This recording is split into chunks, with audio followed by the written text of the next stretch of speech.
Good morning, everybody. What is up? What is up? I am awake. I forgot to update the scoreboard, though, so... You know... Actually, I don't even remember who's playing first anyway.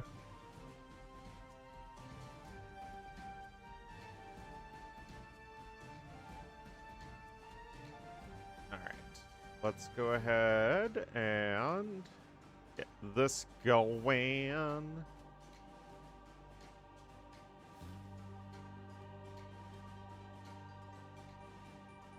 Yes, it's Viper ACCM first.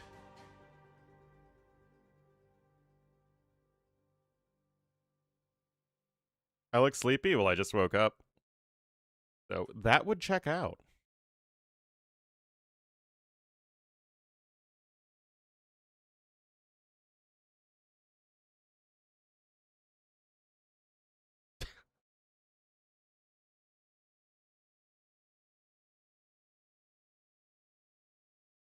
Handle on Discord? Ah, well, there you go. You are the leader of all clips. One might even say the master of clipping.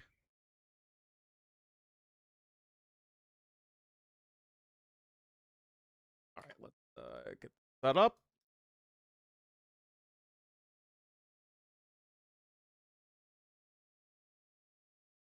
Viper!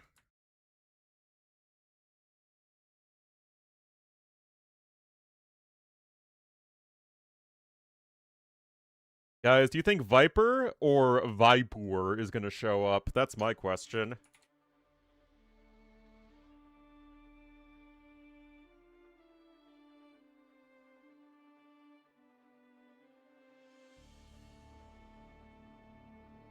Well, yeah, there was definitely a clipping joke in there somewhere, like in the video game context.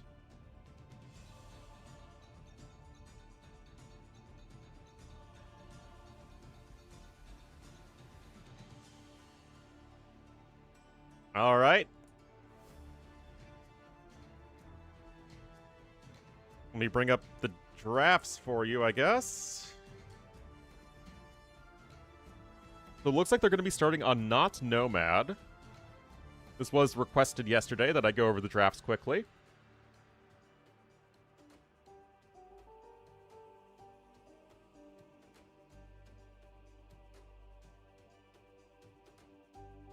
So we'll go ahead and do that.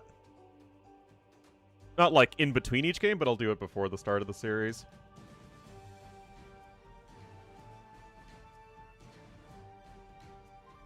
Alright, so, I don't know.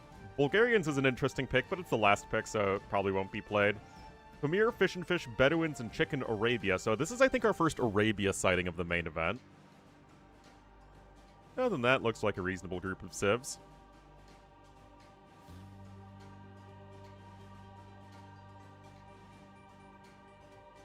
Dark Age? We don't have a Dark Age snooze, unfortunately. Kipchak versus CA for Cumans. You almost always want to go Kipchaks as Cumans. They're just better than Cuman Cav Archers specifically. Paladins versus Custelier is a much trickier distinction to make. It's basically like if you're on like a low eco to start out, the Custelier is better. If you're like booming into like a, you know, Imperial Age. Wei, I mean, some people think Wei are just as good as Khitans. I don't think that's necessarily wrong, even if it, like, my own personal bias against the Three Kingdom civs will never be able to gainsay that.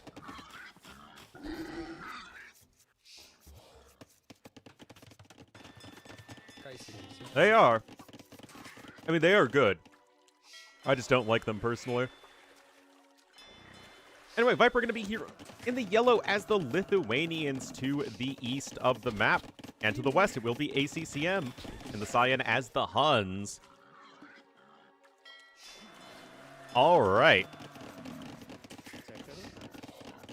No, Mr. Dog, I'm not done yet.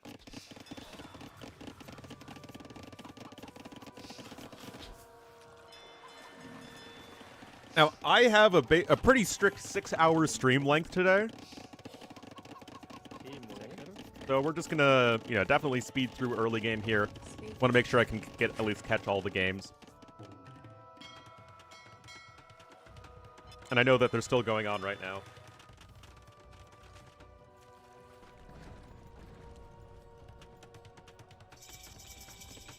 Alright, so Feudal Age is in, docks are coming in. The water focus definitely feels like the best way to approach this map.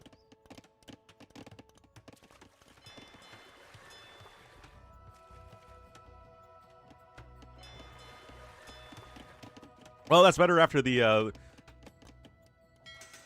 first day was very one-sided for the most part.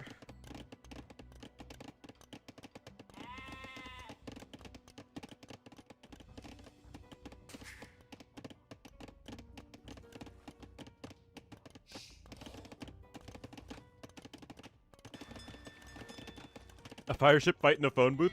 No, you could also use the Hulks. The Incredible Hulk. Anyway, it's going to be a fire galley opening from ACCM and 2 galleys to site fishing ships. For Viper, was he faster up? No, he wasn't. So it's interesting that he still would prioritize the galleys themselves, because you can see in these low numbers, the galleys don't really excite all that much.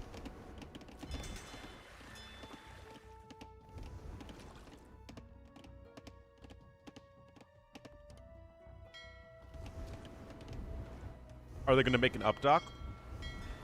No, because that would, only Bugs Money can make a what's up dock.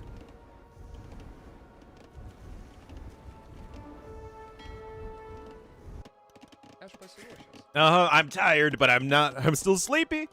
We're not that foolish yet.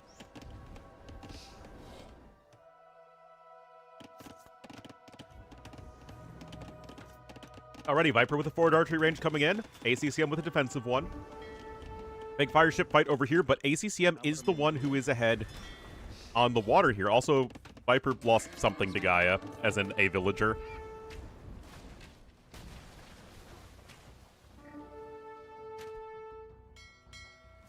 Nevertheless, Viper getting some damage done as well.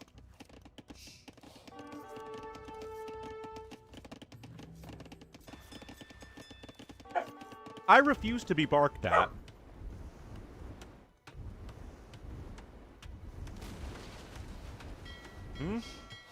Still relatively even.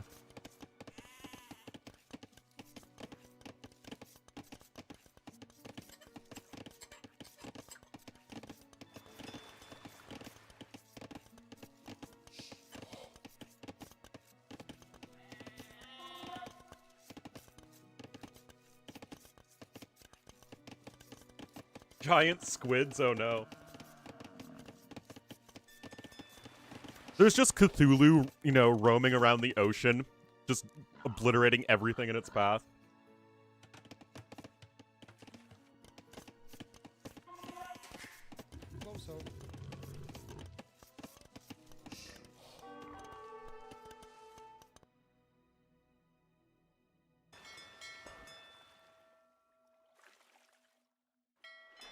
Alright, so the dust is starting to settle. The ship numbers are still relatively even. Fishing ship count also pretty similar, even though... Why is there so much of a discrepancy? Has Viper lost another vill to a boar? It looks like it. Oh, this one boar got 2 villagers, actually! Oh, no! Oh, that's tragic. Uh-huh. Question, Father. Why is the supposed best player of all time, the Viper, losing 2 villagers to a single wild boar? I guess. Archers are here, though. 30 to 40 wild hogs. I mean, pigs are dangerous, man.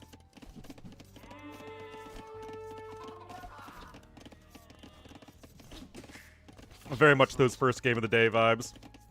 It's funny because Viper and Yo, really seem to always struggle on their first game. No idea why.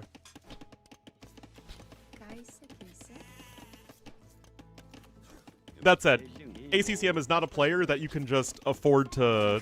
Oh, we're just gonna lose this game and still be fine with it.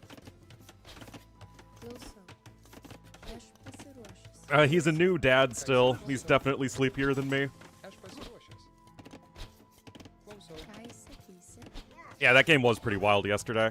It was a fun one, though. There was some, like, even though the actual series were fairly one-sided yesterday, the individual games within them were very good. Yes, yes.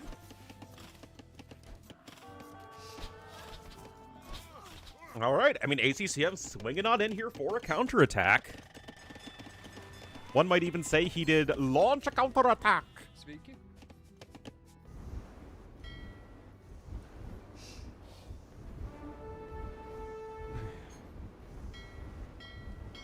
All right, Viper's still going after the fishing ships, though, and not counting the 2 vills that Viper lost to the Boar. I mean, that's all otherwise even. ACCM, though, is slightly ahead in terms of resources. Overall, Katie, again, not counting those 2 villagers, it's in a dead heat. Viper's a little bit closer to Castle Age, but the eco's better for ACCM in general. It's definitely the theme of the tournament, is having more aggressive maps. Mr. Dog!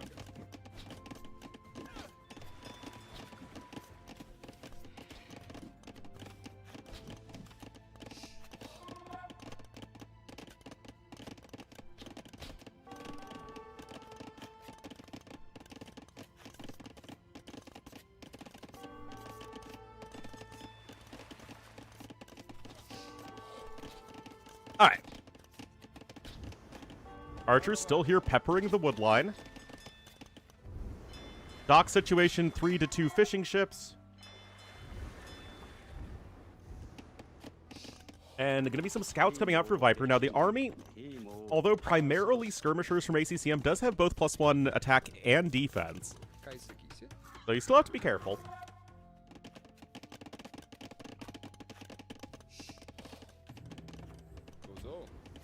Archer's coming around here to the north, as ACCM is really struggling to take safe wood income. Both players, though, still getting closer to the Castle Age. 5 vil lead overall here for ACCM, who's just starting to accrue some idle time just now because he's clicking up. So, just now, there we go. Still, Viper's going to be hot on his heels. Only around 10 seconds slower. That said, ACCM has way more warships out. One may even say that ACCM worships those units. Get it? I'm very funny. Still, Viper's going to win this particular Fire Galley exchange. He's explained, because warship sounds like worship. There you go. I got you one sparse. Following. Oh, man. I don't know if I'm cursed with people who have my sense of humor, or it's just my sense of humor attracts people to viewers who have a similar sense of humor. Anyway, Viper getting some cav upgrades. He is on double stables.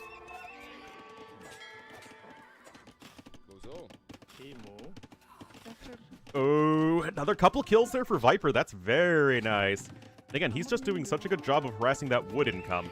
Now, as ACCM is going for archery range units, that's obviously a problem for him.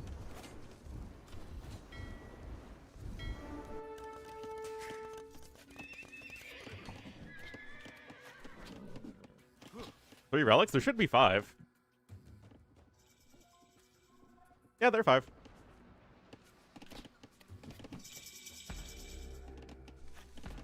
I mean, yes, it's still a good tower because you're still denying the wood income and the gold income with it. Like, you're doing such a great job with map control now as Viper. Crossbow and Bodkin are on the way here for ACCM, but this is still fairly precarious. I mean, yeah, the gold there is going to be quite messy. He is still ahead overall in villagers, though. He's still ahead in resources. Even the bowsaw upgrade is coming in for him as well. That is not something that Viper is getting.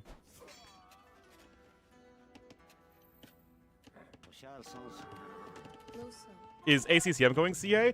Crossbowman into CA is the most likely thing he's going to do, yeah.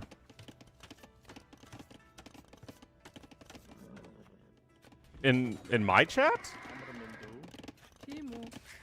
I don't remember that happening. Ah, okay. Monastery coming in for Viper. There is a relic right next door, and of course, any extra attack you can get for your cavalry is very good. Market coming in, and Viper's still here with Knights, and this is just the issue that ACCM is running into, is that he's really struggling to gather resources safely. Of any kind, really. First Cav Archer is in production, but Viper already has 6 Knights on the field with Bloodlines and +2 defense, and soon to be 1 extra attack from the relic. And this is actually going to be looking better and better for Viper going forward. That's an Insta! Insta!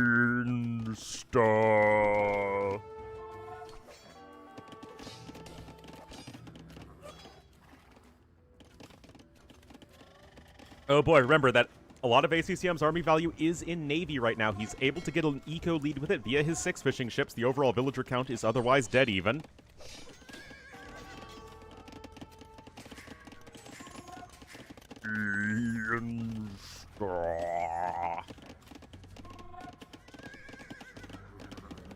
How do you do YouTube? YouTube also has ads, though. You never escape the ads.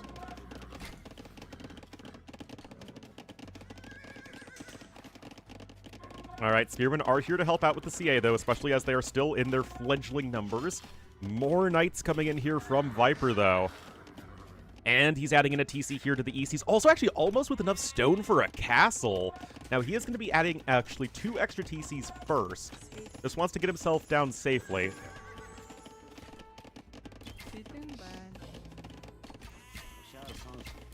And yet, I think this could easily work out for him. This is still a very messy mining camp. And ACCM is stuck on the 1 TC. Okay, now he, as I say that, he adds another one. But still, these Knights are very scary. Sanctity is about to be in for the monks as well. And Viper's gonna get his eco going very nicely, and a castle just somewhere over here at the front of his base, or maybe even up on this hill if he really wanted to play a bit more defensively, would be very, very powerful.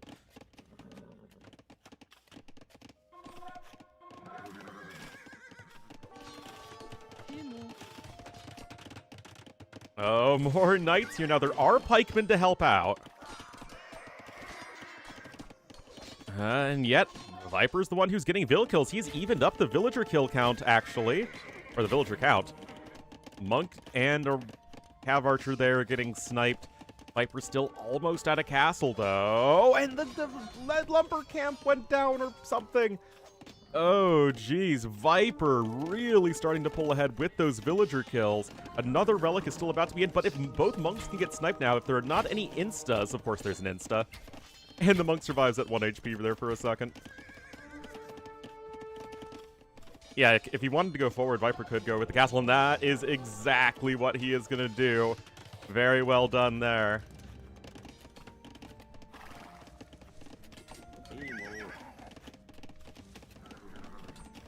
More value coming in. And this castle is on its way here for the Viper.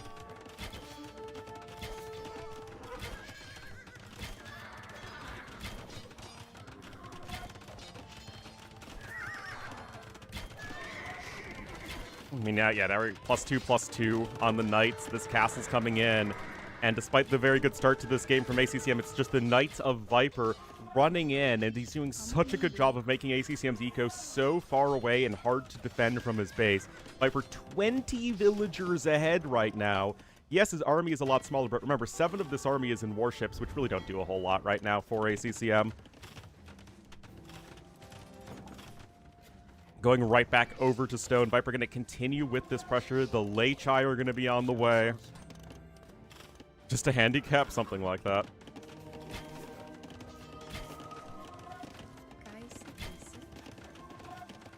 And this could easily be getting very, very bad very fast for ACCM. I mean, it's already very bad, but he needs to get so much damage done. Viper is adding in extra archery ranges just to go for the skirmishers. Want something that's going to be a bit more consistent against the Cav Archers.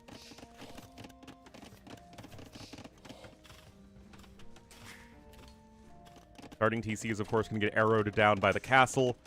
Hill forts! Hill forts! Yeah, Viper is just getting very far ahead at this point. The CA rating, it's just not really able to do all that much.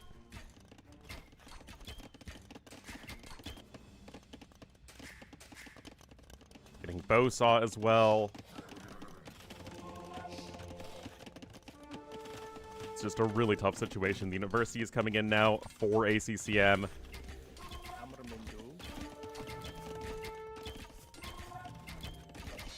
Not too sure what he could possibly do at this point. Now this. Life is full of these little tragedies. Actually, again, just because today is so long, and of course this is the one day I actually have a real timetable, we're just going to put it on ×2 speed at this point. I don't like doing this, but I mean, honestly, I want to make sure everything gets covered. Another TC coming in here from ACCM. But yeah, there we go. GG.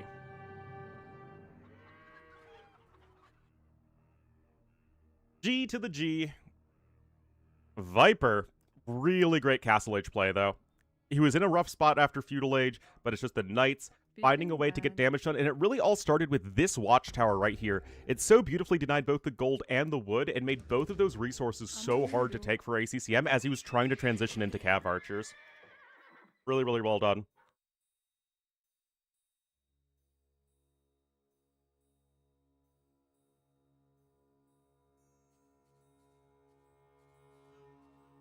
Well done.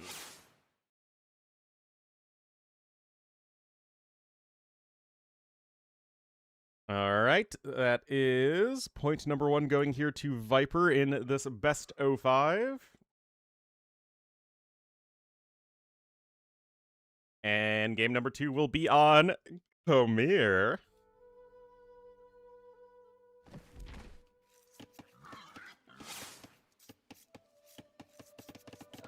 All right, same deal. We're going to zoom through early game. Game number 2, though, Viper going to be in the yellow as the Koreans to the south and to the north. Dropped game number 1. Still was pretty competitive, though. ACCM is going to be in the cyan as the Woo. So we see a lot of men-at-arm rushes on this map. Woo are one of the best civs at that.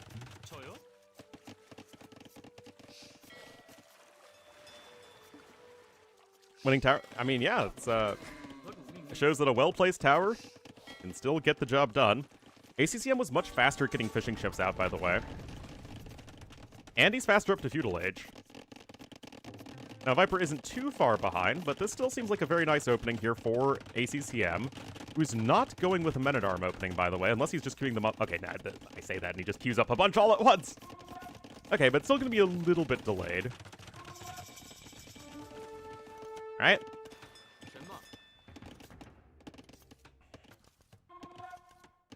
Here they come. Men-at-arm upgrade is on its way. Double bit-axe as well. Viper grabbing Loom, and he is simply going with the galleys. Already also going to be transporting Vills over here, I guess. Yeah. Is this just for another lumber camp? He only has one lumber camp on his main island. A defensive tower actually could cover both this wood and this gold relatively well. And these Vills are likely going to be quite safe. Yeah, it's just going to be for a lumber camp. Yesterday's stream, it went pretty well, honestly. Nothing world-shattering, but a good, solid stream for 7-ish hours. Actually good. Fire archers are actually pretty good against ships. It's like one of their very few niches. Alright, men-at-arms are here, and they are really not getting a whole heck of a lot done at the moment.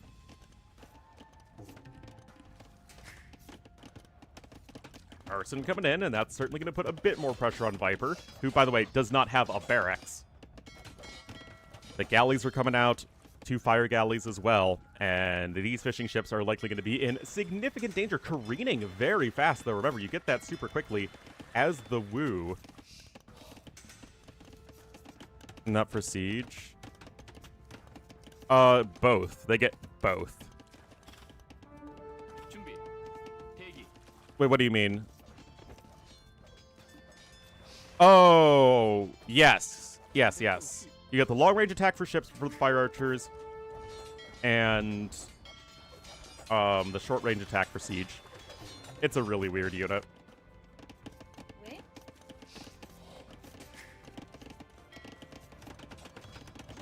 Okay, Barracks is just now coming in for Viper, but ACCM basically just has to settle for killing some houses, which, funnily enough, does actually house Viper.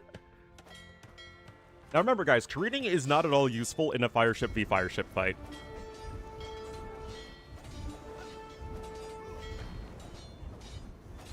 It only matters against galleys even once fletching is researched.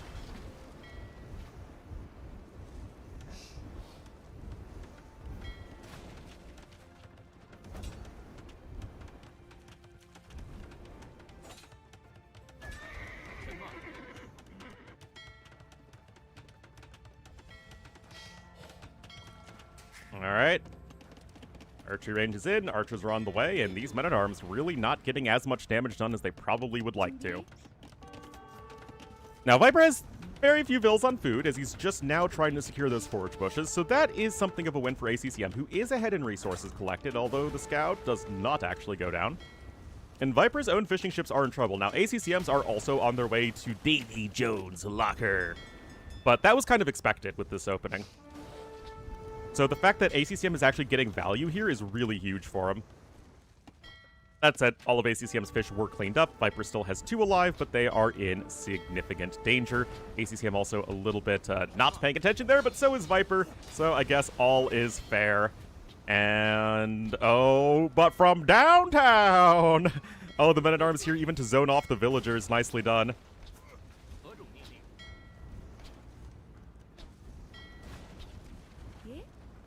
And ACCM getting some more value there. Fire Galley coming back this way. Again, fletching doesn't matter until fletching's in. Careening doesn't matter until fletching's in. I still haven't had enough coffee. And look at this, guys. ACCM is almost up to Castle Age. Jeez. Viper is grabbing a market, but ACCM clearly making the men-at-arms work on this map eventually. It's still putting enough pressure on Viper. ACCM able to grab the careening upgrade and the enough fire galleys out to get damage done, and this has just been a very, very good game here from ACCM, who can click up once he has a building. ACCM, no! Yeah, that's why I'm an expert, guys. That's why I'm a pro caster. And this is giving Viper time. He's starting to collect resources to get closer to Castle Age. I'll see ACCM, yeah, just cancels the veil, clicks that up.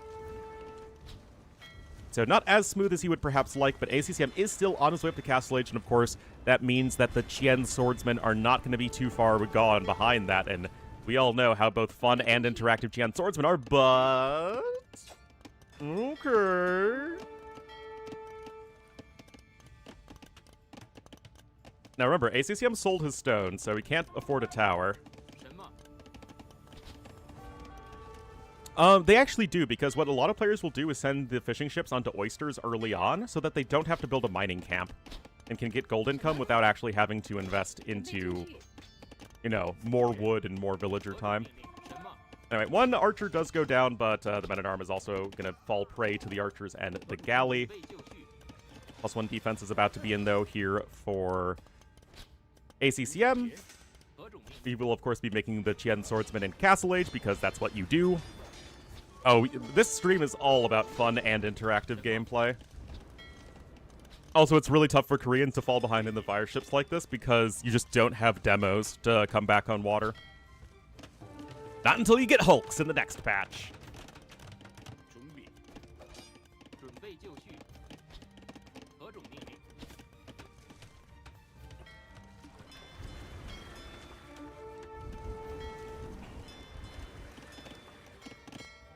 No, Viper is getting as much damage done with these archers as possible, and, you know, credit to him for that. That's true, skirms do hard counter the Qian swordsmen, and there's the barracks coming forward as well, and this is going to be a very tricky situation for Viper to deal with. He is safely here to the south, which, you know, is something. He is also near the resources required for a castle. Yeah, the one Qian swordsman here defensively should be enough. And honestly, none of the villagers of ACCM actually died. Rarely see demos. Oh, we'll still see demos, but it's going to be much more of a surprise unit or a supporting role as opposed to, like, you know, one of the mainstay ships, which is, I think, exactly what they wanted. Like, you'll still see them to try and catch some land units by surprise. You'll still see them to try and level the playing field if you fall behind on the water, as they are still going to be a great equalizer. Oh, now this is just out of the line of sight of the, well, all of ACCM. Siege Workshop coming in. Remember, though, Viper's still 5 bills behind. But this castle will likely go up without a hitch. Oh, he sees it. He sees it. It's still probably too late to do anything about, though. Of these guys? They're basically Huskarls. Yeah. They're Huskarls that you don't need a castle for. And they also die harder to swordsmen.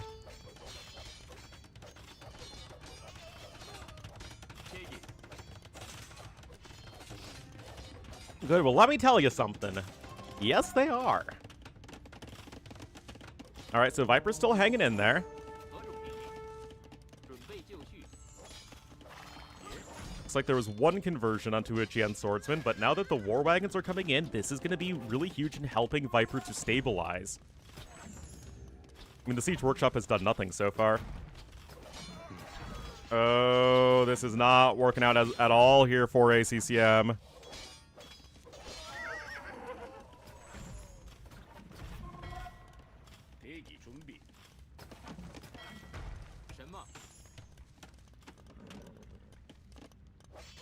So, yeah, all you need to do is reach endgame and research an expensive tech at the castle, which you still need in the first place. It's basically the same thing. And yes, Koreans are a civ that can play from behind an economy. Especially defensively. I mean, the Koreans are a very strong civ defensively.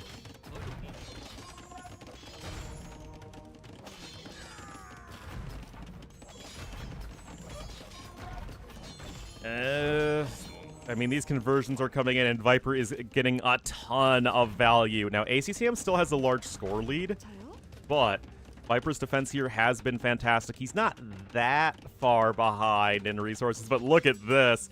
ACCM has discovered the southern area. Great job for him.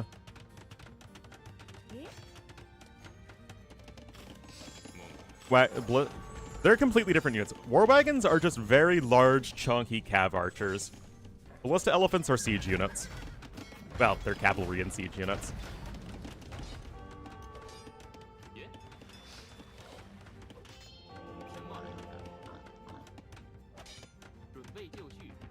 Monastery coming here as well. Actually, what is the monastery here for? I guess to convert the vills. Not too sure. But the war wagons are showing up. No, it's a very easy mistake to make. Yeah, a very, very common mistake. Anyway, Viper's here, and he's going to start towering.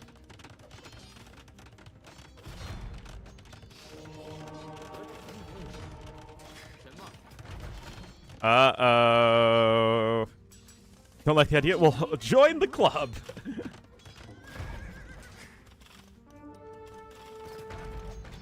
Uh-oh, these war wagons, guys. They're going to be real tough to stop.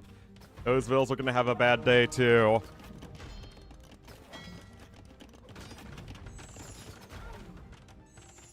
And maybe Hulks? I really don't know. There's going to be so much to learn.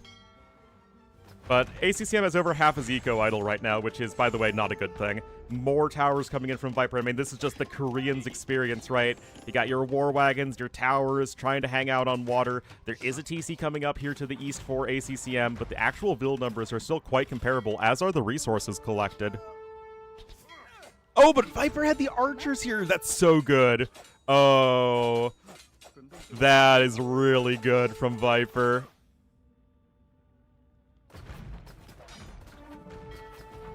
Oh, wow. And now he knows exactly that his opponent has evacuated a ton of vills over here, so he can just transport the war wagons over, and there's nothing you can do to stop that. Oh boy, this game is turning on its head really fast in favor of Viper. Yeah, Monk here doesn't do anything. Viper? No, the Viper has actually 2 transport ships. Oh, absolutely on point in both games so far. Yeah, Viper here, this is not the Viper who rolls out of bed and is trying to make content. No, this is tournament mode Viper. Uh-oh. Ladies and gentlemen, Admiral Yi has been working on a secret weapon. A ship with an iron hull and spikes to repel boarders. And he names these ships Kobukson, or turtle ships. Bow!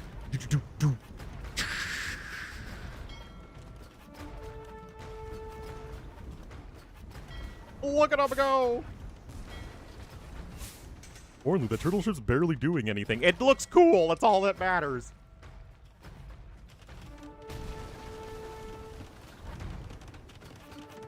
You better be respecting the turtles, man. Anyway, Market's actually been destroyed of Vipers, which is pretty unfortunate for him. And ACCM is still trying to expand here on the water, but he needs to not lose water control to Viper. Yeah, turtle ships were reworked, and now they're much better against fire ships.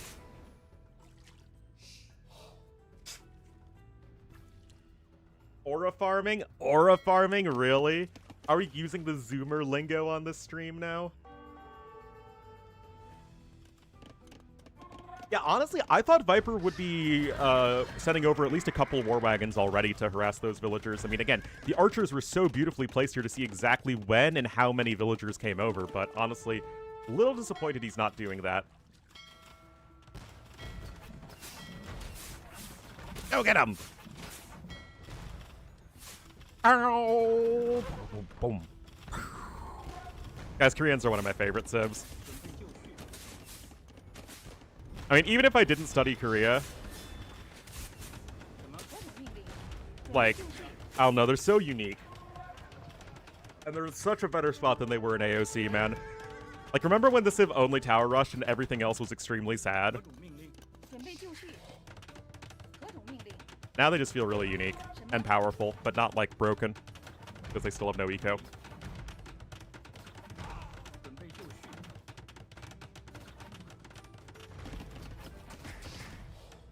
I mean, look at all these towers, man. It's good stuff, that's for sure. Now, funnily enough, ACCM somehow still has a score lead. But, I mean, Viper is making some nonsense work, that is for sure. Viper does not know about the East Island.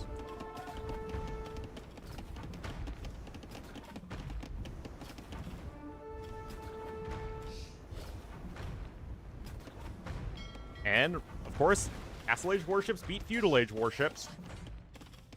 You need to bring the turtles to bear!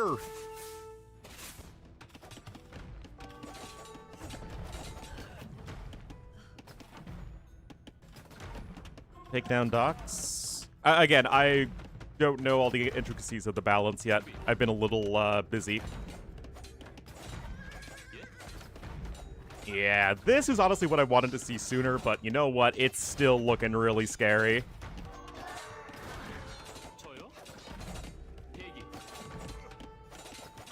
Now, again, Viper is still only on the 1 TC. Also, the ACCM's technically 3, although this TC is barely making villagers. And Viper has ballistics, by the way, and all these units are eventually cleaned up by ACCM. Oh, hold on. Viper did indeed find the Eastern Island. Uh-oh.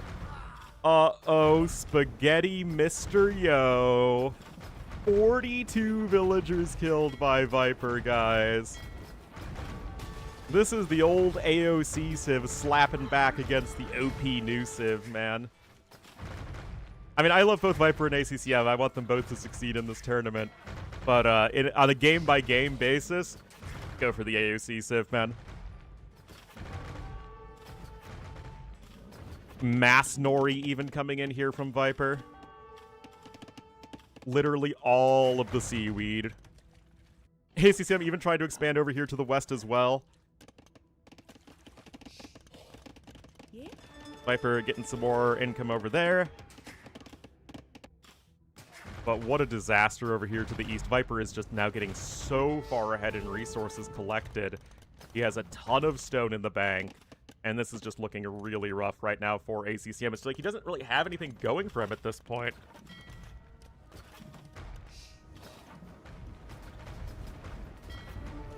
I guess that transport is going to escape for now, I guess, but yeah, that might have been the nail in the coffin. Was that 16 villager kills here? Oh, look at the guys, this is sad. This is just really sad.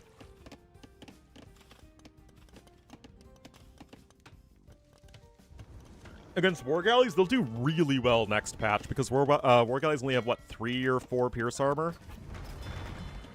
As opposed to the 6 they have now? I think it's 6.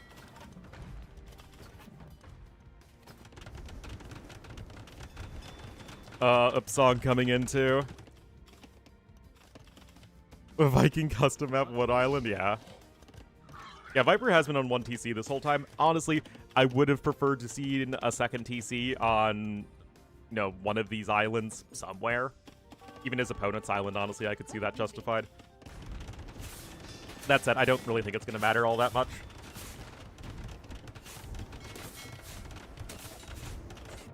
GG. 2-0 here for the Viper. I mean, it was looking rough for him, too. I mean, he was well behind in army, but the castle, the fact that the castle got up and ACCM just didn't see that until it was too late, it just made such a huge difference, and Viper immediately able to strike right back out and crush his opponent's economy. And Viper, up 2-0. Did Andy win a game yesterday? I'm trying to remember. I mean, Viper has at most dropped 1 game so far. He's looking sharp. Yeah, that's what I thought. And so Bedunas will be next.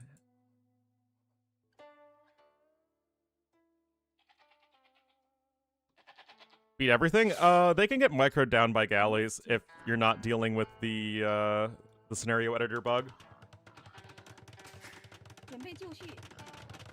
I might make a video about hulks later on, but I don't know. I have a very long list of things I want to be making right now, or need to be making for YouTube. I need to make my review of the Alexander the Great. I really want to get part 2 of my History of the Civs video done before I have to work on State of the Civs in December. Also, I have all this casting to do, and I still need to apply for jobs.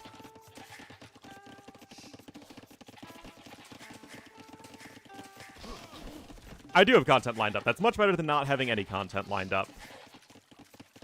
Anyway, Viper will be Dawei here to the west. And to the south, in the Cyan, as the Hindustanis, it will be ACCM. Gonna need to make something happen here. Make a list? Well, I mean, I have a flowchart of things I'm prioritizing.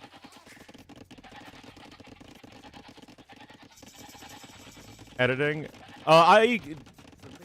That's the thing I can do one sparse, I'm afraid. Oh, oops, sorry.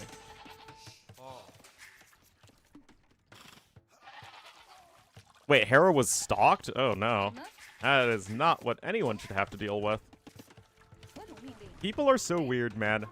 Especially when it comes to interacting with people they've only known online.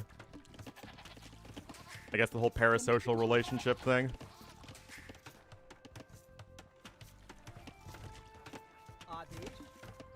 Alright, so we have a stable here for Viper, a stable here for ACCM, and it will be ACCM who builds the archery range first. Still, 2 villas ahead already is Viper to get both Bitaxe and Horsecollar. Of course, Horsecollar doesn't actually help you out all that much on this map, at least not yet, because you're gathering food from all these other sources.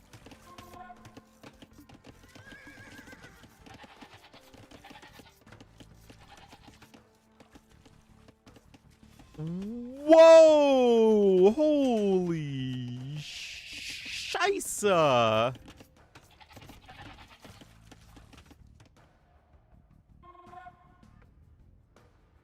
That is messed up, man.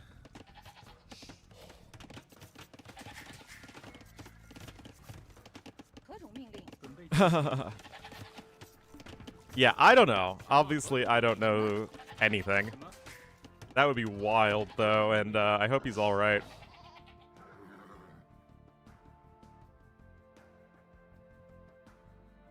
Between the was the intent? Decades to a degree, yeah. And now that you have content creators in your daily life all the time, and with like a lot of people, even from like mainstream celebrities, it's like you know much more of another person than you ever did in the past.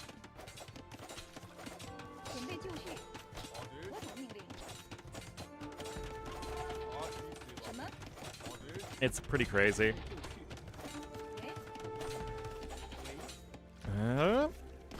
Way too much about each other? Yes. Yeah, I mean, that... I mean, if Hera doesn't look good today when playing, and I think that would be a very legitimate reason.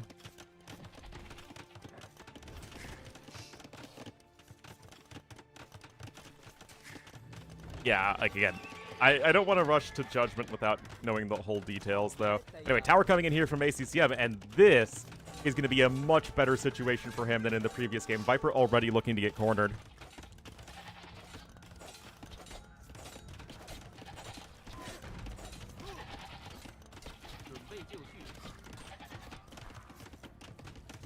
Hindustani scouts, remember, get that extra bonus damage versus buildings. The archers are here to attack the villagers that are trying to build up the defenses, and this, honestly, guys, could be looking really icky for him. Now, Viper is on stone. He will be getting another defensive tower, and those vills are able to actually build the enough of the blacksmith foundation for now. But, yeah, this is ACCM pushing right back. Much greater commitment to the feudal age play. Remember, he got that archery range down a lot sooner. He got this forward tower in a really good spot to harass Viper's gold income, as this is indeed his only source of gold income.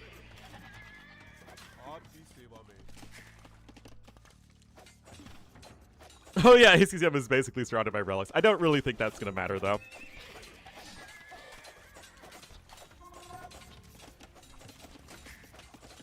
That said, Viper is still slightly ahead in resources, but he only has one scout and one archer. It's not very impressive. And I'm not too sure what Bloodlines is going to give you at the moment. No more scouts, but more archers, interestingly, on the way here for ACCM. I kind of would think it's the other way around. Archers aren't really going to be able to do all that much at this point, are they?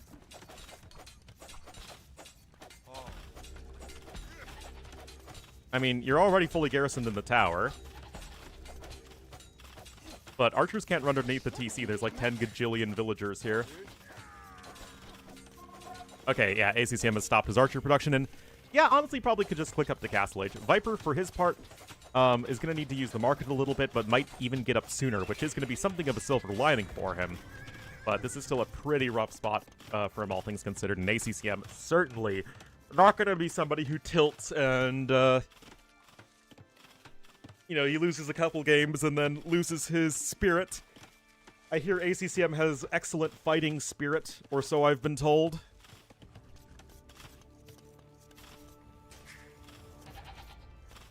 Making raiders? I guess it is, but you still are going to need to get husbandry, especially against potential camels, so you're going to need to rebuild the stable anyway.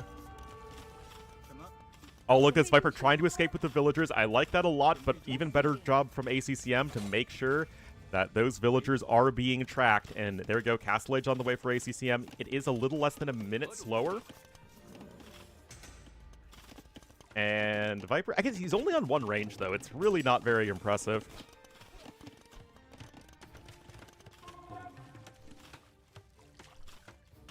Yeah, wouldn't you go double stable here as ACCM? Go for the camels. You know, and all that. You see Viper mining a ton of stone. It's either going to be for Xianbei Raiders or it's going to be for Tiger Cav, both of which you want camels against. Anyway, a little bit of a scuffle here. It is Fletching versus Fletching and +1 defense. Viper, almost a Castle Age, but still not that much stone. Okay, so he is going to be going for the Xianbei Raiders at least to start, although he likely wants to add in Tiger Cav you know, as soon as possible. Now, Viper has... Oh, ACCM not going to be caught slipping. Bay was not caught slipping, I believe, as the kids say. Actually, I think Bay is even too old for the lingo these days. Oh, man, that is so well done from ACCM. Not giving up at all. And this just requires, like, a certain degree of confidence, saying, you know what? My back is up against the wall. Kind of got wrecked in the first 2 games. But, nope. Just go in there and take those fights. Go aggressive. Crossbow and Bodkin coming in. Got a couple Shenbei Raiders out, but obviously their utility is going to be somewhat limited. Oh, and running right into the archers as well as Bodkro saw coming in. Oh, no. All right. Viper obviously needs to get this castle down. It is his only source of gold income, but he doesn't even feel like he can do that right now because of the crossbowmen. And then the camels are going to come out from behind as well. Second TC for ACCM. Obviously, he's not even close to all in here. And ACCM absolutely wanting to keep his hopes alive for this series.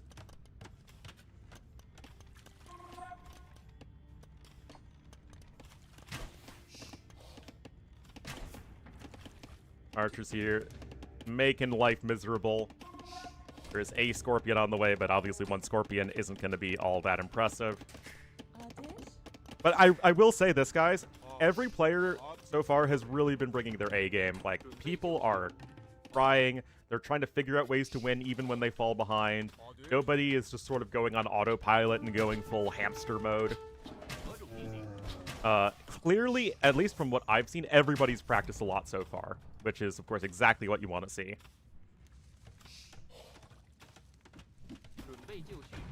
Anyway, no defense upgrades in at all here for ACCM and the skirmishers, so, or sorry, for Viper and the skirmishers, so not ideal to say the least. And the castle is coming in. Hello, Floki.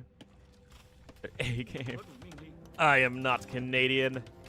I do not accept their ways. Still, I mean, I just started an hour ago. Oh man, that castle still isn't happening, guys. Viper still has no gold income. Absolutely paying back Viper for that game number 1, and all of the gold income was denied by Viper. Now ACCM doing the same thing. No, these are recorded games. I'm just broadcasting at a more EU/NA friendly time. Anyway, castle does come in, but obviously at a significant cost to the economic stability of Viper here.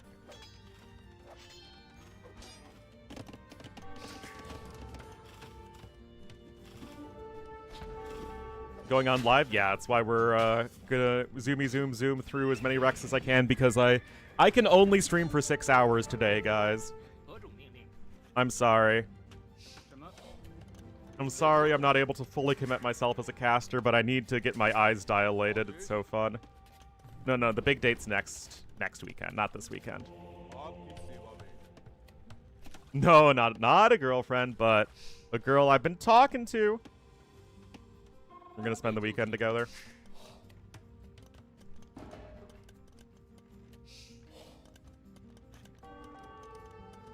Is only 500 behind.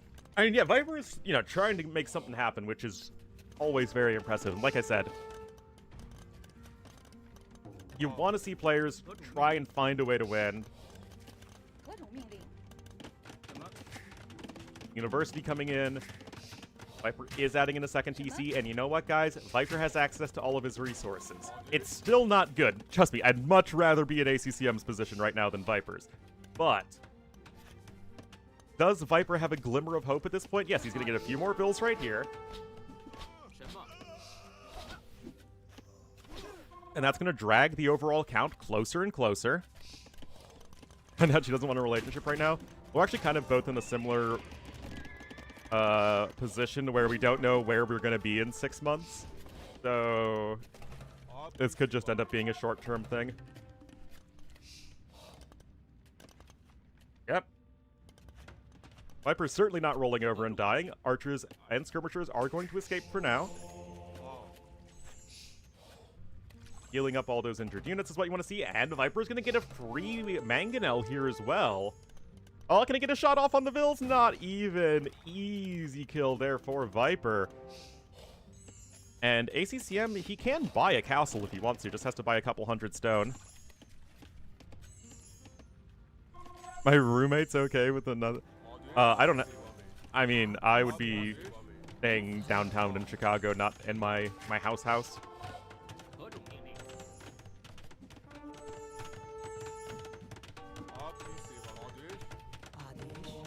Oh. Moving? Not moving. Just spending a weekend downtown.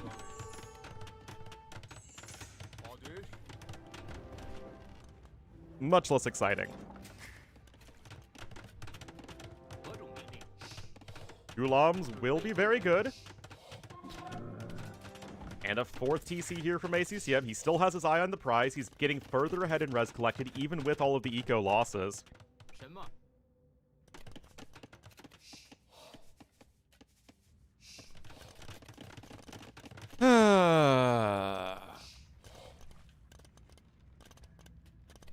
There we go.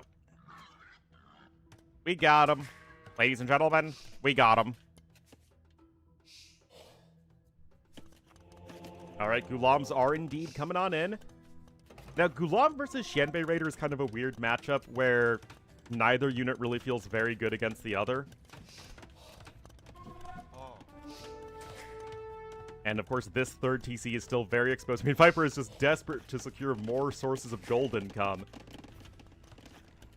He also has no more stone income, by the way, as all of the stone has been used up at this point. And the mangonels are going to start to go to town here on the TC. What is Viper doing? Viper! Clearly a missed gather point there. Whereas, again, the siege workshop's still all the way over here. It's going to be very tough to save this TC. It's going to require a lot of repairs, and you can see the siege workshop actually being built much closer to the front lines. And the Gulam numbers are slowly rising, and Viper just kind of has a hodgepodge army right now. I mean, both players do. But I still feel like ACCM's is much scarier, and somehow he's also going to click up to Imp in a moment. Ooh, Viper here on the backside with his own archers and skirmishers. But ACCM has Imp queued up behind a Vil right there, and it is on its way, and ACCM does not want to be going down 0-3 to Viper. That is for darn sure. We have more ranges coming in here for ACCM, because the mangonels are actually going to be scooching on back. ACCM does not want to lose his army or his positioning here with Imperial Age on the way, as he's probably pretty confident he is going to be faster up to Imperial Age, as indeed he is. And yet, Viper, excellent job. Okay, loses a couple of units, but still, kills 2 mangonels, mostly for free. ACCM has also found a way to pick up 3 relics. Again, these guys are absolutely playing to win, and I love to see that. You know, it's like with everyone kind of half-trying for all the A-tier tournaments, it's really nice just to see players going all out and putting on the best performance they can. Viper does click up as well, but slower than his opponent. Had a few Gulams out.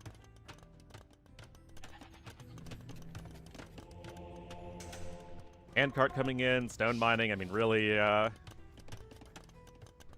just making sure he is getting his eco down and staying as safe as possible. He's adding in a 5th TC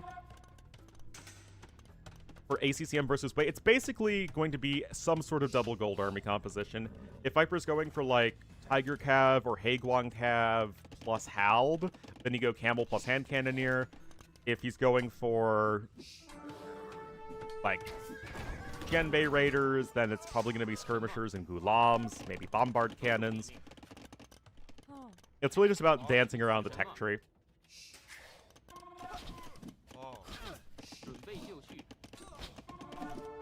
I think as a baseline, the Gulam start is very good. Viper has had all of his investment as far as upgrades go into the ranged units, and I think that ACCM recognizing that is exactly what you want to do. And look at that, guys. The viscous baby sheep in action, the Gulam.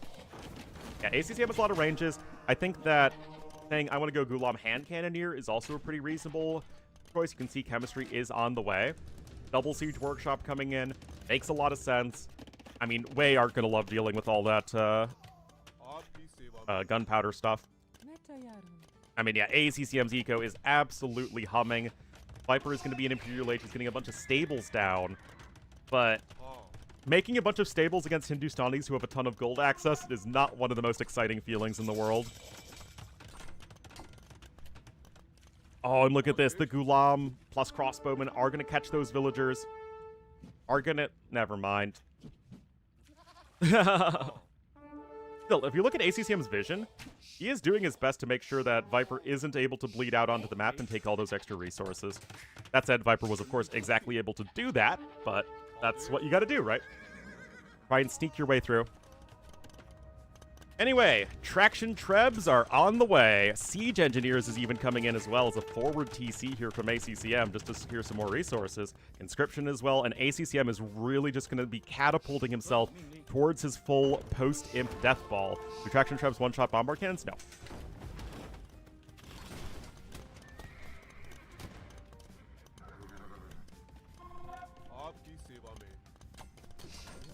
Still, the Tiger Cav are here, and they're not a unit you want to just, like, let wreck low numbers of your units and power up. Heavy Campbell coming in, of course, ACCM recognizing, okay, Viper is making a switch back into the cavalry units. Now I just go Camels. ACCM as Hindustanis with gold, able to do all of this. Not a care in the world. And, of course, Hindustanis are going to be much better than Wei in general in the late game. Coming? What, the Traction Treb?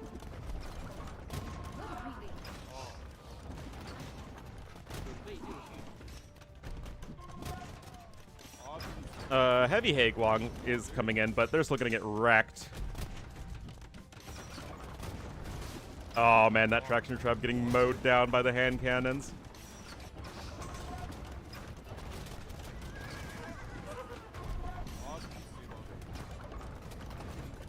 Alright, bombard cannons are here. More camel-based upgrades incoming. You still have 26 hand cannoneers, and this is still looking mighty good here for ACCM to keep this series alive. Another Traction Treb kill.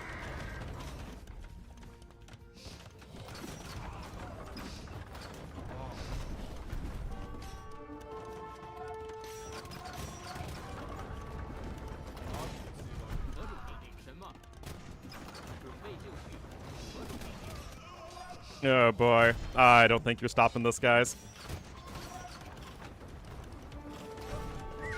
I don't think you're ever getting there as Viper. I mean, look at this here from ACCM. He's just fully operational late game. Everything getting mowed down by the hand cannoneers. The castle, Viper's only castle, by the way, is under threat. Viper trying to go with the castle on the other side of the map. Counterattack here is a nice attempt, but the camels are here to forestall the Tiger Cavalry. And that is still being just fine here for ACCM. And Viper will likely be going out in this game number 3. And there's the GG. ACCM, not done yet. Exactly even KD, as all things should be. Look at this gold collected difference in favor of ACCM. Absolutely enormous, even getting the 4 relics collected. Great job there from ACCM. The remaining maps are Chicken Arabia and Fish and Fish. With game number 4 being Fisky Mother.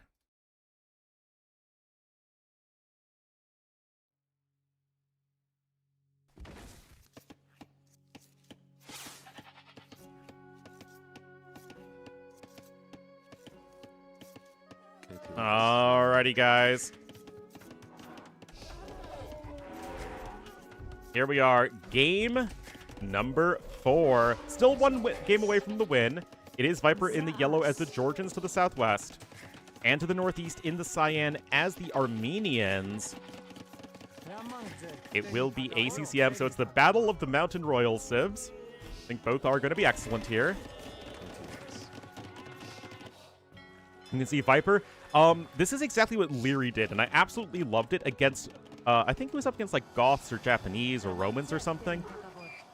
But basically what Leary did was that, okay, I go for the fish so that a men-at-arm rush actually isn't going to do all that much, and I don't need to try and fight the Civ with the better men-at-arm play. So with Georgians here, I really, really love this approach. That said, ACCM is here, and he is ready to harass his opponent. That said, ACCM is still going to be going for men-at-arms anyway, as your food income is still going to be excellent here with the middle fish. Viper with his 2 extra fishing ships.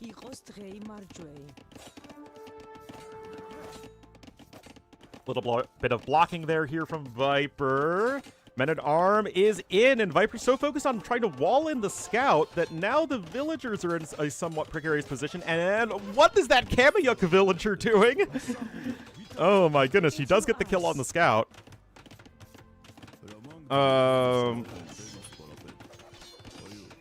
Oh, man.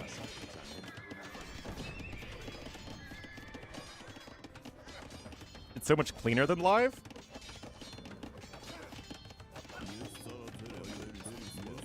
Oh, yeah, longsword is indeed incoming. Oh, boy. Here we go, guys. Are we going to get arson behind it? Not yet. Don't quite have the food income for it yet.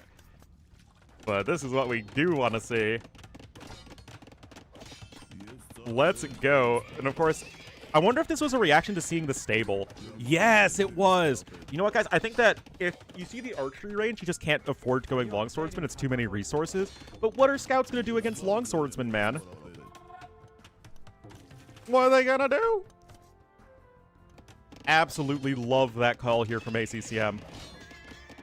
And now Viper's actually opening skirmishers, which are still going to be less impressive versus the swordsmen than archers are. That said, this house taking a lot of damage, but not going down. And at the end of the day, Viper has only lost the 1 villager.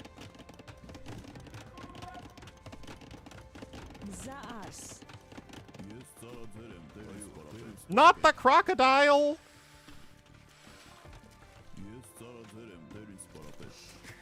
Not the crocodopolus! Alright, guys, reinforcements coming in. Got a couple spearmen and a couple archers, and of course, the villagers are so much more vulnerable to longswordsmen than they are against men-at-arms.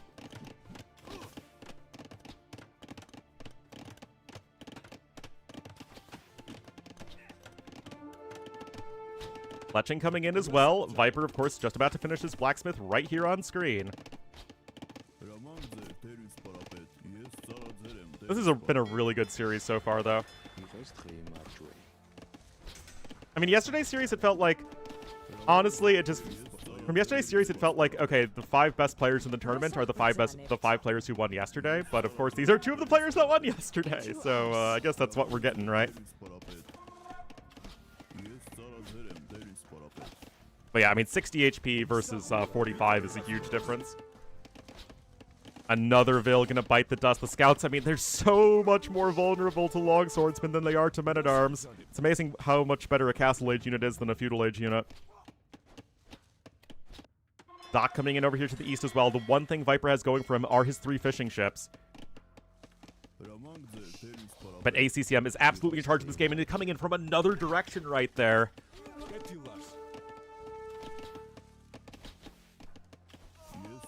I mean, Viper is still trying to micro his heart out here.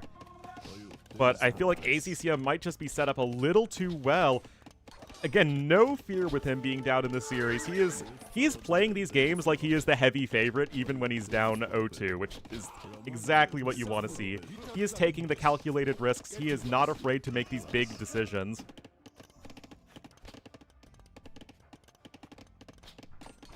And it's still going to be so difficult for Viper to take efficient fights here, but not impossible, and that is exactly what he's trying to do. More swordsmen, more archers and skirmishers on their way for ACCM. He is a little bit housed, but the overall populations are still very even between the 2 players. And the first fire galley is on its way for him. Viper does have 1 defensively, but only 1. And +1 defense on the infantry would also be a huge upgrade for ACCM if he's able to pick that one up. Yeah, the res lead is significant, especially because we know Viper invested more into water. So he invested more of his resources, and ACCM has more collected. Anyway, fight happening here as well.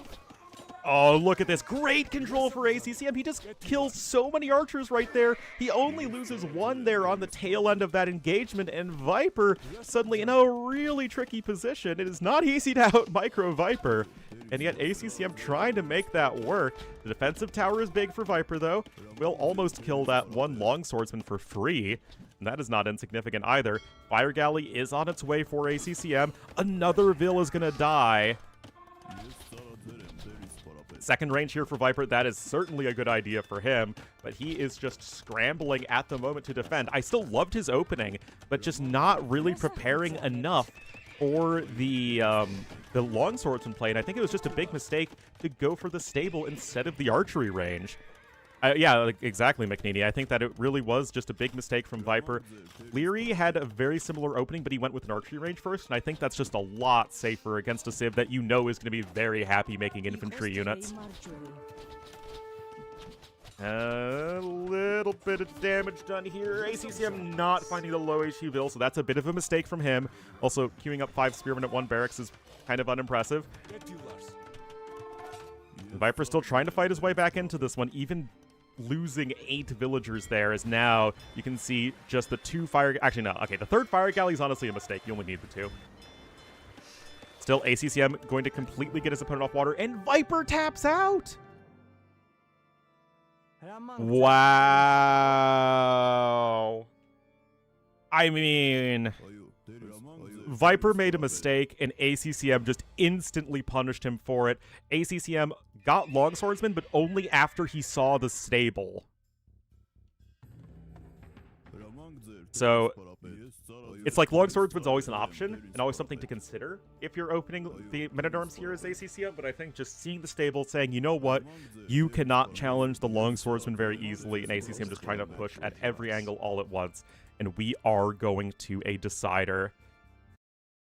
Love, love, love to see that, guys. Anyway, I'm going to get some more coffee myself. I'll be right back. Also, I forgot to give ACCM his puntos. Be right back.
All right.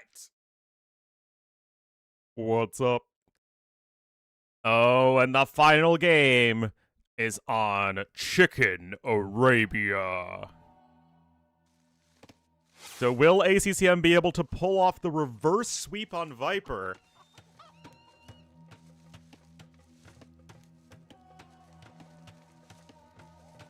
They're not 50k because it says on Wikipedia that the main event is $45,000.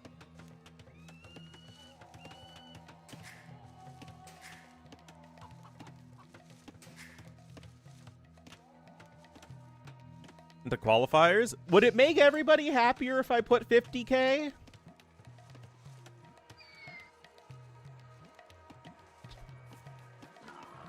Would it really shine on everybody's day if I made the stream title 50k?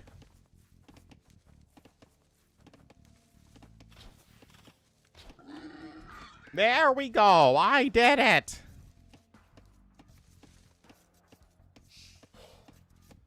All right, guys, here we are. Game number 5 on Arabia. As much of a classic matchup as you could ask for with brand new civs. Well, newer civs. Viper in the yellow to the north as the Gurjaras, and to the south in the cyan as the Khitans. It will be ACCM. All right, guys. This is going to be interesting. It's always the chicken version of the map. Barracks coming in from Viper. I mean, in general, yes, Gurjaras have a lot of great things to counter Khitans, as in Camels and Trivamsha Riders. Both of these guys are going to be very comfortable on Arabia, of course. Chonda Wolf, thanks for the bits. All right. And a Viper is actually going to be milling the chickens right there. Remember, Gurjaras are a lot better early game than they used to be. Whoa, big old balls here on the side. If you look at the maps, you can see the gold is kind of off to the side here for ACCM. But otherwise, it is still a fairly wallable Arabia. But yeah, investing 2 villagers here already into the walling is huge. Oh, wait, why is Viper behind? He doesn't have any idle time. Oh, he got a very fast town watch, actually. Maybe he was housed. Yeah, that's a fast town watch. Also, not going for the stable Viper, just going with some spearmen and skirmishers. And ACCM himself is just taking the chickens long distance. Also, there are 2 bears nearby. Gotta be careful about that. Yeah, ACCM is going to be full-walled here.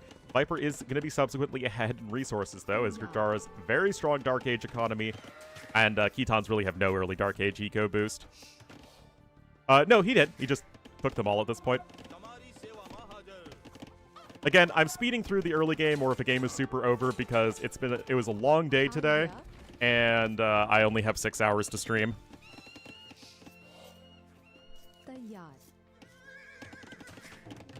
Six hours to do 5 best of 5s. It's still going on? Oh, jeez. I mean, that's what, 10.5 hours?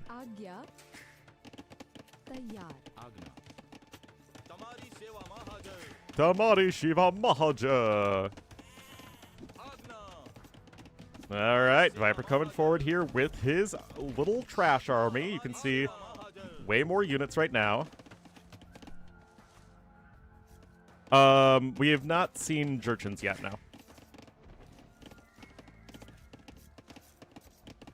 All the games on ×2? Yeah, we'll have to see.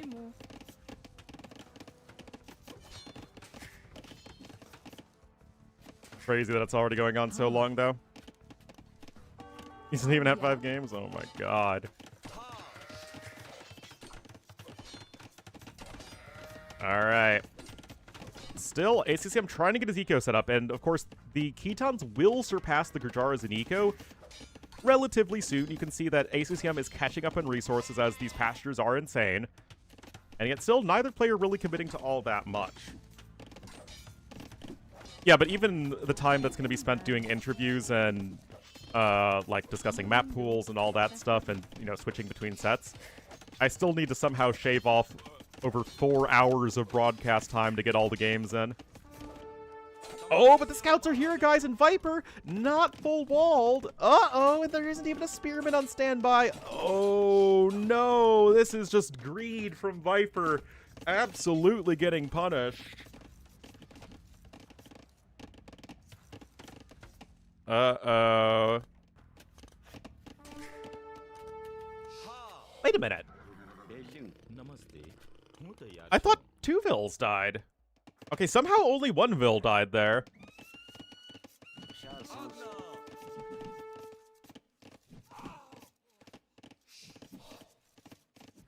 Upset I have to do my job? No, I'm loving this tournament so far. We can see them now. Okay, maybe that'll be the case. I want to give the sets as much of, you know, their time in the spotlight as I can. But as the last set probably was in a much more reasonable time for other people to watch, maybe I just won't cover it. Yeah, I know. I just thought it was 2 villagers that died, and now ACCM is starting to clean house, though. Viper going to have to run away there with his camel scout. And now, look at this, guys. Viper's really going greedy. He's not walled. He just made a few scouts and skirmishers, or spearmen and skirmishers. He's going to try and click up to Castle Age, but ACCM is going to come in swinging. Uh-oh. Yeah, Viper needs to be walled, and he needs to be walled yesterday. Death of a spearman. Okay. Viper really needed to be walled. He saw how passively ACCM was playing. He saw ACCM go for the early walls. Just a few scouts and spearmen, but the thing with Ketons that you always need to keep in mind is that they can produce both scouts, spearmen, and skirmishers all very fast, and you can do what ACCM did, just make a big wave of units, and now suddenly you are on the back foot. That said, Viper himself does seem to be getting walled just in the nick of time. These are still just skirmishers to attack the villagers, so not that much damage. Bloodlines coming in for ACCM, for Viper, and a second stable as well. And those camel scouts are going to be really, really good as soon as they hit the Castle Age. Meanwhile, ACCM has his building. He can literally click up as soon as that build's done if he wants, and he should. Actually, yeah, okay, there we go. Yes, Ketons get camels. Now, I don't know if Keton camels with the unique tech, I don't know how well they do against Gurjara camels. I imagine they still lose. Keton Eco, it's very weak in the early game, but it's like Slav Eco, but much more good. Like, it really ramps up throughout a game. Although Slavs still have the better, like, once Handcart is in, Slavs have a better eco than Ketons do when it comes to, you know, farming, or what is essentially farming. But, like, Feudal Age into Castle Age, Ketons are still better. Anyway, Viper is going to add a second TC. I mean, it's Viper, right? He's not going to not try and add economy whenever he possibly can. And he is going to be able to do so faster. I mean, the resources are looking very good right now for ACCM, but Viper is still getting the extra TC faster.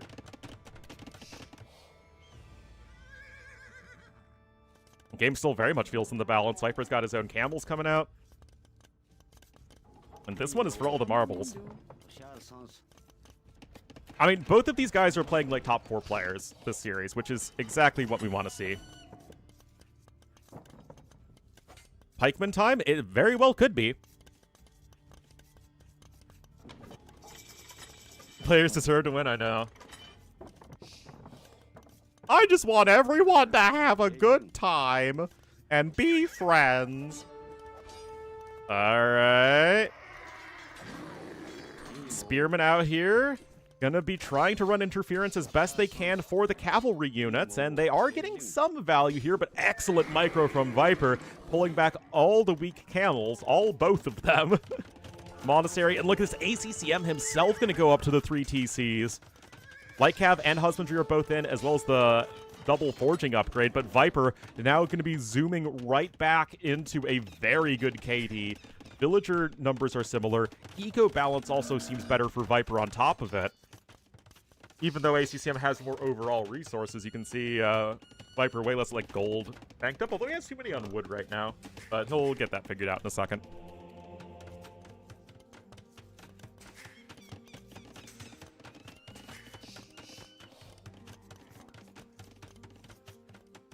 Civ, I have that one.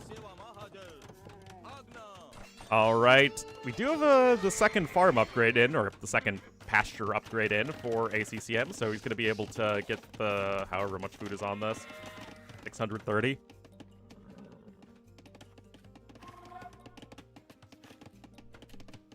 When others are having a bad one, well, too bad. Now, remember that the Gajara camels are better. They get 2 more bonus damage anyway, I think. I'm, like, pretty sure. Yeah, it's 7 versus 9 bonus damage in Castle Age, right? Mm-hmm.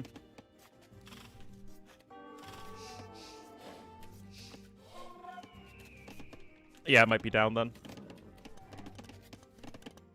So Gajaras have the faster training camels that can do even better. Because remember, no bloodlines for Ketons. That said, ACCM on his 3 TCs, humming along with his eco as best he can. He's grabbing a market so he can buy some food, I'm sure, just to keep the economic machine humming. And this game will still march onward.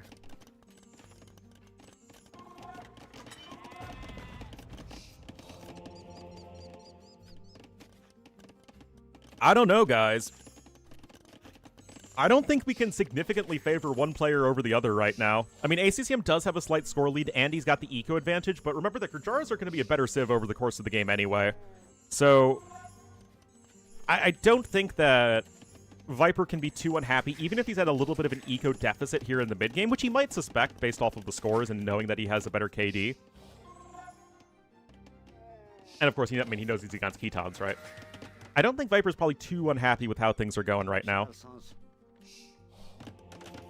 Indeed, the 4th TC coming in for our Ketons player.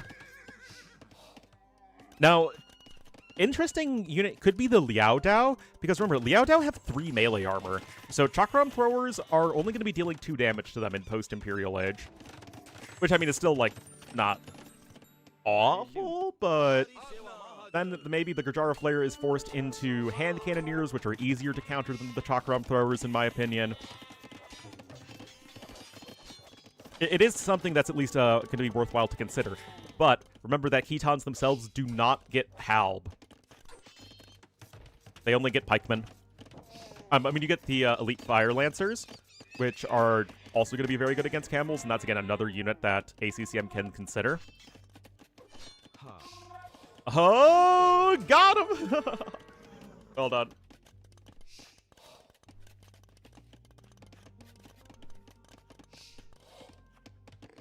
Yeah, eco looking very good.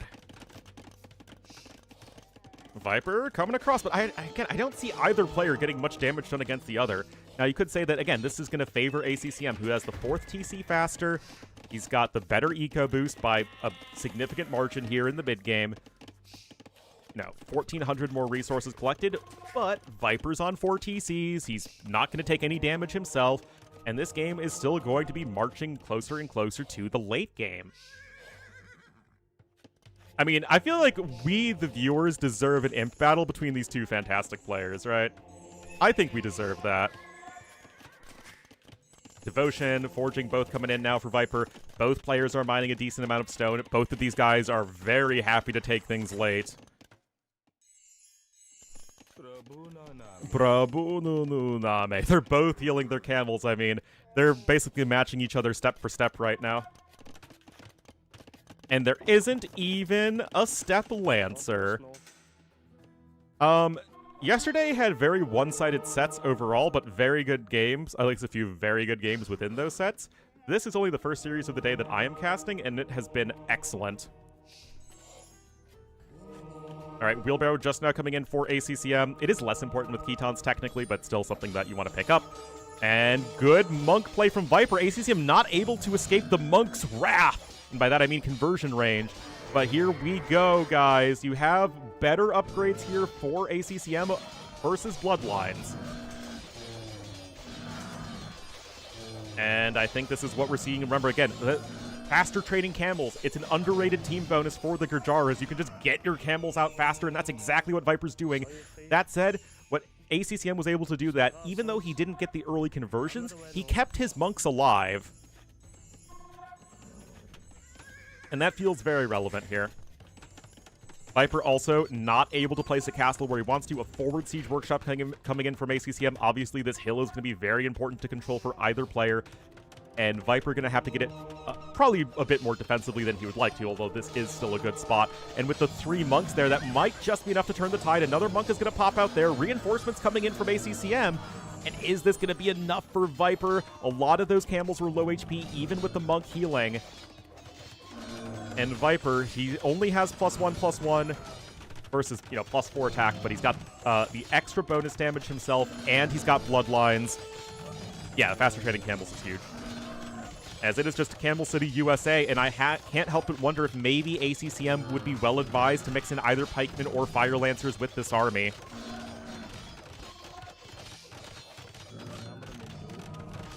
Oh boy, Castle is in. Yeah, even mixing in some Liao Dao, something to help deal with the fact that your opponent's camels are just flying out of the stables right now. And indeed, a few Liao Dao are on the way. Viper's camel numbers are finally starting to plummet. And yet, look at this here from Viper. He's a little bit closer to Imperial Age, even though he's behind overall in res collected. Yeah, I think that, some infantry unit. It's not really worth showing the interviews because they aren't all that great. Military score, yeah, it's a little bit better here for Viper.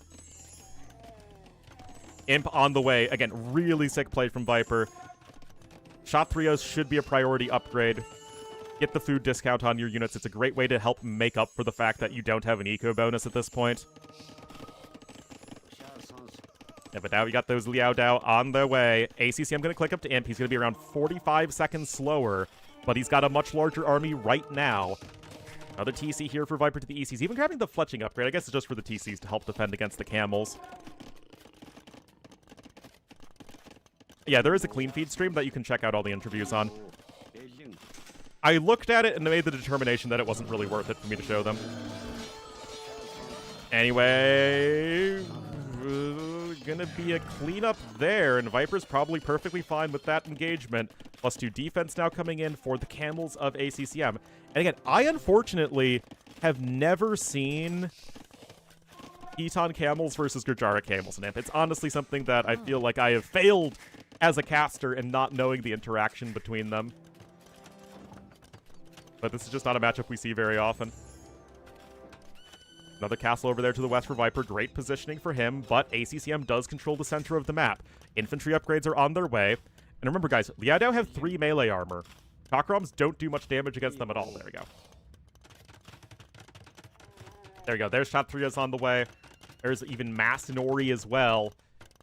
And what is Viper going to do in Imperial Age? These Liao Dao are going to make engaging the camels much more difficult.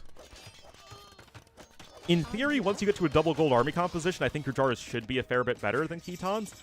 But ACCM's approach here is pretty good. Viper's camels are here to the east, though. They're going to deny that castle, so both players getting a castle denied right now. That's awkward. And yet, Viper is an Imp. His first Trebuchet is on the way, and yet he doesn't have heavy camel coming in. Is this going to be a disaster for Viper? I mean, yeah, getting that castle denied is annoying for ACCM, but Viper's entire western portion of his base is exposed, and he just doesn't really have the resources to get upgrades right now. ACCM is going to hit Imp. He's got like 3k more resources collected. He immediately gets the heavy camel upgrade. Uh-oh, this could be tricky. Viper going to try and get chemistry. Of course, you do get bombard cannons as Gurjaras. It's very helpful. ACCM doing something similar, but he's getting a mounted trebuchet, and mounted trebs are such a weird unit. It's an interesting unit, but you do get them without having to research any sort of chemistry upgrade. And they are very good at sniping trebs. Oh man, 3 watchtowers over here feels really lame. Oh, the camel treb was actually denied right there. That's nice for Viper. Still, very low camel numbers for each player. Heavy camel is about to be in, though, for ACCM. Castle over here to the west for Viper is completed finally, and there we go. Hand cannons are on the way. I think that is the correct decision. I don't think you have the time to get to Chakrams, and even then, Chakrams is not going to be doing the best versus the high melee armor of the Liao Dao. But yes, heavy camels beat not heavy camels. And there's Ordo cavalry coming in too. Remember, that gives you the, it's not actually lifesteal, but it's basically lifesteal. Oh, nice kill there from Viper, though.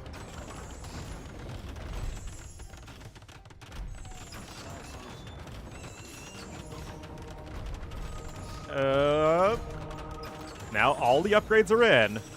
Remember, no bloodlines, but you get, again, what is essentially lifesteal.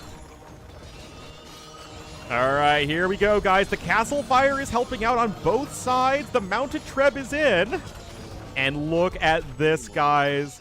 Heavy camels with the lifesteal, able to do work. The mounted treb helps out in sniping the other trebuchets, although you have to be careful with it. And everything is going down there. Viper's castle does... ACCM just immediately rebuilds a castle right where the first one was destroyed.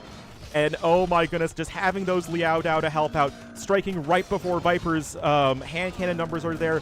Viper just not quite having the resources in early Imperial Age. That Khitan eco is really shining through here for ACCM, plus that late Castle Age pressure. And right now he is starting to run over Viper and looking to try and be our first 2-0 player in the tournament. We've got lamellar armor coming in. Uh-oh.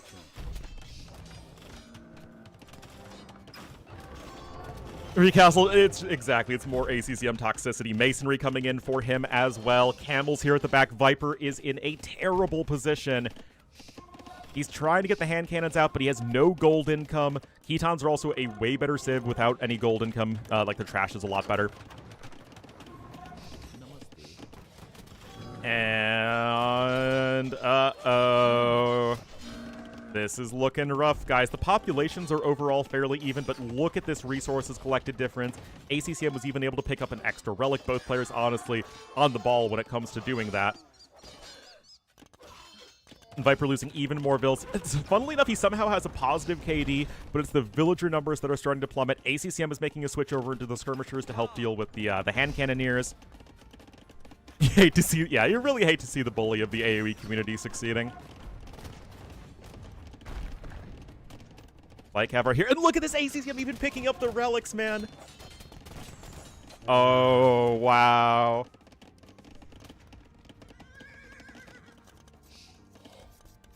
Well, ACCM also has better eco upgrades, remember? Much more so than Viper. Viper's got a bombard cannon here. He's doing everything he can to stay alive, but ACCM is getting all the relics. He's getting all the extra resources. The castle positioning is great from both players, but ACCMs get to be in that more forward position. More mounted trebs coming in. It's kind of weird because they are outranged by bombard cannons, but they're also a lot faster than them.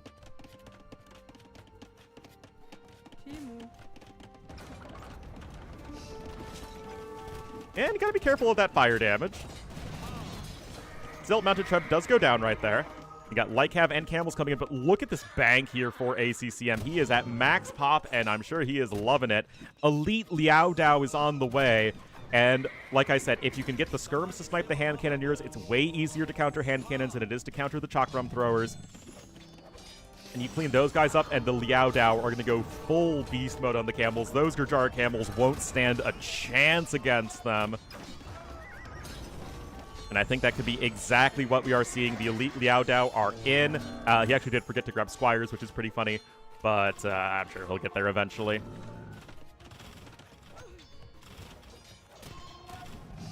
Siege engineers coming in here as well. I mean, again, Viper is doing everything he possibly can to hold on, but he is just running out of map control. He is running out of options. Even a watchtower over here from ACCM. And, you know, I'm sorry, Viper, but ACCM is a way too good of a player to let this game go. And ACCM is looking like he will pull off the reverse sweep against Viper here in game number 5. Very, very even, but that late Castle Age early Imperial Age where ACCM was able to harass so much of Viper's economy. Viper not really able to do that. He just denied a castle over here, which ended up not really mattering all that much.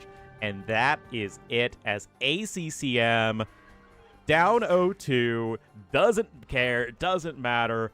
Look at this difference in eco efficiency. 16% more efficient in economy is absolutely massive. And Viper, even with a slightly positive KD, but so many more units trained by ACCM. And yeah, of course, just having so much better of an eco there as ACCM. You see the Khitan eco really taking off, but it wasn't that big of a deal until, what was I saying, guys? Late Castle Age, early Imperial Age. That is when things went from, like, not great for Viper to, oh, geez.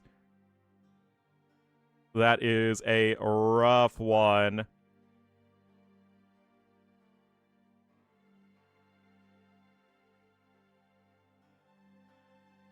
So Viper's not out of the tournament. And remember, guys, no spoilers, please. I don't know the results, and yeah. Yeah, I mean, it was denying Viper's castle plus doing a lot of eco damage together. What a great series, though. ACCM earning that win against a still very strong Viper. I mean, Viper still looked good. I still think Viper is almost certainly going to make it out of the group stage, but ACCM just got the better of him in the final game. It was close, but he was able to do it. Great, great stuff. And the next series, guys, is going to be Nikov versus Yo, which I think should be a very good one.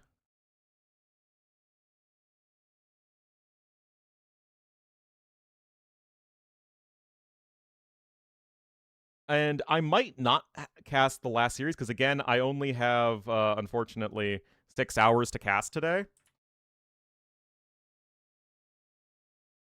Wait, did I already? Must have already downloaded them on accident.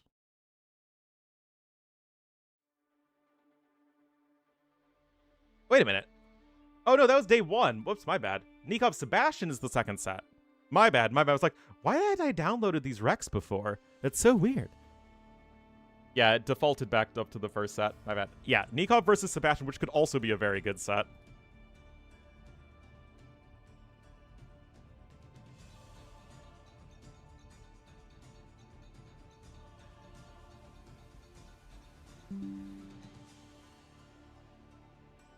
All right, let's oops.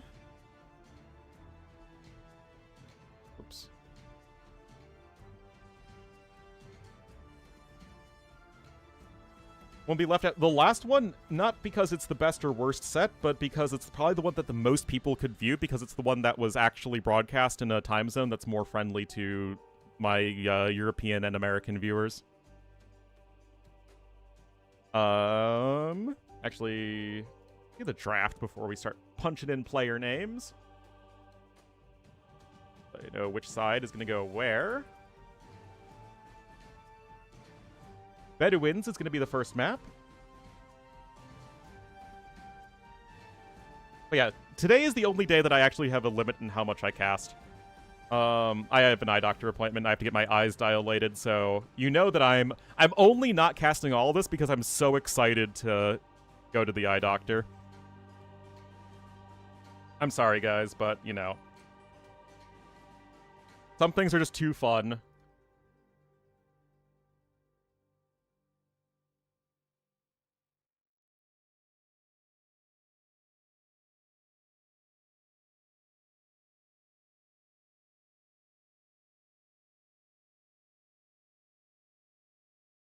No excuses, I'm sorry.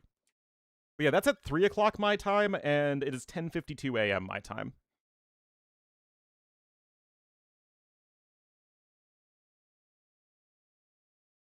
Hang out. That, and let's get the Civ draft down. Shoe number 1 Civ pick, man.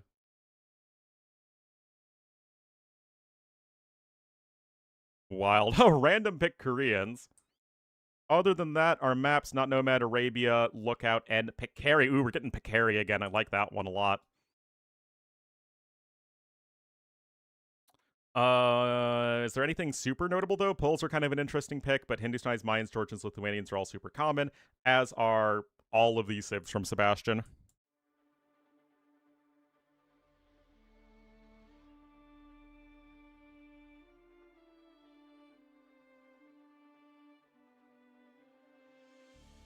And game number 1, it's on Bedouins, so I just need to find the Bedouins game.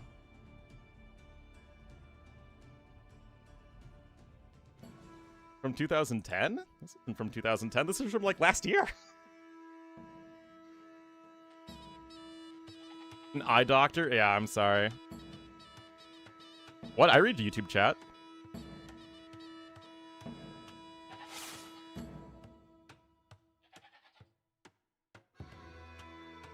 Alrighty, guys. Here we are. Oh. Whoops. Professionalism is collapsing once again. These guys are teammates, remember?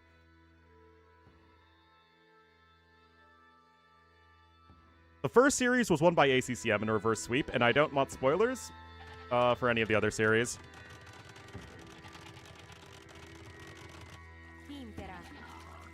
No, I do read YouTube chat. I literally have it open as well.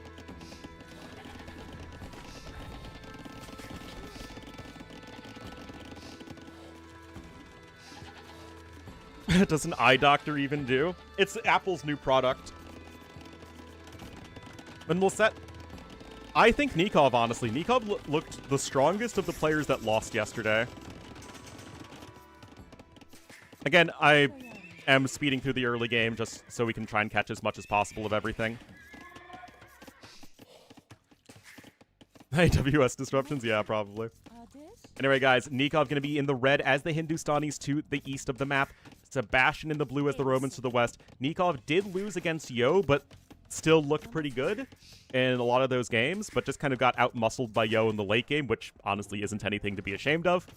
Sebastian, meanwhile, did just look a shade worse than Leary. He kind of got crushed in all of the games that he didn't have an early lead in.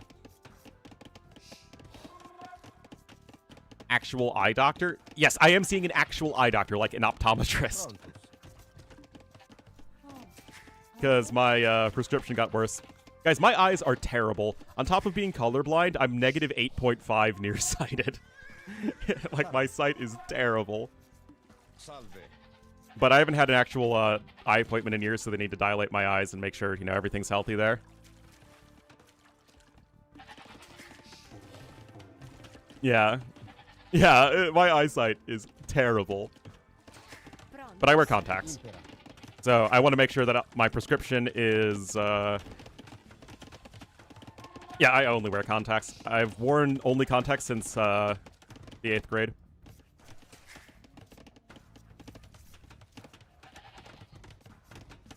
You know of? Yeah, yeah.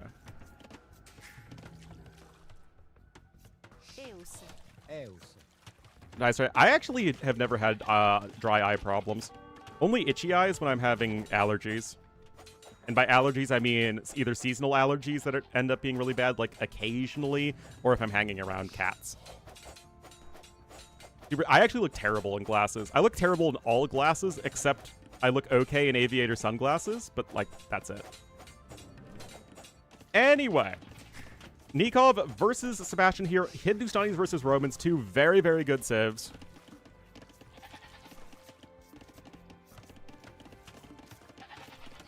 With color blindness, honestly, I'm just used to it with Age of Empires. No issues. Yeah, I mean, I'm lucky in that I just don't have dry eyes, but I hate wearing glasses.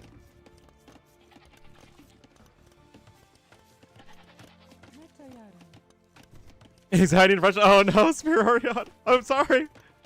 I wouldn't wish that upon anybody. Oh no. Feels bad, man. But you know what? The good news is that we're all having fun here casting this tournament. And remember, we have TTL coming up after this, and we have Thalassocracy Cup. We've got KOTD in December, and we got plenty of AoE2 to consume. And also, I need to work on my History of the Civs, Part 2. And I need to start State of the Civs. And I need to do my review of Alexander the Great. There's just a lot of stuff going on.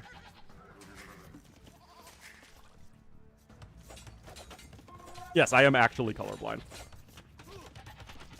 Anyway, not a whole lot's happening so far, and again, the day is very long. We want to make sure we can cover all of it.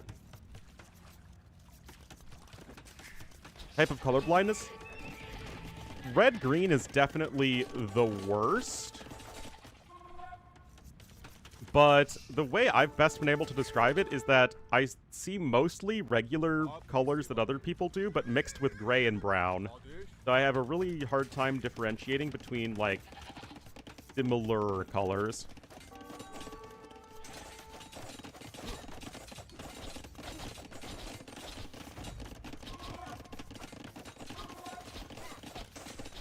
I see everything retro. Exactly.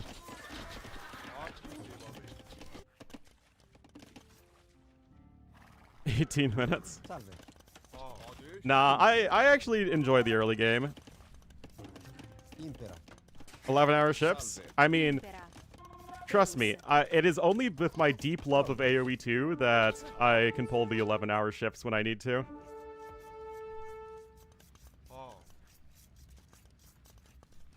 No. I have no problem with the first 15 minutes of a regular AoE game, and this is even with a 9 bill start. I just have, again, it's just the fact that we have limited time today.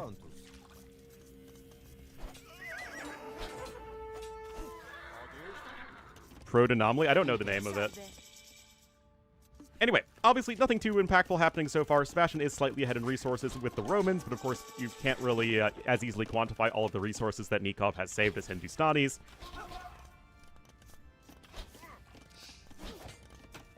10 times more, I mean, no strategy game is that popular that isn't literally chess.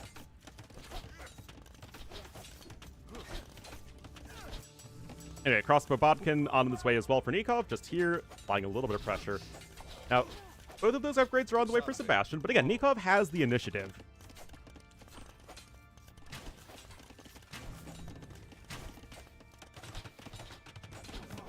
Also, the youngins don't really like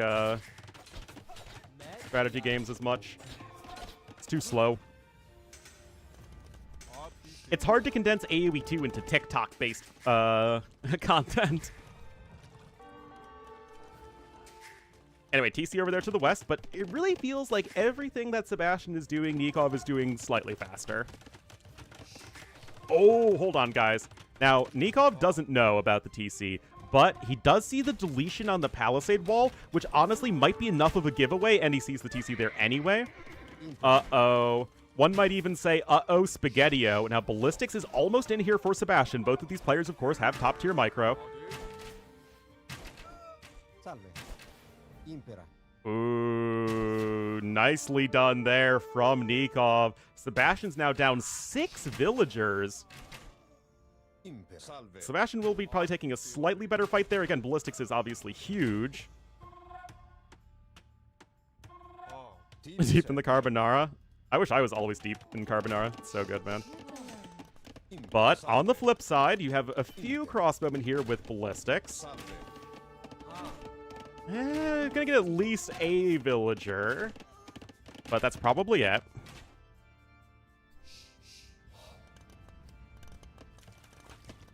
Is it 11 hours? That is not unique to AoE tournaments. I honestly truly don't know why we need such obscenely long days for AoE LAN events. But trust me, I've worked, what, 4?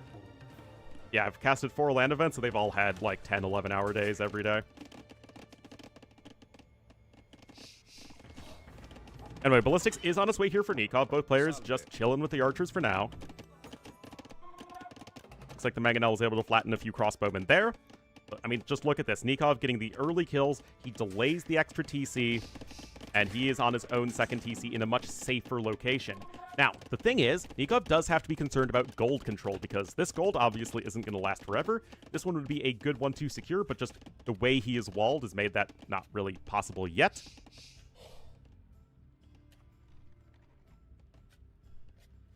As much in the days you have? Yeah, I guess so. I mean, it probably costs very similar to rent a venue for an entire day as it does for like 6 hours. Also, with the way that I'm sure that people are getting paid, it's just going to be, you're paying all of the staff who are working on the event by the day and not by the hour. So you want to make them the days as long as possible. Or you're just paying them by the event, which I guess is still basically paying them by the day.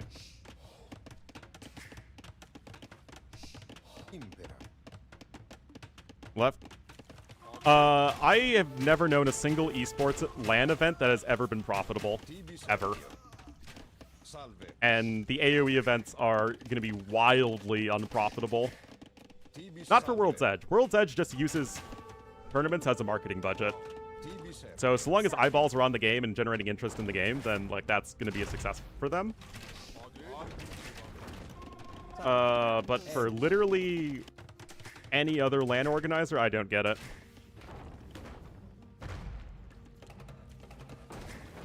It'd have to come from advertising revenue, ticket sales, and merch sales. Profit? I mean, LingYuan, right?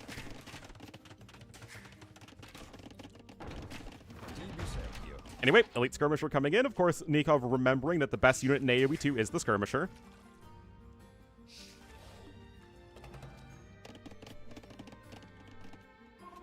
Doesn't have any defense upgrades yet, though. Wheelbarrow coming in. Gosh. You're lying on my head, poor little dog. All right, Wheelbarrow now coming in here from Nikov. He's adding in his third TC. I mean, it's in just now, but he's ahead by 12 villagers. Bastion is getting Boson. Yes, Romans do have a better eco than Hindustanis, generally speaking.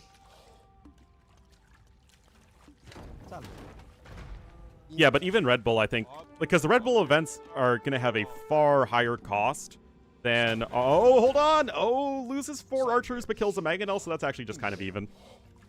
The costs for running a Red Bull event are astronomically higher than probably running this event.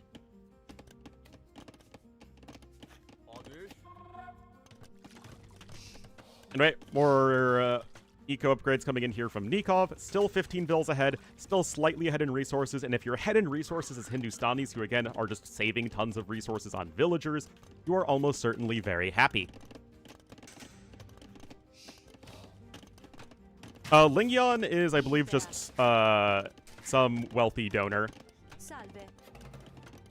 Some, wealthy sponsor, I guess. That's how most AoE events have been run. Gamer Legion, backed by a wealthy sponsor. Tyrant, backed by a wealthy sponsor. AoE, WWP, when that was a thing, again, same deal, backed by a wealthy sponsor. SY was the same thing. Oh, now that's the sort of thing that Sebastian's looking for. A lot of archers getting cleaned up.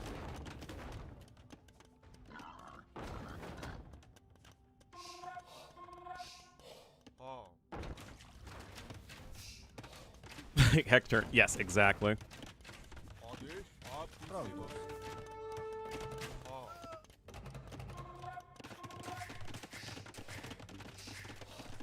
Anyway, 4th TC coming in. By a yes, ECL was backed by a wealthy sponsor.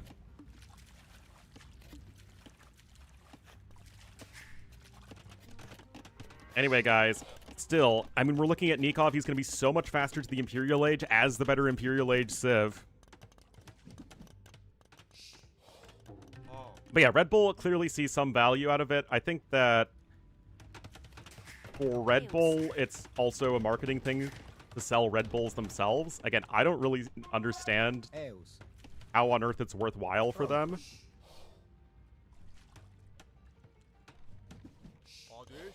Other Red Bull sports? Yeah, maybe. I really, again, I don't know the economics behind it. All I know is that the Red Bull events are extremely expensive to run.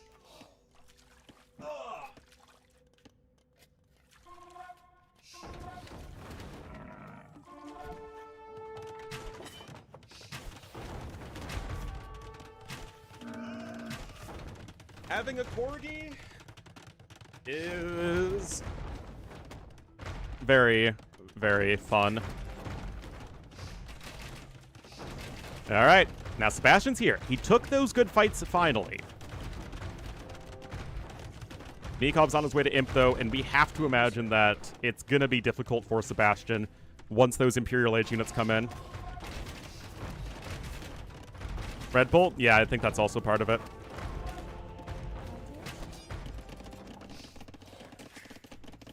Those Christmas hats? Yeah, maybe. Thalassocracy Cup is sponsored by World's Edge. Now, online events are, like, by comparison, like, comically cheaper to organize. And so it's much, much, much easier for them to turn a profit. Especially if you're not fronting the prize pool. So, like, every single online event that's hosted by a streamer is, like, way, way easier to turn a profit from. Anyway, units are coming in here. We have Bracer and Bloodlines coming in, so you're still not really having any Imperial Age upgrades yet.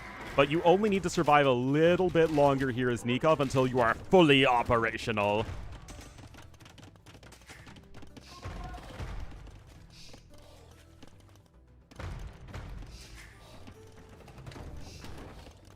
Bracer's going to be in. Still no more skirms yet. You do have 50 villagers on food as Nikov, although his eco upgrades leave much to be desired because, you know, memes. Counter hand cannons? That's the neat part. They don't. I mean, that is a lot of mangonels. We're looking at 5 mangonels from Sebastian. He's trying to make a switch into pikemen as well. He is on his way to Imperial Age. Even a random knight over there getting a bit of value. I mean, he's really trying to thread the needle. Camels are over here on the other side of the map, but again, we're still not looking at Imperial Age upgrades. We have Bracer, but not that many units with which to benefit. Camels are still have really bad upgrades. 4th TC coming in now from Sebastian. Knights are getting in here and getting some value. Is Sebastian going to try and make this work? I mean, this is a bit annoying for sure, but you're still getting more damage done on this side as Sebastian. Nikov does get a kill there, which, you know, is something. Just gonna go Cavalier Pikemen, because that's what Romans do. Sebastian does have more vills. He also has more vills actually working right now and has taken a big lead in the resources collected. Really, really well done here from Sebastian, able to deny just enough of his opponent's income as he was getting to Imperial Age. You do have Heavy Camel on the way, and Hindustanis are still the better late-game civ. But Sebastian has a score lead right now, and he's going to get even more of a score lead with Imperial Age itself in.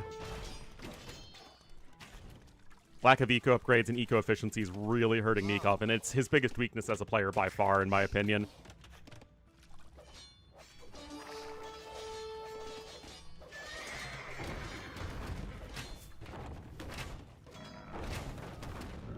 Oh, man. I mean, it just feels like Sebastian's been able to get a lot more done. And he's able to get a better eco. He's getting Cavalier. He's getting Halb. At this point, Nikov's eco has been a meme since I've started watching AoE. Or started casting AoE at the very least. Like, at least since 2016.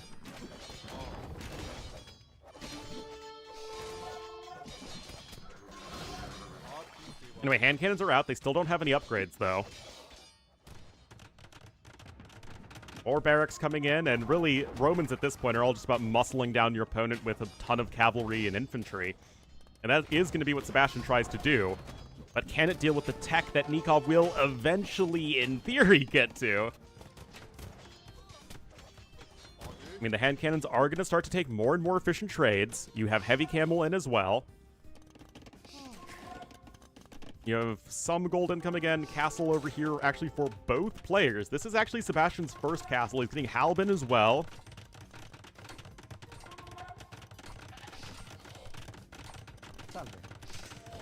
And camels are incoming, and that castle's going to be denied for now. Grand Trunk Road. Coming in. He's literally getting Grand Trunk Road before Bosaw Heavy Plow and Handcart. This man. This man, my man. All right, Sebastian going to try and get this castle back up, but Nikov's own castle is going to be in here first. I mean, it's kind of a logjam over here.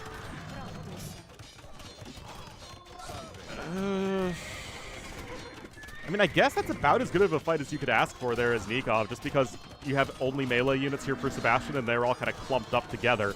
So yeah, Nikov is definitely going to come out on top there. He's getting close to the score lead again. Now, the castle does finish, just barely, but it does finish. Random units over here.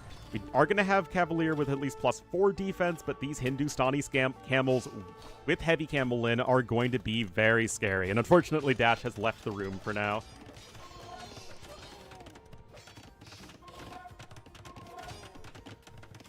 Yeah, Romans definitely feel like they are on a timer. Yes, Nikov's worker efficiency is quite low, and yes, Sebastian's resources are a lot better. And really, I mean, in this game number 1, it was quite passive early on, but at this point, it's a very interesting dynamic. It was looking really bad for Sebastian. Nikov's mid-game was really solid economically, but as the Imperial Age transition started to happen and Nikov's efficiency started to plummet, and now look, it's 87 vills on wood, guys. That's so bad! Nikov isn't making any wood units! Except, like, one trebuchet. Uh-oh.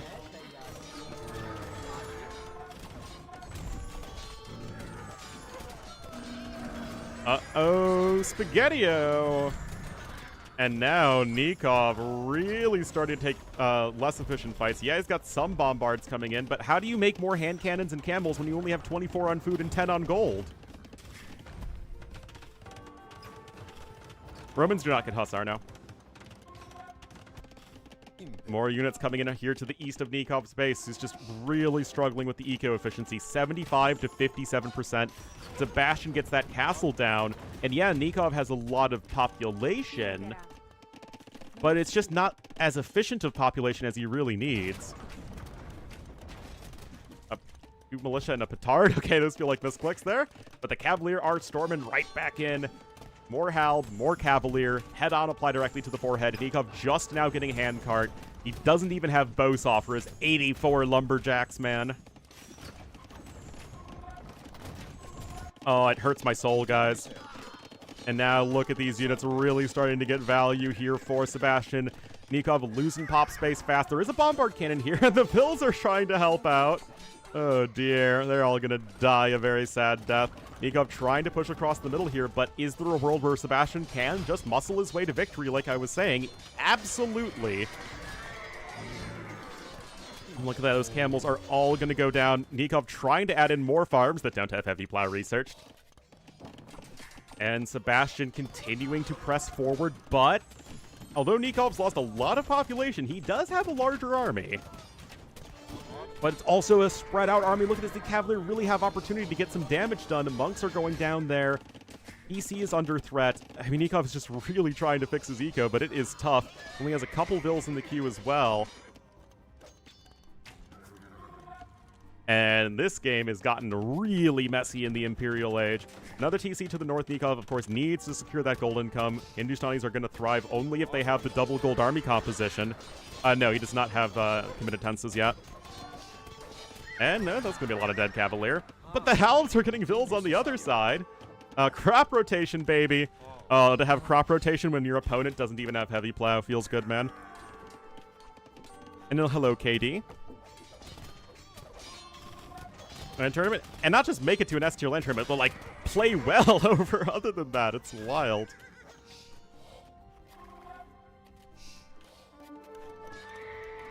Well, I mean, Nikov's only at 109 bills. That is not good at this stage of the game at all. Nikov is still taking kind of efficient fights. He's still way ahead in resources destroyed. He's just really far behind in resources collected. I mean, Sebastian's got all of his eco upgrades. He's got conscription now as well. Blast Furnace is the last upgrade that he really desperately needs.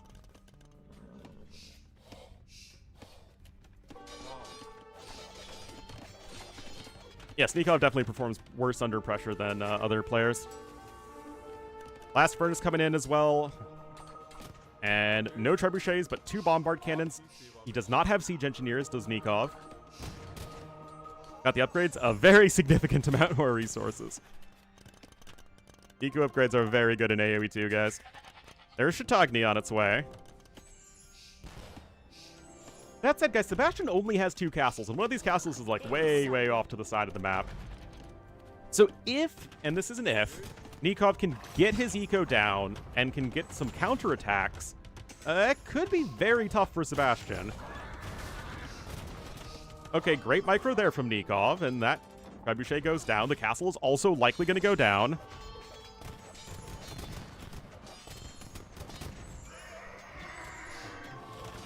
Oh, Cavalier are here. They're like the fox in the hen house. And, I mean, Sebastian's the one at max pop, and yet Nikov is still taking good fights. This is a very strange game in some ways. I mean, Nikov's absolutely still in this game. The stores are still very close. There is another castle to the far north of the map, but that just leaves the entire center of the map super open to any light cav raids that Nikov feels like sending through. Halves are kind of, again, running into the log jam. Camels still have very bad upgrades, by the way. It's not that hand cannons have good upgrades either. In general, Nikov just doesn't have anywhere near as many upgrades. You can see 7 more techs research this game for Sebastian, who's got way more of every resource as well. Yeah, Nikov's units just in general don't have that many upgrades. And yet, I mean, Hindustanis are a way better civ than Romans here. That is for darn sure. But Nikov is still 50 population behind here in this game number 1.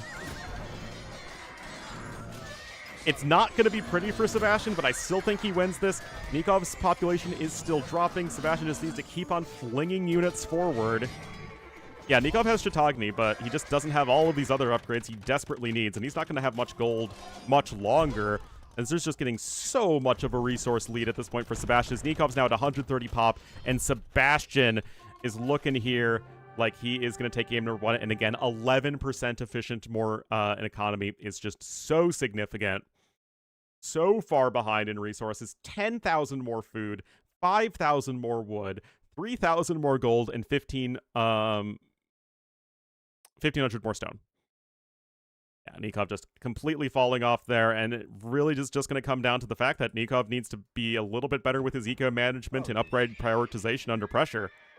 Because he did set himself up very well, but Sebastian was able to just delay Nikov in late Castle Age, early Imperial Age, and that just threw off our red player way too much. So, well done there for Sebastian, and he is taking game number 1. Welcome everybody who might have been watching the mainstream, or not the mainstream, you know, whoever was covering the event live. That is now over. And game number 2, I think, is not Nomad. Yes, it is.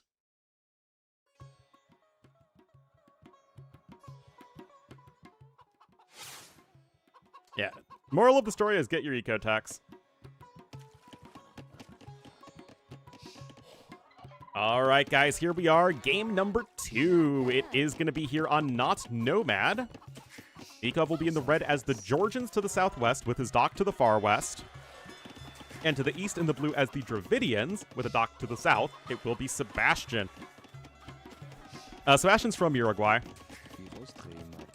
The country that most sounds like Urukai.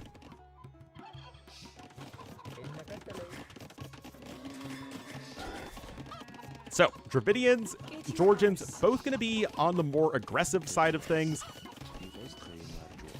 On the land, it might be difficult for Georgians to create a, early cost-efficient eco in the same way that Dravidians can with, siege and monks and infantry or crossbowmen. That said, Georgians are still going to be a lot better as the game goes on. It's not like water play and late game really matters all that much. And this is generally speaking a much more aggressive map. Georgians are a very good civ, but I still think I prefer Dravidians a bit more. From Uruguay, I see no evidence to the contrary.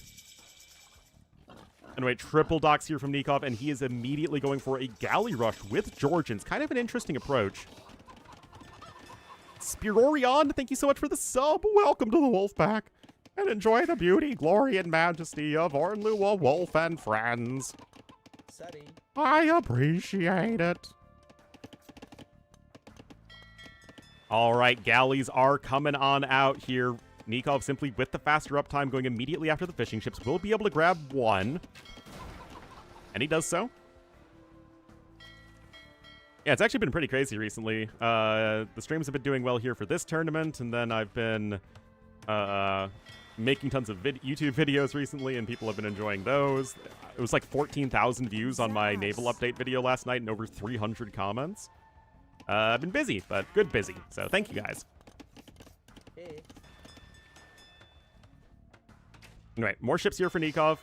Does have double bid-axe, although we got it a little bit later than his opponent. And the blacksmith is in here for Sebastian. Of course, fletching is still huge in a galley war. There we go. Nikov, no blacksmith in yet as far as I can tell. Oh, although that's a sick mule cart. Now that's how you mule cart, guys. No thanks to girls. Nah, cute grills are always distracting to me. Oh, but thank you, Spirorion. I appreciate it. Brief monopoly on attention? Something like that. That's why I try and get those videos out fast, for that very reason. Anyway, blacksmith coming in for Nikov. Obviously, he will just see that Sebastian has the fletching upgrade, is going to scooch back for the time being. Pork belly recently. I did make the Thai stir-fry pork belly dish whose name is escaping me. That was really, really good. Yeah, that turned out really well. Then again, deep-fried pork belly is pretty generally good. I mean, I'd heard of the dish before, but you inspired me to make it, yeah. And I did make it, and it was really good. Yeah, I do think Georgians are a little bit of an odd choice. They're not bad, but I do still think Dravidians are slightly better.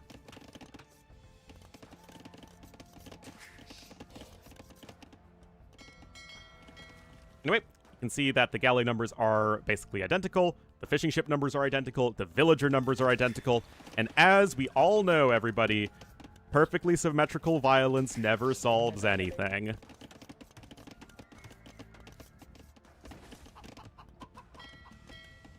People just never listen to me. Or Professor Farnsworth.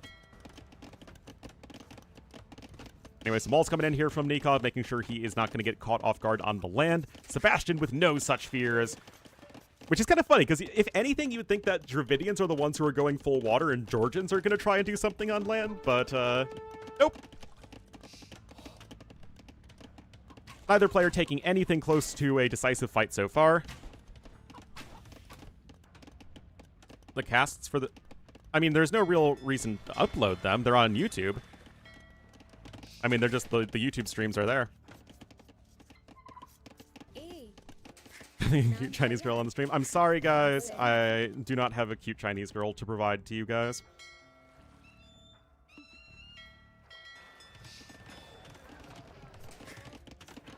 Alright, so, market coming in. Yeah, the only kill so far in this game is the one fishing ship. That said, Sebastian, good eco management. And again, we have to imagine that Dravidians are going to have a better eco than are the Georgians. And Sebastian will be able to click up to Castle Age as soon as that market is done. And I guess we'll just queue it up after that villager, and that is exactly what he's going to do.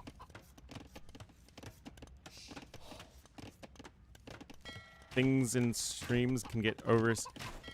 well, I only sort of recently started streaming on YouTube, but it's going to be way better just to have the VODs of the live streams on YouTube for people who want to watch it than trying to upload all those videos separately. Anyway, Nikov did sell a stone, and he's still behind in Castle Age time. Again, this is a credit to both Dravidians and the good early eco management of Sebastian. A YouTube chat. Again, I am reading YouTube chat. I do, I promise. Well, I mean, it's still not too big of a difference in terms of Castle Age timing, but... Is the score correct? Yes. Eric's coming in for Nikov. Again, Sebastian's got nothing at all on the land, no walls, no nothing. Nikov spent time trying to make sure he was getting set up defensively. Sebastian just got double bid-axe the second he hit Feudal Age, made his galleys, and then is just cruising his way to Castle Age. YouTube chat, nowhere near as often as Twitch chat, but I also have way more viewers on Twitch than I do on YouTube, so it kind of makes sense. Also, Twitch is more about chatting than YouTube is.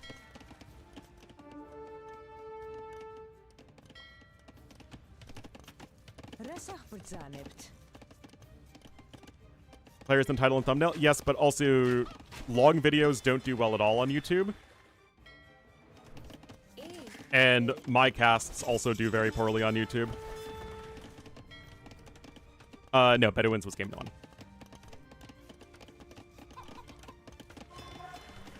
Anyway, War Galley coming in, no Bodkin yet, and actually Sebastian's going to be switching over into the fire ships. He's adding in TC number 2, and this just feels like a very laser-focused build from Sebastian. Okay, I'm going to win water, I'm going to get a good Castle Age time, and then I can expand my eco. Just pretend that we're playing islands, and just make sure you don't get wrecked on the land, I guess?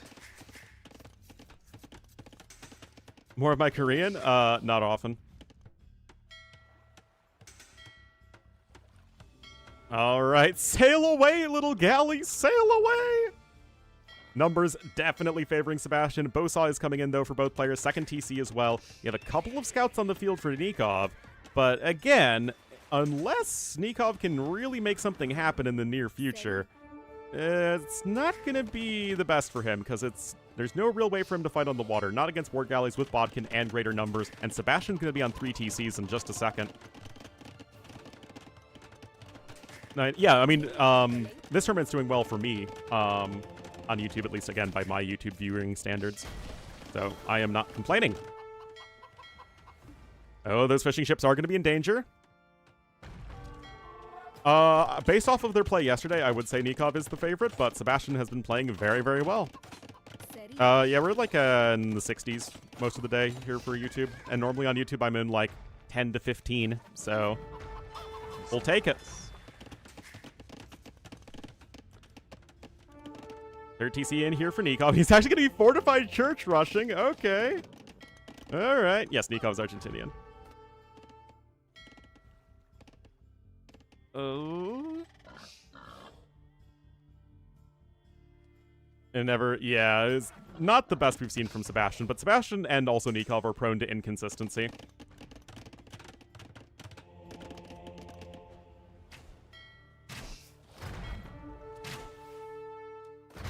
Also, the thing is, you need to be able to place the churches in early Castle Age, and if you can't place churches without also being able to place TCs, then it's like really, really bad. That said, that is not really what Sebastian's looking for. He left half his navy here to clean up the fishing ships, which is nice, but that allowed Nikov with his own galleys here to actually go ahead and... Wait, hold on. Nikov even saved his fishing ships.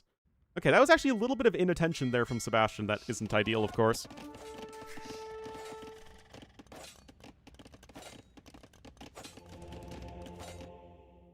Mangonel coming in. And I mean, Sebastian, like, where does the, where does a clean, clear economic approach end and just pure greed begin? Because I still ain't seen nothing here for Sebastian to defend.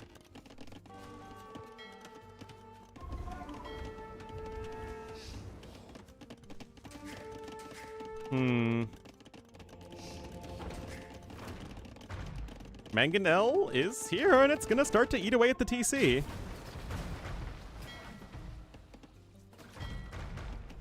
Don't spoil anything from the mainstream. Again, I don't know the results of the earlier matches, and I don't want to be spoiled for them.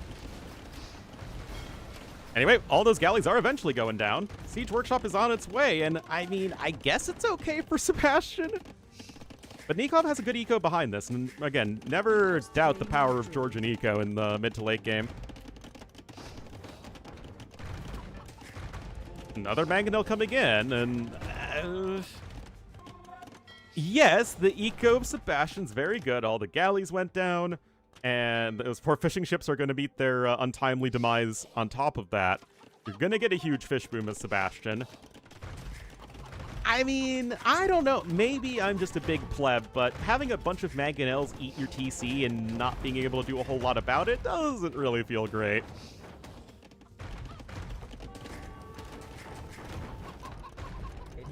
All right. For this stream, well, I appreciate it.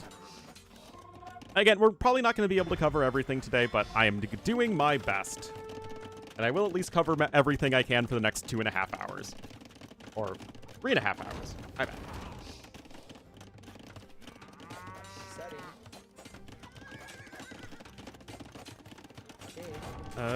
I mean, Dravidians do have their own cheaper mangonels, which is nice, but yeah, they're not really designed to be the best civ in the world against this in particular.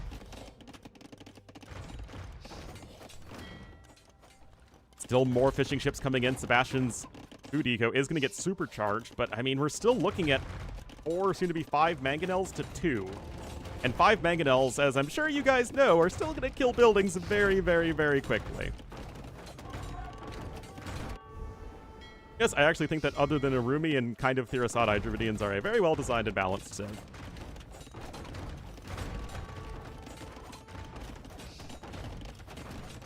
Oh boy. Again, please don't spoil anything from earlier. I have no idea who won any of the games. All I know about today is that it was very long, so obviously more series were close than not. 4 galleys harassing from the shoreline over there. We have a battering ram incoming as well. That said, Nikov does need to maybe feel a little bit more pressure to make something happen. I mean, I guess he killed a TC already. It's 3 TCs to 2, although there are 22 fishing ships on the field right now for Sebastian with gill nets.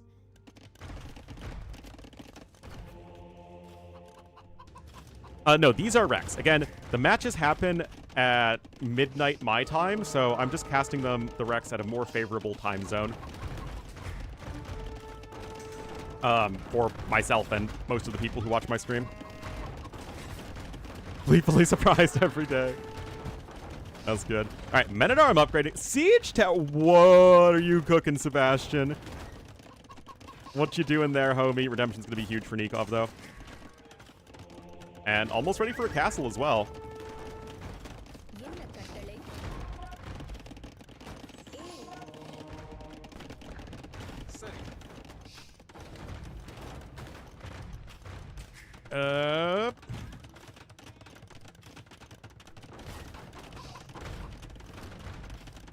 What? How on earth did neither of those hits kill that Mangonel? That's wild. All right, swordsmen are coming in. But didn't they change it so you have to be next to siege towers to convert them?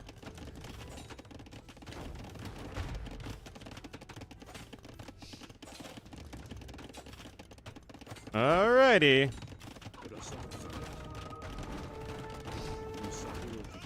Gets the kill there. I think Nikov is, you could always use more mangonels. Unless this is just supposed to be like a distract. No, no, no. Alright. They see me rolling. They hating. Patrolling and trying to catch me riding dirty. Oh, that's one splat right there. Oh, holy cow. I mean, that mangonel was converted.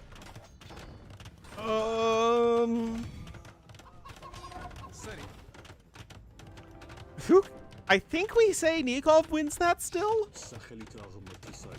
I'm like kind of sure we can say Nikov wins that because he's still the one left over with some army at the end of the day. He gets the forward castle down. He's on his way to Imperial Age. I'm like at least 67% sure that it was better for Nikov. Oh, but those types of engagements are fun, right? You don't see them every day. Anyway, Nikov is switching into Cav Archers because that's how you play AoE 2. And of course, that is going to be performing very well versus the infantry of Sebastian. Nikov, though, is ahead in resources now, so this pressure has done its job. Banuro Pitas, thank you so much for gifting the sub to Mullen. Thank you so much, Fanuropitas. Really appreciate it, and welcome Mullen to the Wolf Pack, and enjoy the beauty, glory, and majesty of Ornlu Wolf and friends. Alright, so 4 TCs here for Sebastian, but another castle is coming forward, and although Sebastian can click up to Imperial Age only once he has the buildings, which he doesn't have right now, he has neither. Oh no, he needs to rebuild the siege workshop or get a monastery down. Uh-oh. Remember, guys, you need to have both buildings up at the same time to unlock Imperial Age. Or, you know, 2 Feudal Age buildings up at the same time, or 2 Dark Age buildings up at the same time.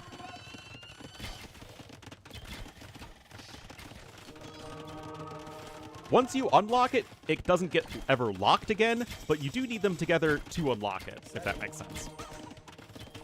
Alright, GG is called, guys. Nikov with a very interesting land push, and I just think that Sebastian did not respect the land aggression from Nikov. He thought that maybe it was already just super far over and that he had just won the game after all of the water play. But no, Nikov was not as invested into water as Sebastian was. Convert a building? Yes, it does. So if you build a monastery and convert a siege workshop, you can then click up to Imperial Age. But yeah, well done for Nikov, and we are all tied up.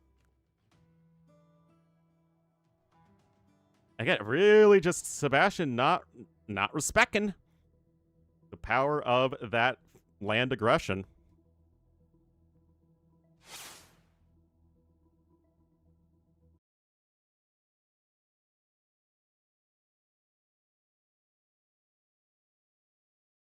All right.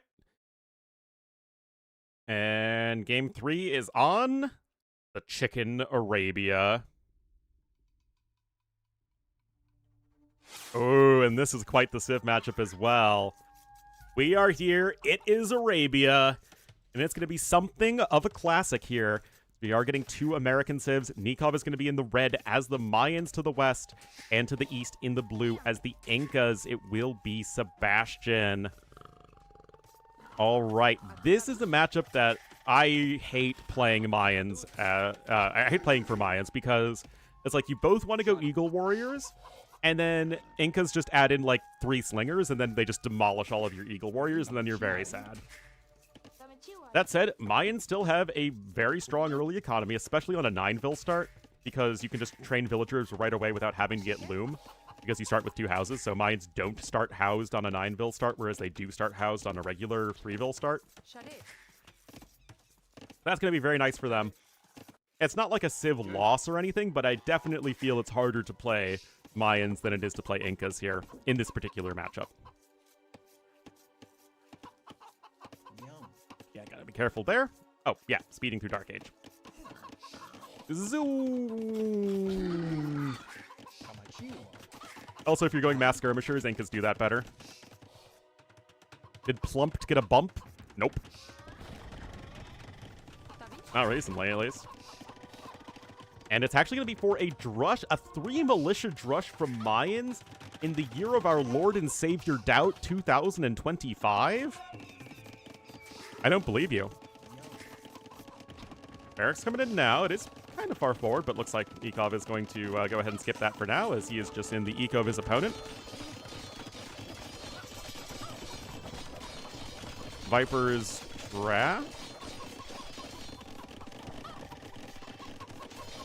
Yeah, Wei was a little weird on Bedouins. It's not, like, bad, but it's not my favorite place to play them. Again, like, you want to get early eco upgrades, but you also don't really want to add farms early, so it's almost like wasted resources. I mean, it's not the ideal Civ. It's not a bad Civ, though.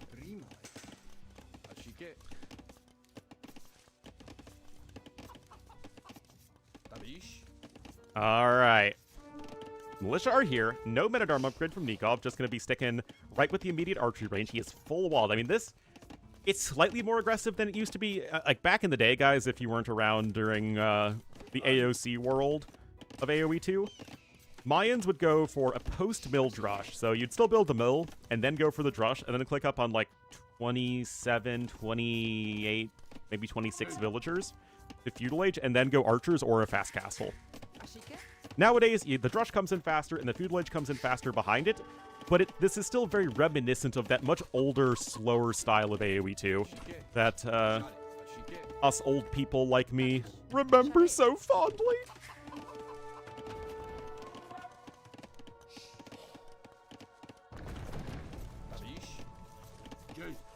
All right, archers here still going to clean up the militia. And it's not like the militia really got that much damage done. Resources collected are even, and of course we have to keep in mind that Nikov just invested more into the early game anyway. Nikov invested a lot into his own walls, so the eco inefficiency from that isn't really that big of a deal for Sebastian. So if I'm Sebastian, I'm reasonably happy with how things are going on. Red Bull 3 finals? It was a long time ago. Long time ago. Because I could do it? Yes. Exactly.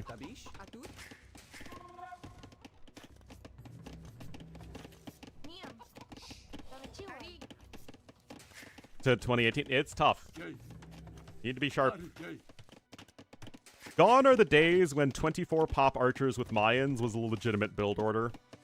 And yes, guys, that was a legitimate build order, and we called it a fast Feudal Age archer play. He still headed 2 to 3 Dark Age farms. Oh my goodness.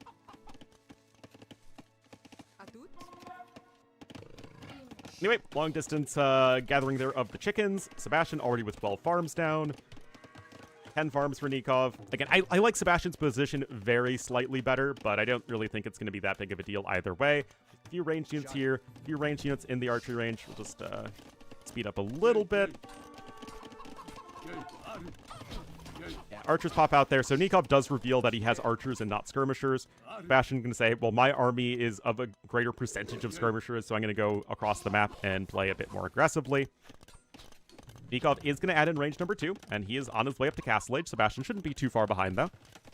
And Nikov's actually pulling ahead in resources here, so good eco management from him. Yeah, that's very uncommon to get wheelbarrow before Castle Age these days, unless you're a civ like Vietnamese. Or maybe Vikings. Sometimes Vikings try and skip wheelbarrow before Castle Age, but you have to have super high APM to do it. Yep. Alright.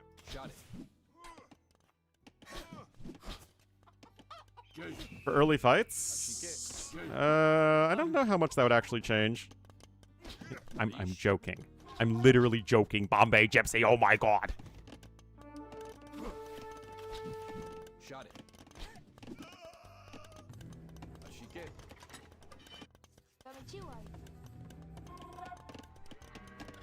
Also, I have a corgi underneath my desk. He has returned. Somebody wanted the corgi earlier. We can have a corgi showing. Whoop. There's a corgi doing his corgi things.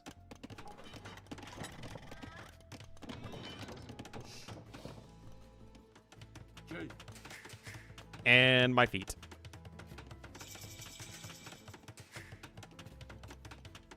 He's a good boy.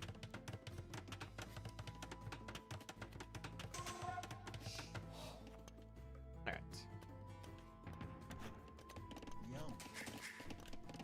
So, Castle Age now here for Sebastian. I mean, really, it's been quite passive so far.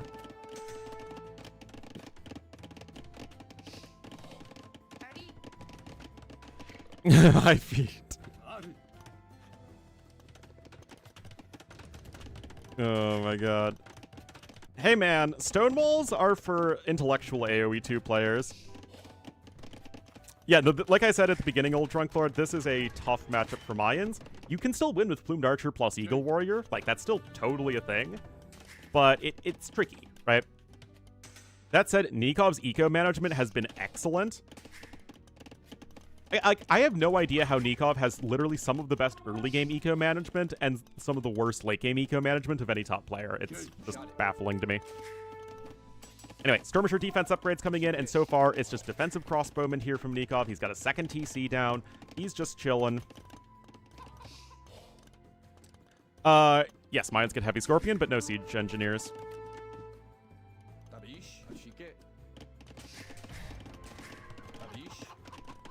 Yeah, we're just cruising, guys. Nothing really too crazy happening. Double ranges here for Sebastian. He's just making skirmishers, which, remember, do get the Inca discount. And here we go.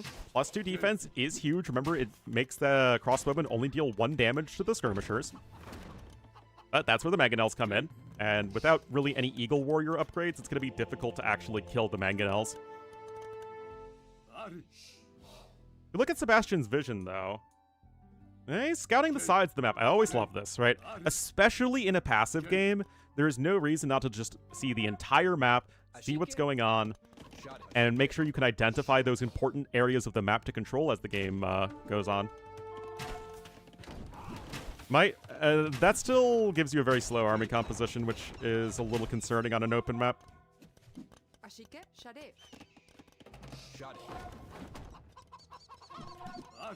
Yeah, apparently Hera was followed and assaulted by a stalker when he was taking a walk, which is, like, super messed up. But I don't know the veracity of that. Anyway, second TC just now coming in for Sebastian, but Nikov's was way sooner.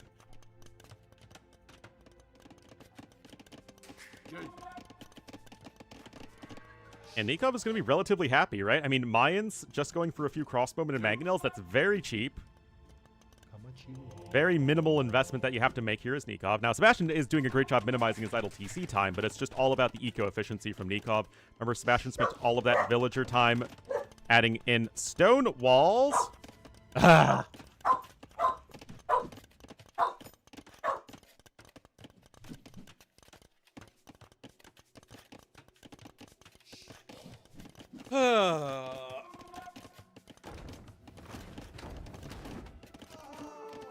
Skirm does get clipped right there. So does the Mangonel. Or the Eagle Warrior from the Mangonel. 1 relic in for Sebastian, but for being a normally very aggressive matchup, this particular game is quite passive. Third TC going to be on the forward gold. Sebastian is still collecting more relics, but Nikov's going to click up to Imp in just a second. Like, this is almost Winchester style, guys. 2 TCs, just a few crossbowmen clicking up to Imp. Like, this is KOTD 3 Vinch, I want to say. Maybe KOTD 4 Vinch. Oh, Nikov does need the second building, so a little bit off on the timing, but obviously he's going to be up to Imp way faster than Sebastian.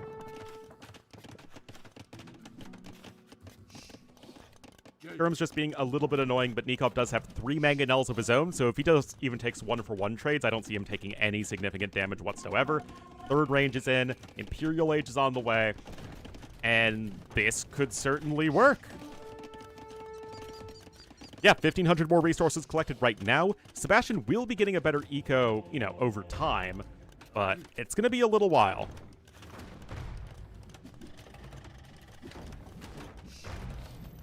During an official match? Oh my god. I mean, it's Mayans faster Imp with Arbs. That is very, very classic.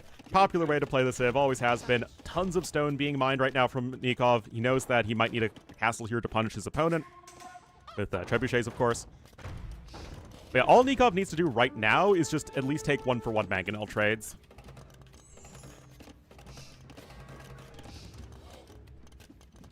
Wait, Capture Age isn't a mobile app. How would you even have that?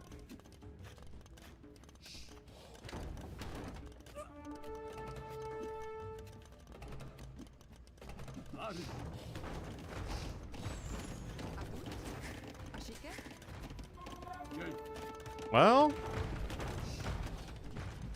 Oh, yeah. Now, there isn't ballistics in yet, and I'll be... Oh, there isn't ballistics in yet. Literally clicks ballistics the second I say that. Now, Redemption is in! Oh, that was very close. I mean, if there was a big mangonel hit onto Nikov's own archers, that could be a complete disaster. Yeah, the slingers obviously don't do anything. Nikov's going for the arbalasts. 14 seconds to Imp. Nikov is going to have resources for some important upgrades.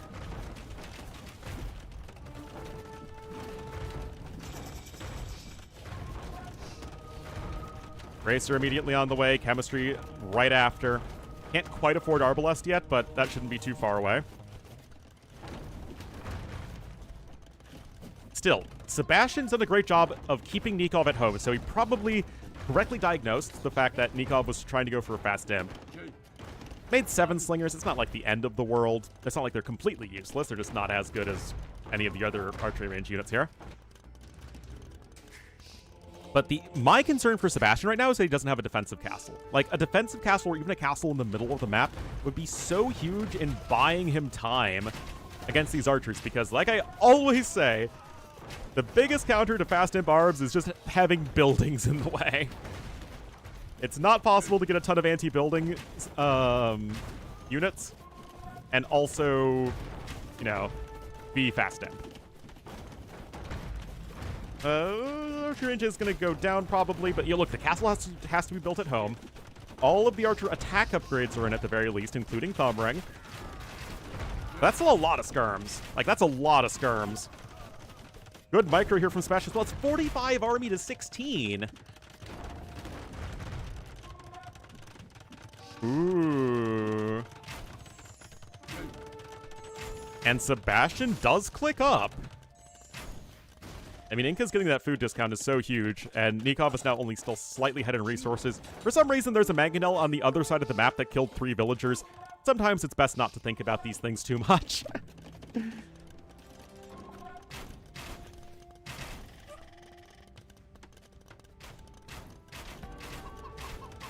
Taken away. Oh my god.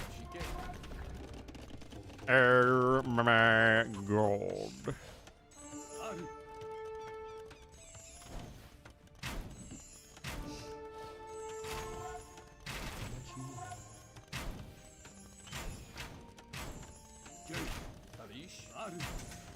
Well, I mean, again, all you need to do with Sebastian is just buy time. That's all you need to do at this point. He's got more archery ranges incoming. It's all skirmishers. Sebastian knows that Nikov likely doesn't have the eco or the tech to switch into Eagle Warriors, and I mean, he's trying to do that, but obviously he can't do it very well.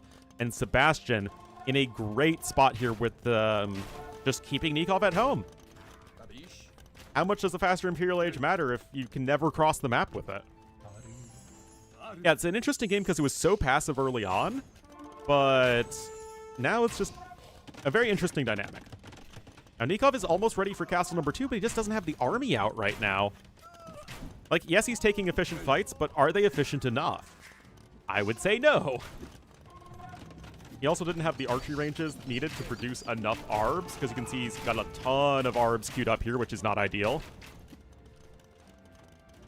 Nikov did have mangonels. They were all microed down eventually. Eagles? Well, he's trying to make it to Eagles, but again, does he have the eco or the infrastructure to do so effectively? No, he doesn't. Bracer immediately on the way.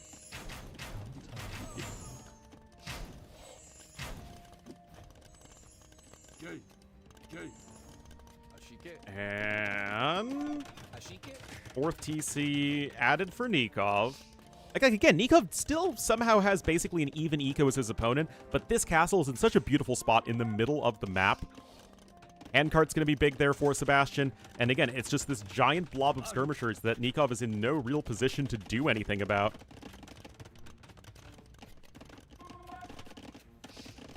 No, the ACCM versus Viper game on Arabia was really good. But yeah, the game's been very passive on Arabia, for sure. Nobody wants to commit to Feudal Age play.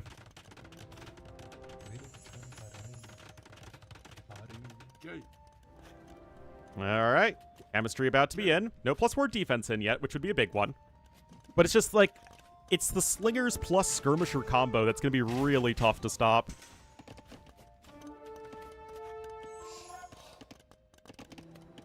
Trebs are on their way.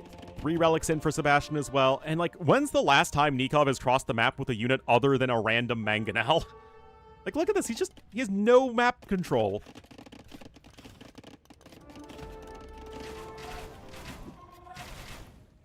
Where are the Slingers? He has 12 of them. Oh, Slingers are out of position. They're honestly not the best there for Sebastian, but it's all good. He's fine. Again, the ideal here for Mayans is to get to Plumed Archer plus Eagle Warrior. That's still a very tough and expensive transition to make. You still have no map control. Ring Archer armor is almost in. And I mean, as soon as the chicken suit men come forward, they're just going to get rocked by the slingers. Like, literally rocked by the slingers. This is where you need to peel off your own archers, but is this going to be the most efficient fight in the world? Maybe not quite. Is Nikov going to be able to muscle his way through this one? It's close. Even the plumed archers help out. I mean, every little bit helps. Block printing coming in. Range? It's the same exact as a skirmisher or an archer. They have 5 range, +3. Oh, and look at this. Nikov's going to section off some of the plumed archers to finally go for a counterattack, as Nikov's like, you have been comfy in your base far too long, Sebastian. And Nikov still has a Vil lead, although he doesn't have handcart because, you know. You know. If you know, you know. He is indeed just trading gold into trash units, but in terms of overall resources destroyed, it's still very similar. And the map still has plenty amount of gold left, and so long as Nikov has access to that resource, which he does, it's not going to run out in the immediate future. Of course, each of the Mayan gold tiles does have 120 more gold on it from the longer-lasting resource bonus. Okay, well, plumed archers do attack very fast. Remember, 1.62 reload time with Thumb Ring. But now, look at this. 3 trebuchets here. And honestly, this is, I think, mostly a matter of Nikov being out of position because the trebs themselves aren't really protected by this castle whatsoever. Castles are kind of in a defensive triangle here for Sebastian, as these plumed archers will probably get cleaned up before they do all that much. But still, elite plumed archer is in. They go from looking stupid to looking cool again. And look at this. The castle is down. Sebastian continuing to push, guys. His Vil count is nowhere near as good as Nikov's, and Nikov has killed 27 Vils and counting. That is not at all insignificant. He is slowly getting more Eagle Warrior upgrades. A castle coming up at the back as well, but he doesn't have El Dorado. He doesn't have Elite Eagle Warrior. He's still missing most of the important ones. Yeah, the monks already have Redemption and block printing and Sanctity. And Mayan onagers aren't very good. No siege engineers.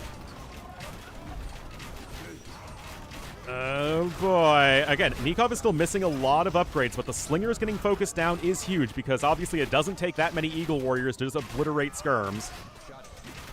Oh, but +4 defense only just now came in, and only with +4 defense do you only take 1 damage from the skirmishers.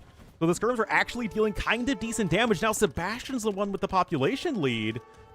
Nikov's running out of units. Did he ever get conscription? Yes he did, but he just needs to take better fights, guys.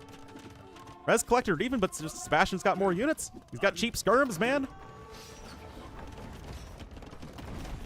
Andean Sling coming in. He's just now getting his own conscription, and this is just having all these archery ranges. He's on 6 archery ranges. Nikov is on, like, 3, and has only ever been on, like, 2 castles at most at once. And now, how on earth are you going to start taking his fight? And I just don't think you can. You have way too many units queued up here as Nikov. He just doesn't have the production. Sebastian with another castle coming in. Very strong, aggressive position. Finally going to start to encircle his opponent on the map. Sebastian also getting hoardings, and this castle just can't stay alive for all that long versus all of these trebuchets.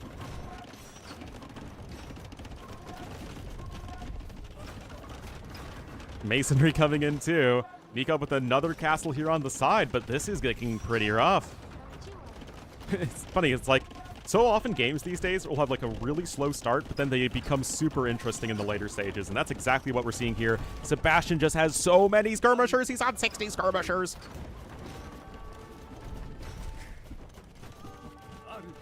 Once again, Sebastian remembering that the skirmisher is the best unit in AoE 2. All you need. An army of mostly skirmishers with just a few slingers at the back to kill Eagle Warriors. And since this is already such a gold-efficient army, Sebastian has almost 3,000 gold banked up for his own Eagle Warrior switch. Normally, I would say that this is where onagers would be the play, but Sebastian already preempted that with his block printing Redemption Sanctity monks. Like, he got that in early Imperial Age to prevent such a occurrence.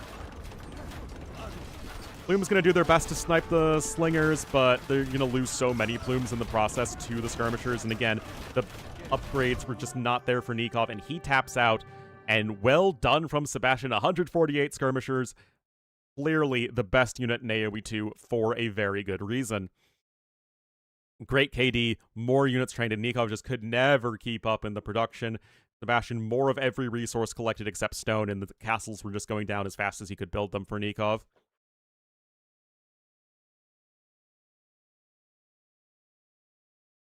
Still a solid game, though. And Sebastian is 1 game away from redemption. And Nikov 1 game away from going 0-2. Remember, I'm pretty sure you need 3 losses to be eliminated from the tournament, but you don't want to be 0-2, that's for sure. Anyway, Giuseppe gifting this up to Kinky Konik. Thank you so much, Giuseppe. And Kinky Konik, welcome to the Wolfpack. Enjoy the beauty, glory, and majesty of Ornlu, a wolf, and friends. And now we're going to be going to Picare. Picare. Oh, thank you, Earthship Wars. Oh. Why is my game frozen?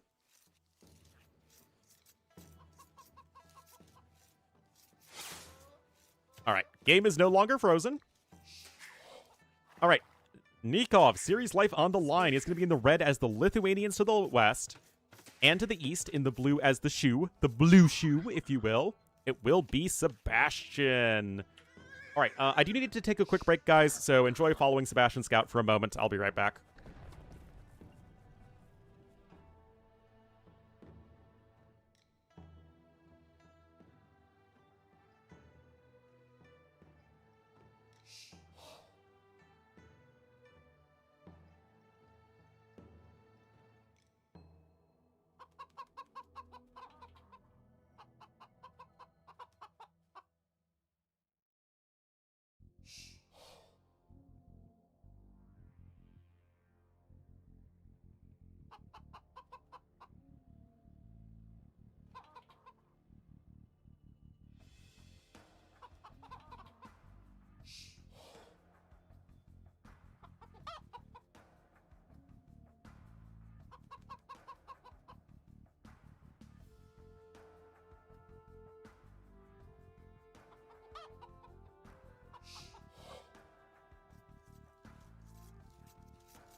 Alrighty.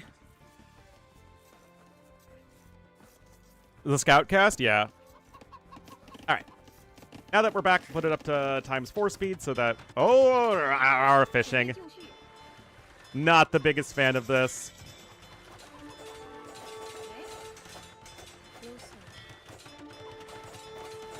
But this is already huge. Delaying Nikov's first fire galley, like, that is enormous.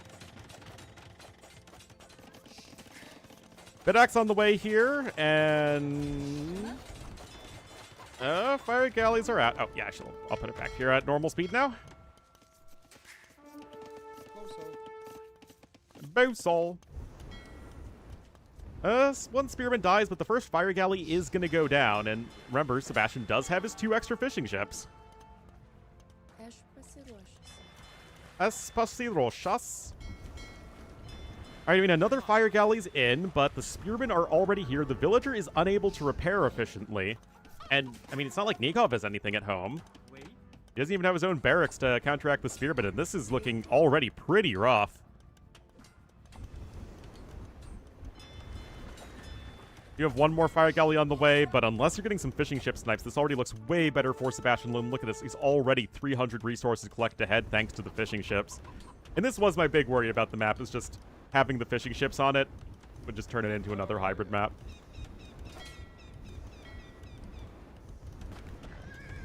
Oh, gets the scout snipe right there. Nico is going to try and come in with another dock, but the issue is that you're already behind in the Navy, as Sebastian's already over halfway to his 3rd fire galley, as the 2nd one is out here for Nikov. So it's going to be difficult.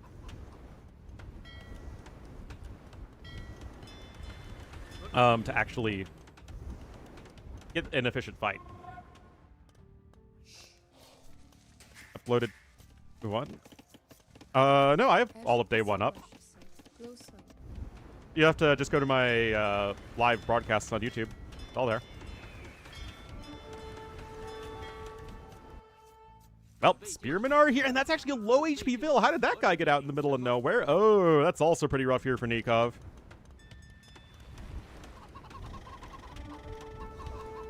Fire galley's getting so much value here for Sebastian. 7 kills to 2 deaths.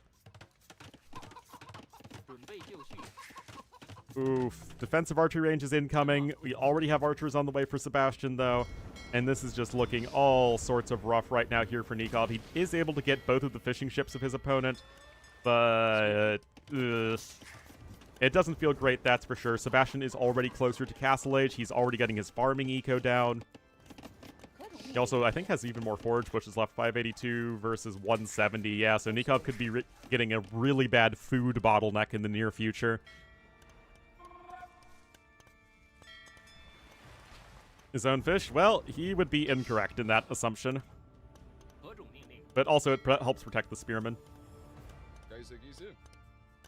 But the demo raft is coming in. We'll see how much it can get done. Oh, okay. Well, I mean, it's hard to ask for a better demo raft than that, guys. I will confess. Okay. Fletching on the way for Sebastian, and he's still a lot closer to Castle Age. But hey, that was good. This defensive watchtower was forced up by the fire galleys, I think. But Fletching is going to be here, and Nikov himself is going to have his own defensive archers and skirmishers, so he can still probably shoo away these units, especially with a faster movement speed. Oh, another Vil gets sniped, though, and that's actually another low HP Vil. Oh, is he going to get it? I think he is, yeah. That hurts, that hurts. Archers there get torched by Nikov as well. Sebastian's 5 Vils ahead. He's almost up to Castle Age.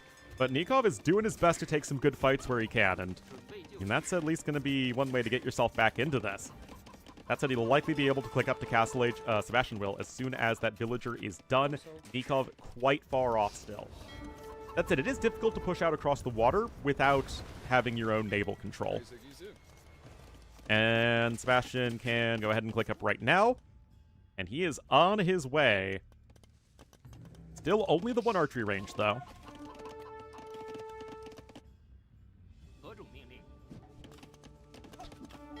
Fire galleys are here for Nikov. He does have a positive KD still. Walls are coming in on site. Oh, it looks like all of the poor chickens were lame. Rip the chickens. But yeah, there's a fire galley and a demo raft hidden in these docks. Okay, well, that was maybe a little bit optimistic there from Nikov.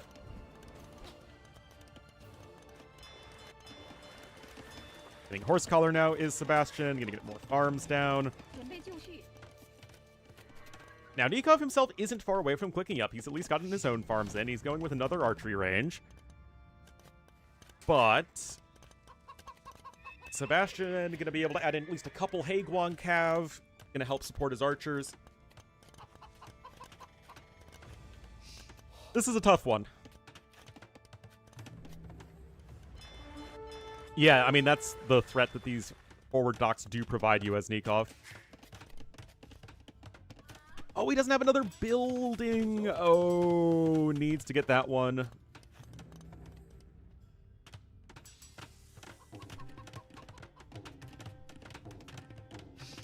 House walls are coming in. But this is almost an entire Castle Age research time of difference here. Got a Haguan Cav in. Of course, you have the cheaper archer-related upgrades as the Shu, which is super helpful. Some people even call it super helpful. Honestly, could cancel a Haguan Cav there. Sebastian is a player who really does like to queue up a ton of units all at once. No, this tournament is not on the new water patch. Bodkin coming in as well.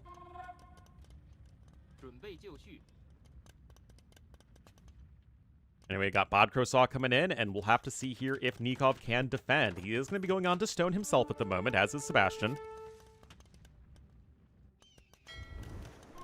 Not bothering with the War Galley upgrade, though. And the Haguang are going to be coming across the map as well.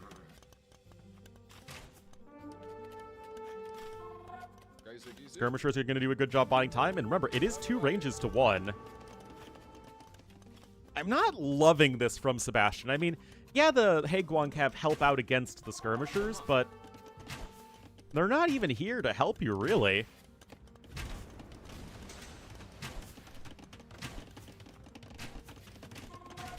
Another layer of walls incoming, and I don't know. Okay, there's a siege workshop. That definitely feels good. But because the siege workshop is in the middle island, that means that you need to actually push over the water to get to Nikov's base, which feels like you just open yourself up to getting blown up by ships. Oh, got the Haguang.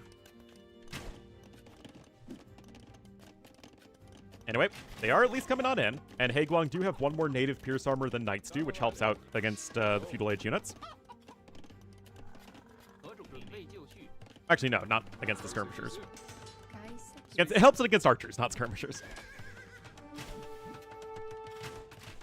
Oh, this chicken just strutting around like it just don't care, as is this one. All the human fighting going on, and these chickens just do not care, man. Just walking around. Nevertheless, Nikov is the one who adds in a second TC. It was a really rough start for him, but he is recovering. The issue is, of course, that Sebastian's eco is significantly better. Shu do have a better eco than Lithuanians in general, I would say, with the food being generated from lumberjacks.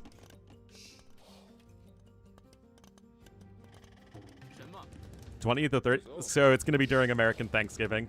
I probably won't be able to cast most of the tournament then, because I have Thanksgiving and my cousin's wedding at the end of the month.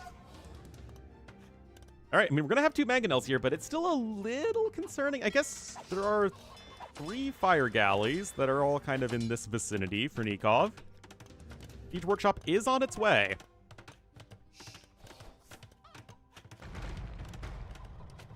I guess this is just to get some more space for your skirms. Defensive mangonel is coming in. A couple of Haguang over here. And remember, Haguang actually kill villagers in 1 fewer hits than Knights do. Only Americans do?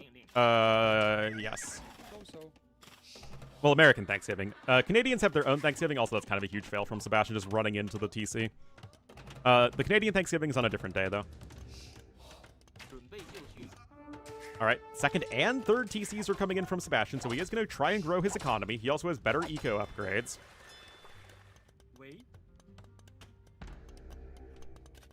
Remember, guys, your main gold is your only gold that isn't in the middle of the map, and Sebastian obviously has full control of it right now. It is worth remembering, though, that late-game Lithuanians are going to be almost hilariously better than the Shu are.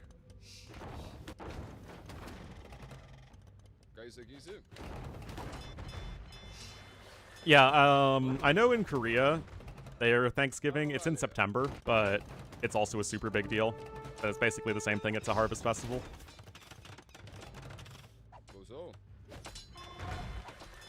All right, I mean, you're going to try and go for a TC here, but it's pretty dangerous. TC going to have to be placed over there on the side. You can see here, gold income is there for Nikov, but that is all he has on this map. I honestly wish it didn't have shorefish on it whatsoever and just had the shallows, but other than that, I like it a lot so far.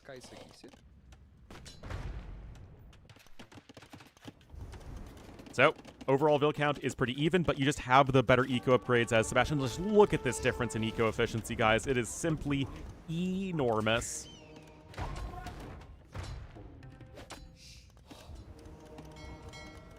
This could be tough here for Nikov.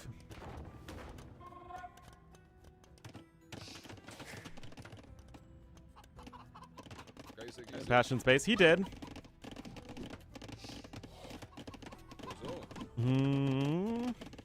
He's kind of stuck, though. And he only killed a couple Vils. No ballistics is in.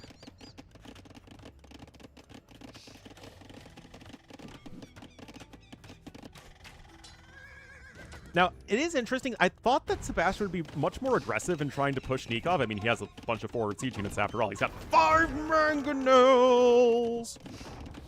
Oh, boy. Oh, no. Rip. Big old mop up there. Handcart coming in. And again, Nikov not having the eco upgrades he needs. Remember, all of the relics are kind of on the shallows area of the map. So the fact that Sebastian has more map control makes it very difficult for Nikov to pick up his necessary relics as the Lithuanians. And now I think this might be giving Sebastian a bit more confidence to go ahead and try and push his opponent. That monk is going to go down. Then, yeah, by a huge margin. It's 10% in Castle Age and 15% in Imperial Age for Shu, whereas Drill is 50%. So Drill is, like, very, very significantly better. But Shu can get the bonus for free in Castle Age, so they are going to be pretty happy about that. And now Sebastian's actually going to be going for some docks of his own. And going to be going for some galleys here.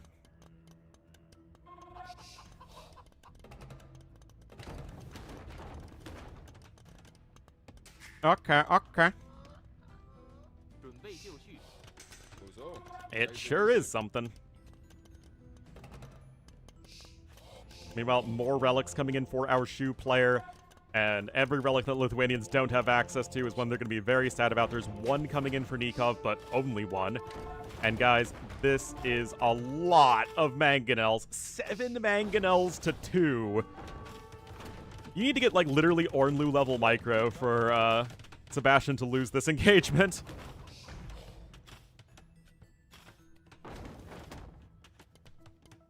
War galley is in. But, I mean, still, Sebastian's being so timid here.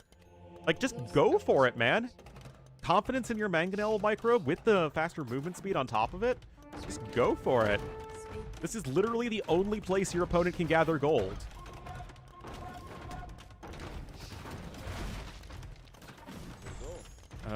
Gets 1 mangonel there, but this is at best going to be a 1-for-1. And Nikov is going to tap out, and Sebastian will win this series 3-1. And honestly, in all except for game number 2, he just looked like he had a little bit of cleaner macro. The micro was pretty similar, but I think it's just that execution advantage for Sebastian really did push him over the top. Able to get the win that way. Just always felt like the eco percentage efficiency was just higher for Sebastian. Yeah, this was a good set. Sebastian had in everything except stone.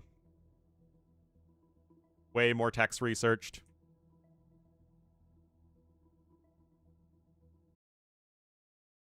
And well done there. All right, so we are 2 sets done.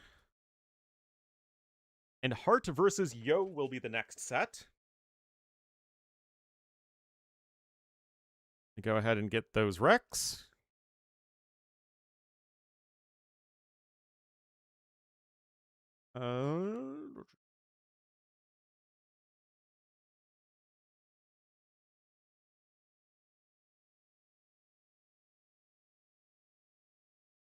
Right, get those, and let's just set everything up for the next series.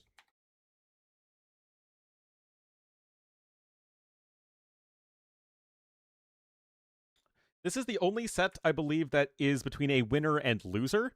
So Yo won his first set, and Hart lost his first set. So I don't know why exactly this is the matchup that's happening. But all the other sets are between two winners or two losers.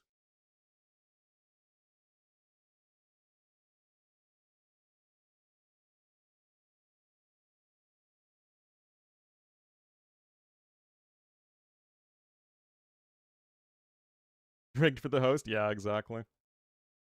All right, let me get the drafts.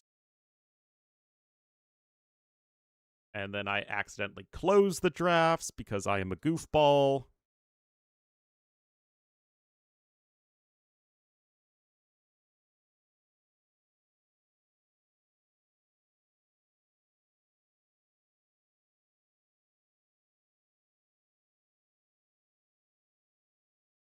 All right, game number 1 is on Khmer.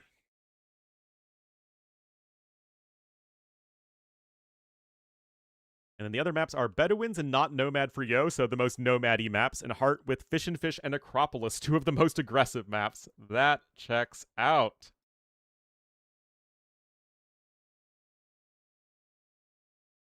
Alrighty, guys, are you ready?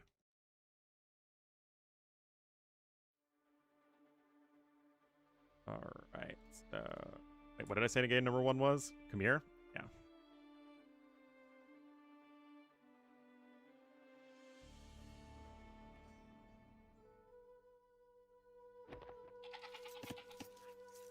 Everything is not Nomad.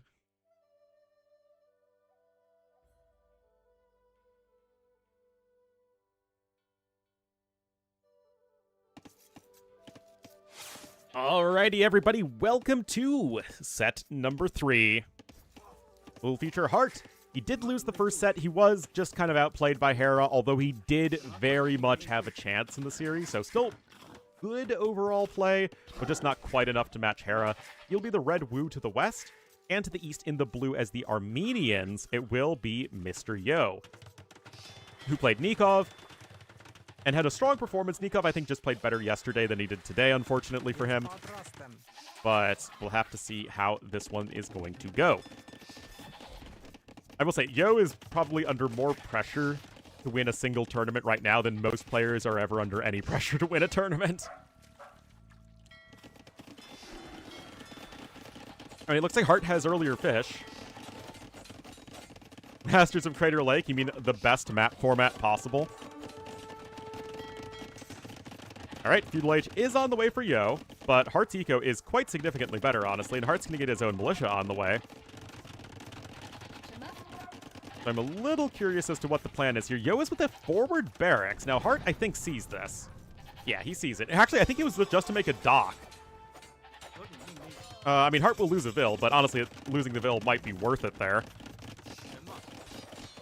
Now, those quick walls are good for Yo. And I think now we can go to normal speed. Second dock coming in actually to the south of there for Hart. And actually both players have a single villager kill thus far. Militia are coming back home, but remember that you actually have the Men-at-Arm upgrade for our Wu player. And I mean, Archer's coming out for Hart. Honestly, this is going to be a great start here for Red. If needed, I tend to agree. Double bit axe is in, though, for Yo as Armenians, which is extra good. Whereas it is not the case for Hart, who has no eco upgrades. Wu are also just kind of a faster civ than our Armenians, I feel, but I think just the whole start for Hart, getting the fishing ships out faster, he's so far ahead in resources. I mean, 500 more resources before the 10-minute mark in a game is just wild. Range is now in here for Yo, but we already have 2 archers out on the map for Hart. So obviously that is big if true. Scout is at around half HP. Gonna try and go for a quick wall here, but yeah, this feels pretty underwhelming. Yo loses the fire galley too. Oh, jeez. Oh my goodness, that was terrible for Yo. Hey, Diff Tom, things are going quite well today. Having fun. A defensive watchtower's coming in, but this just feels so rough. Just like sand.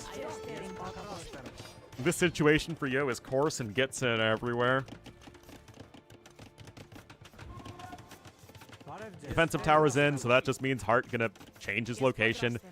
And the mule cart moves, which means that the villagers are exposed! No! Oh, it's always a danger with mule carts, man. Yikes. Betrayed by the mule cart, indeed. I mean, this feels pretty close to an irreversible advantage for Hart, honestly. Off to a very strong start in this game. Yo, honestly, it just... His whole build felt like he just fell behind so far in resources that the amount of damage he needed to get done was just way too much to ever ask for. Inside the paddock, well, unfortunately, Yo was not able to do that. Those 2 fishing ships are being harassed. Hart, for his part, has 4 fishing ships. That's cute. Look at that, the fire galley's walled in there. Lol. It's fine, it'll get out. Where are the other 2 fishing? Again, the fishing ships are working just fine here for Hart. Vills are having to fight right now. Another one's going to go down for Yo, and this is just such a disaster for him, honestly. 13 army to 5. A 5 villager advantage as well for Hart. 6 fire galleys to 0. Honestly, let's just put it on ×2 speed right now. This is one of those hybrid map games where it just feels like it gets out of control so fast. Yeah, the Wu Men-at-Arms regenerate HP.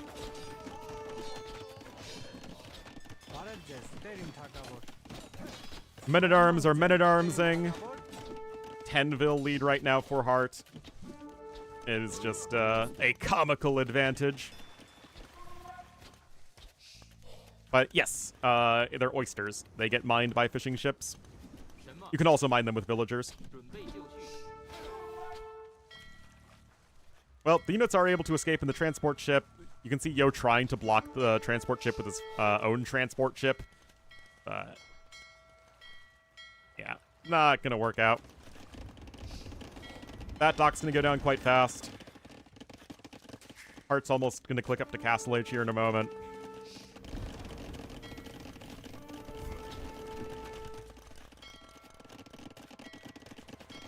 And yeah, Castle Age on the way, and honestly, this should just be a Castle Age GG. Yo's gonna try and click up as well, I guess. Power of the market compels him, but this is exactly the issue he's gonna run into, and that is that Wu have one of, if not the best early Castle Ages of any civ in the entire game. There you go, Qian Swordsman on the way. What on earth is Yo supposed to do to defend against this? He can't even get another dock on the water. War galleys in here for red. This is looking excruciatingly over, in fact. You even get a Siege Workshop and Monastery incoming. Who's trying to secure some gold right here. Wait, this map doesn't have relics! And they had it on standard victory! Literally, Yo, by building a fortified church, just started the relic countdown. Created a win condition out of nothing. That's pretty funny. Anyway, dominant performance there from Hart in game number 1. He just got too far ahead way too quickly. I mean, look at this, guys. Even before Feudal Age, Hart just had a huge lead in terms of resources.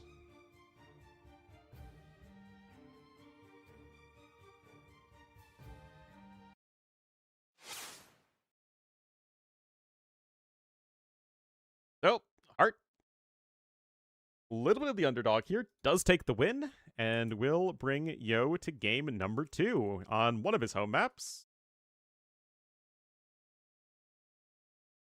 That is not Nomad.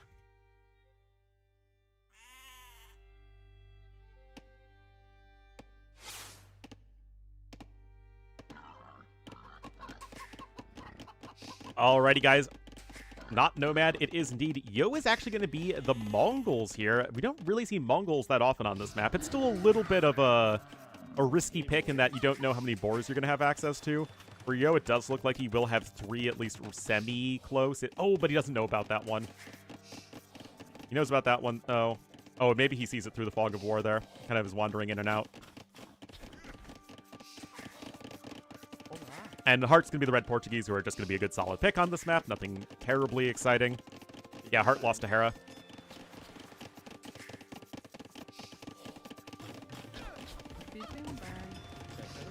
You're already going into gold, so it looks like very fast galleys here for our blue player. And there we go. That said, hold on. Yo really isn't faster. I mean, he's faster by like 10 seconds. Meanwhile, going to be triple docks up here to the north, 2 docks for Hart. But honestly, there could be way worse positions to defend at this point if you are our red player. That said, he is going for 2 docks galleys, which is going to be a concern if, well, it comes down to Yo has 3 docks and Hart has 2 docks. Well, I mean, there had to be 1 winner play 1 loser because there were 5 sets in total. So I don't know how these 2 players were selected, but I mean, it was a necessity that you had to have 1 winner play 1 loser. Yeah, well, 3 is a bigger number than 2, guys. You heard it here first. I know some of you may not believe me, and, like, I get it, but I'm afraid it is the truth that 3 is bigger than 2.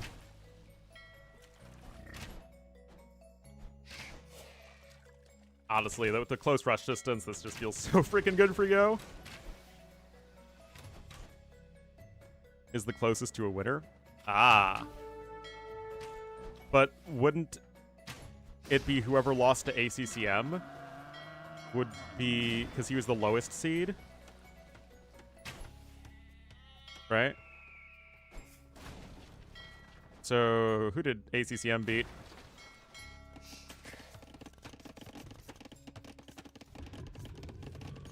No idea.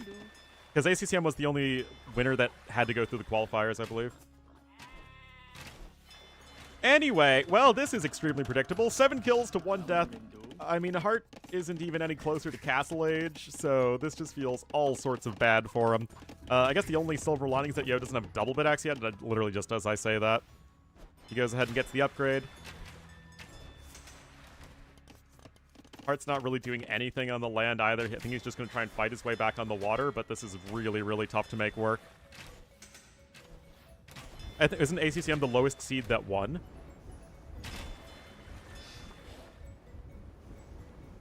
Military number still in favor of Yo. Now, he has in some capacity stopped his galley production, so there is maybe an opportunity here for Hart to get back on the water.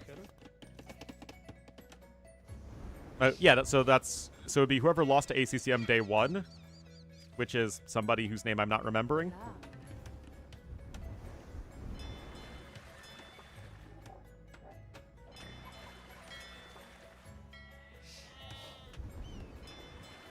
But yeah, it should be whoever loses to Hera versus whoever is the lowest seeded winner, which would be ACCM.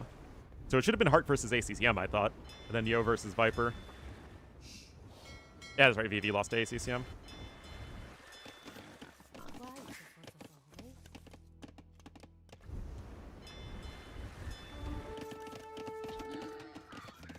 Anyway, Hart is trying to fight his way back here on the water, but this is pretty tough to do.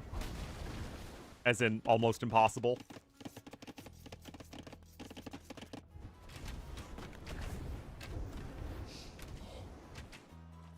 I mean, Hart's still trying, but can't build a market over the walls, Hart. Yo's not even bothering to get a fletching. He's just going to try and click up to Castle Age first, I think. Yeah, Hart, similar idea. Hart does get 1 more boar, which is going to help him get up there, but Yo clicks up too.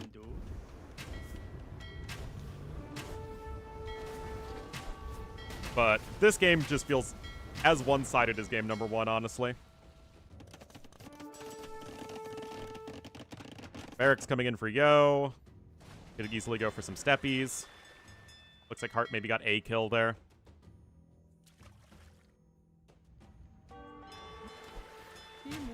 Hart does get a kill. That's cute. I don't know, guys.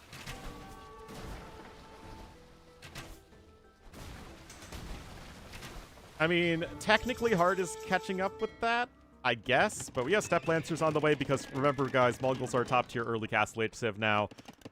Because why not? Hart's mining a bunch of stone. Does want to go for the almighty piano cannon. But let's see if he doesn't just immediately die first. Oh, Yo doesn't even know about that gold there. Oh, my goodness. If anything, that's saving Hart's butt right now. The fact that Yo just didn't immediately go to the gold mine. Because you can't even, like, really wall in the vills there because of Step Lancer range. Okay, there's a monastery coming in. You don't have enough stone for a castle, though.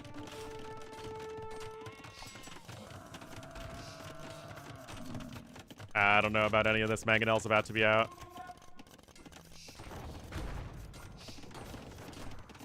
Oh, no! Oh, no. Yo is adding a third TC behind this. I mean, Hart is pushing back out on the water with fire ships, but... The stone miner... Yeah, the stone miners are over here, but Yo wouldn't be scouting that. Isn't this castle just, like, bad?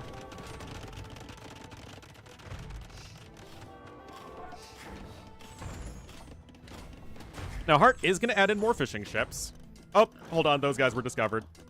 Yep. Uh-huh. Uh-huh.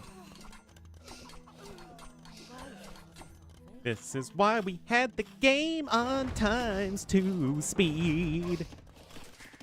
I hope you like my song. Good micro there from Hart. Devotion coming in for Yo.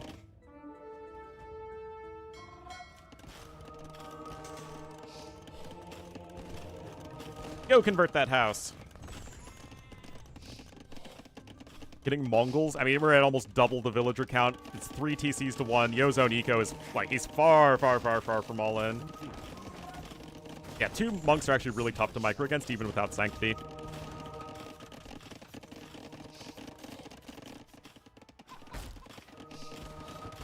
Man, I'm so glad we can watch this game on ×2, because it just, doesn't really feel very good. Watchtower's gonna help defend. Yo's not terribly far away from his own castle either. Again, like, Hart's eco is just a complete disaster. You're not winning the game with 3 organ guns and 3 monks. Play Magadai? Why would you ever want to miss such an opportunity?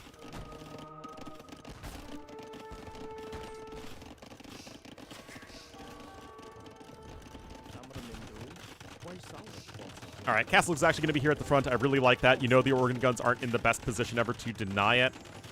Yeah. Alright. There we go. Oops. That is Yo easily getting game number 2. Just as one-sided as game number 1. Good one to miss. I mean, it is 1-1, but both games were extremely one-sided.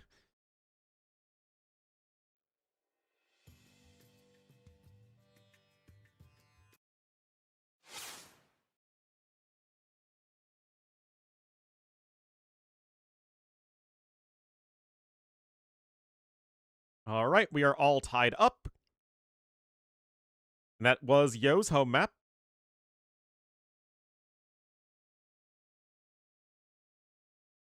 Oh. I screwed up. I think. No, I didn't screw up. My bad. I thought I accidentally picked the wrong game as game number 2. Nope, we're good. We're good. ×2 speed? I'm afraid even I have my limits. No, we're good. We're good.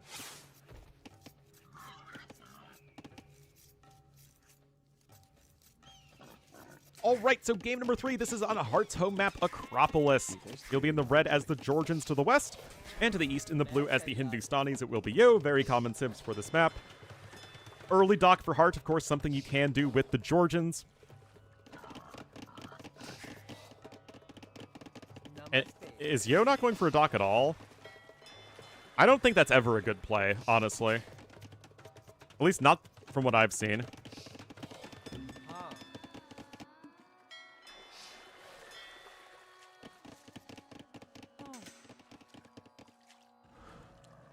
I mean, Yo is up... Okay, so he is coming with the dock, but just no fishing eco. Scout's just scouting around. You have your mule cart, of course.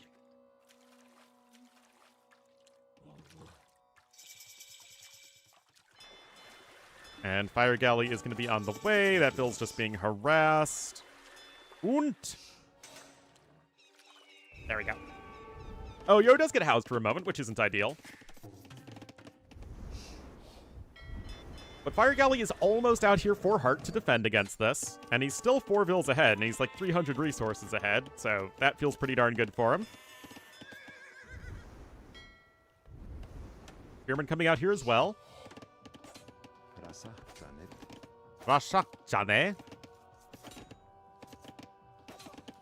Oh, Yo does get the initial kill, though.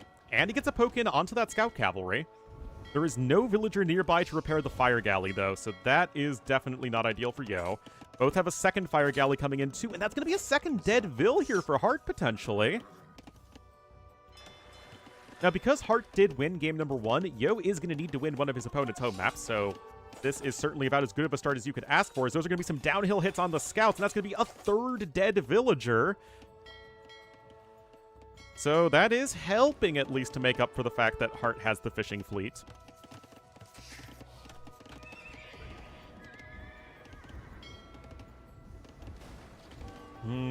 Heart doing a good job there on the water, but this Spearman feels both late and unhelpful. With those two things being very closely related. 4 villager kills.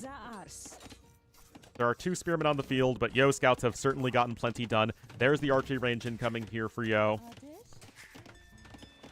Getting its farms down. Now, however, no double bit action for Yo. That is in for Heart, so that is even better.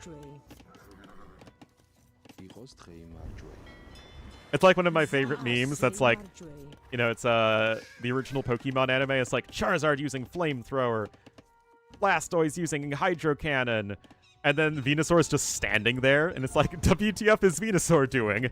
His best. Feels bad, man.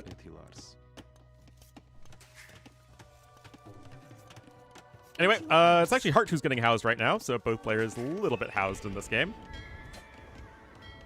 Still, you do have the fish here to take, and because Yo didn't take fish at all, there's still a decent amount of food left. That's Honey Day, but there's literally nothing. The Venusaur is just standing there trying to look intimidating.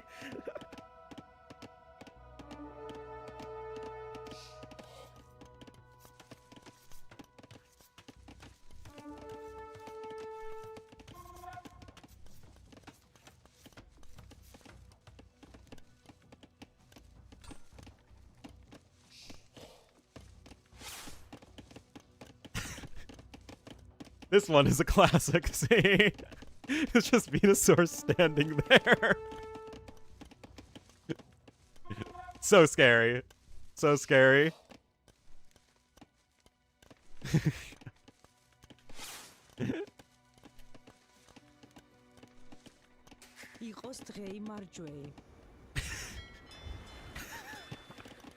Alright, so nothing too crazy happening, so...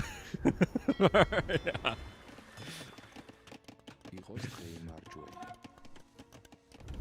Alright, archers are coming across the map here for Yo. Both players with archers. And, I mean, all things considered, Heart has lost 4 villagers and is still ahead in resources by 400. Like, this just goes to show, guys, I truly do not like any strategy on this map that doesn't go for early fishing. I just think it's not good. Castle Age is on the way. Yo is only going to be slightly behind, however. My best? Yeah, exactly. so only around 15 seconds slower up to Castle Age's Yo. The villager count is basically the same. It's just you have more to play with right now. As Hart, that said, Yo gets another Vil snipe. So at the very least, the villager snipes are allowing Yo to, at worst, be treading water right now. At best, he's in, a decent position in the game. His own eco is significantly more efficient at home, he said to the guy who doesn't have double bit axe. At least Yo is getting that one now. And honestly, if Yo had DBA, then this might even be a slight advantage for Yo.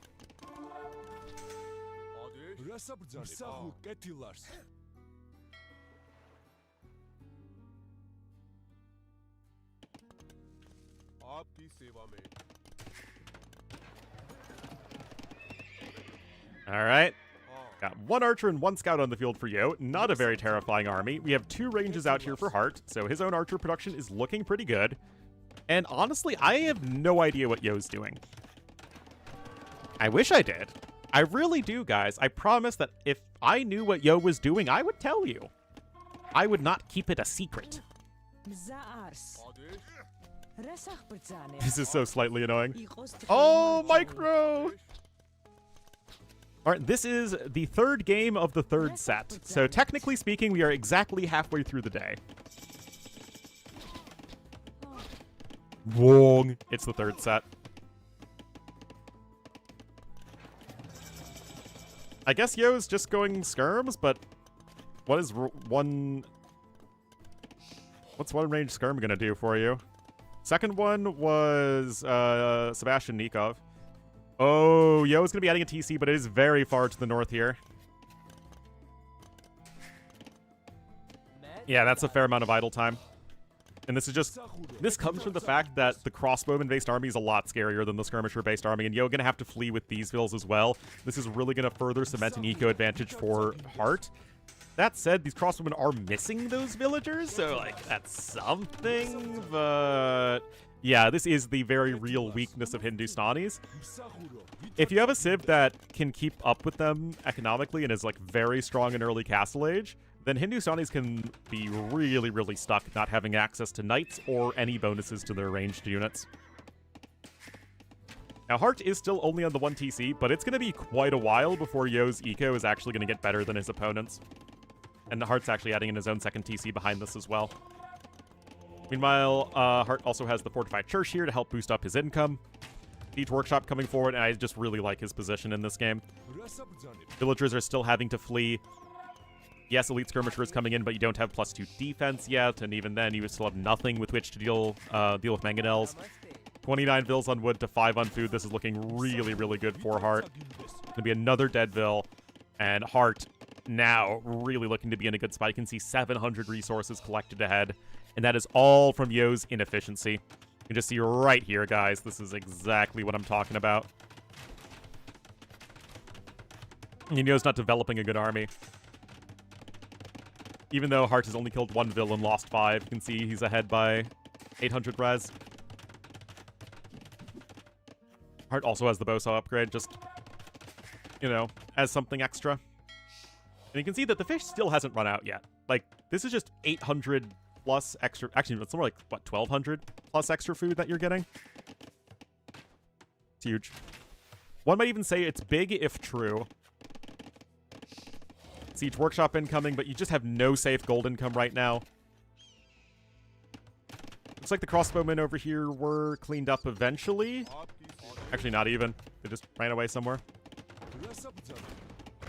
Food? No, they just have the regular 200 food on them. That's just Bedouins. Mangonel coming in, but this is just so rough here for Mr. Yo. And like I said, just like game number 1, it just feels like Yo had a suboptimal build order. In some ways, Yo got a little bit lucky getting the villager snipes onto Hart. I mean, it's still good from Yo to have his scouts in the right place at the right time, but also it's a little bit of a slip-up from Hart. But just the amount of damage that Yo had to do. Yo killed 5 vills in Feudal Age and was still behind in Castle Age time. It just feels like these sorts of strategies, and it was very similar in game number 1 on Khmer, that Yo is just setting himself up to need to do so much damage for himself to break even. And it just feels like it's way too hard to get that much damage done with your later fishing or no fishing build.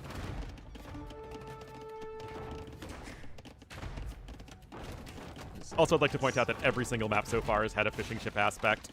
Sad. Also, that's not a great way to win a game as Yo.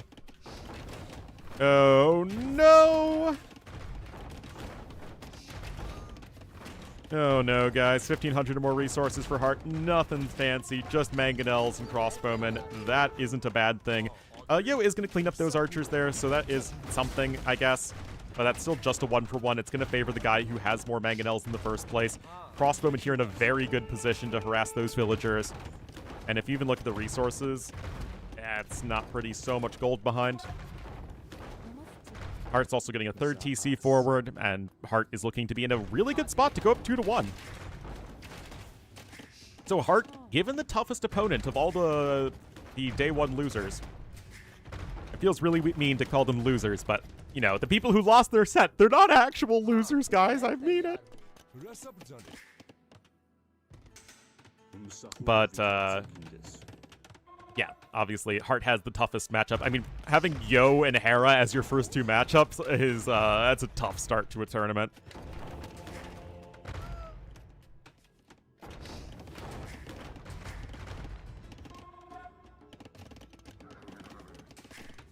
And yet, that TC is also going to go down for Yo. He's going to be back on 1. Honestly, just put it on ×2 speed at this point. A nominally very close set that has, in practice, been extremely one-sided. No. I'm casting live. It's just we're casting the recorded games.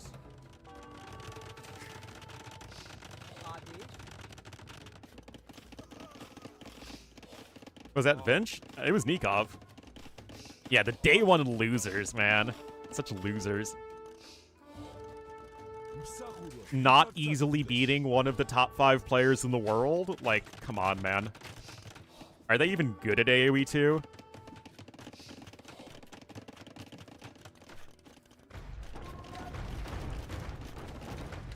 Unfortunately, guys, this feels very exceptionally over at this point.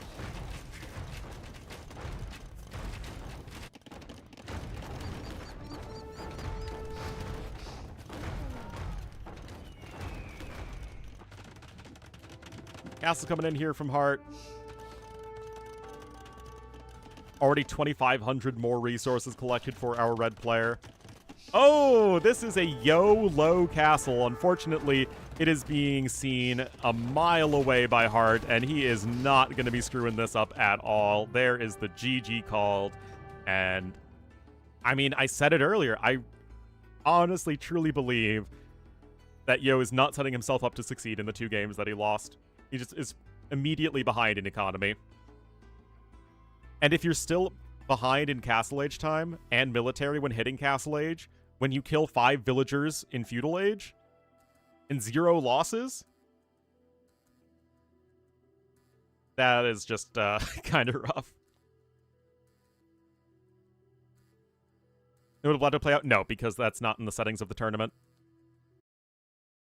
So, whoever had the relic, I forget who it was, was Yo, right? So Yo would have been forced to ungarrison the relic. And admin would have yelled at him. But Hart 1 game away from actually winning his first set of the tournament. And game number 4 is here on Bedouins. And let's see, guys, is Yo going to lose? Again, I can't even imagine the pressure that Yo is under in this tournament to win the Chinese tournament. Got low. That's exactly what would happen. I mean, you're still allowed to keep the relic, but it's not really viable to restart, so yeah.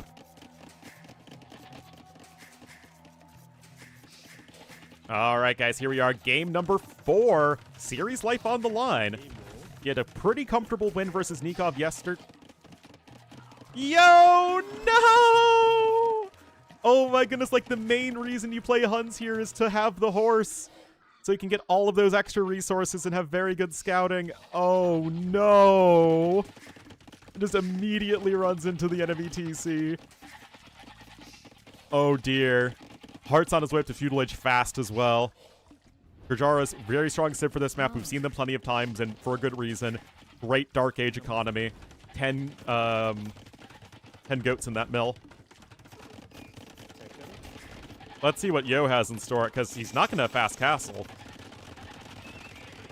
He's not going to be able to fast castle. DBA and Luma both coming in. And this is just really, really uncomfortable here for Yo. And there we go.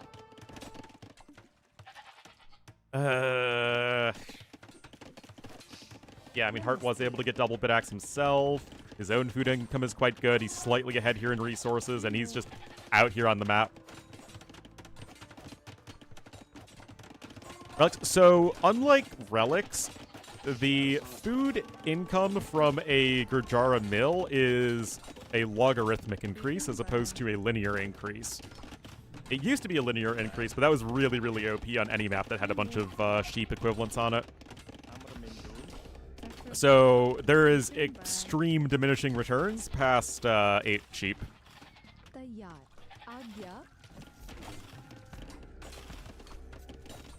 Oh, but the Vil is here punching the tower.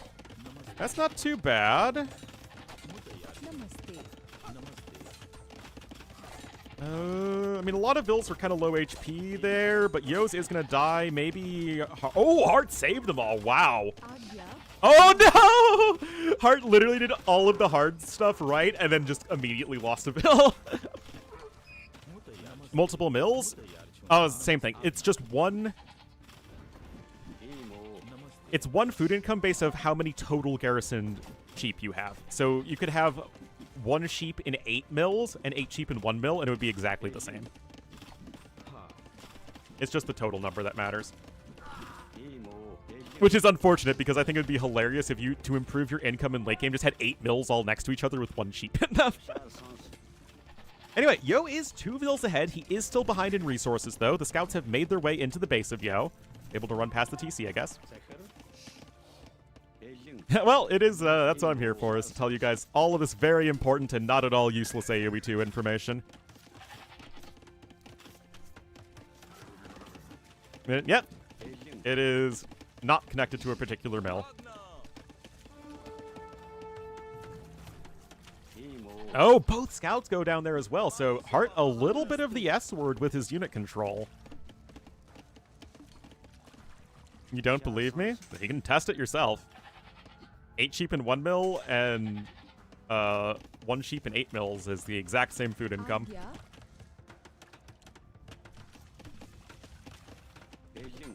Now, it is still an increase. Like, if you have, say, 16 sheep in 2 mills, that's still more than, like, 8 sheep in 1 mill, because it's still more sheep overall. It's just very little extra food income because it's, again, a logarithmic function.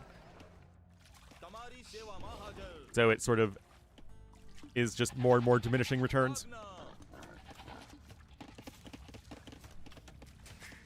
Anyways, you still have 21 Vils on food here as Hart. He's still a little bit ahead in resources. Does have 10 goats in a mill right there. Yo is now at the fletching upgrade, and of course they are both making skirmishers because they are the best unit in AoE 2. Still, it was a bad start for Yo to lose his horse right away. Getting towered immediately by somebody with having a faster uptime, he's still behind in resources, but this could be way worse. Also, now is a good time to mention that Gurjaras are a very good civ against Huns in mid-game. Huns like making things that are on horses, and Gurjaras like making camels. Only because it's funny, yeah. Makes sense to eat the sheep? There's no single consensus on that. What a lot of people do is they'll garrison the 8 sheep early on, and then eventually make it to take 2 of the sheep or even all of the sheep later on. Only once all of their other food is gone in early game. Anyway, that tower is not happening. Not the camel! Wow, what a jerk. Alright, a stable gonna come in here for Yo. I mean, Hart is about to click up to Castle Age, guys. Not another camel. Literally, Hart's such a jerk, man. Jeff Air 919, thank you so much for the sub. welcome to the Wolf Pack, and enjoy the beauty, glory, and majesty of Ornlu Wolf and Friends. Thanks to everyone who's tuning in. I really wasn't sure how this streaming the Rex right after the tournament thing would go, but you guys really seeming to enjoy it, so I appreciate it. And a day one loser? Exactly.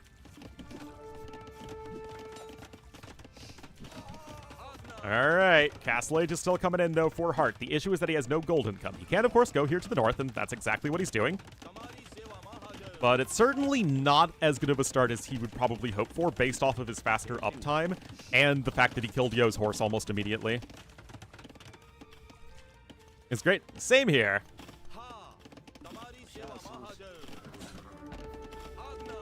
If anything, this allows me to cast at my own pace, on my own schedule, and I'm pretty sure I am getting more viewers than if I did it live. So I think this was a great decision all around.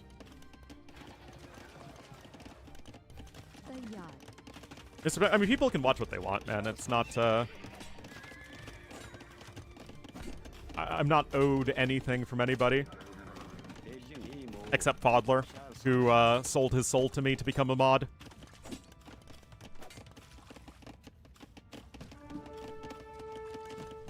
Well, I mean, it's a great time slot for China, but obviously, the overlap between the English-speaking community for online, casting and the people who live in the East Asia time zone is very small.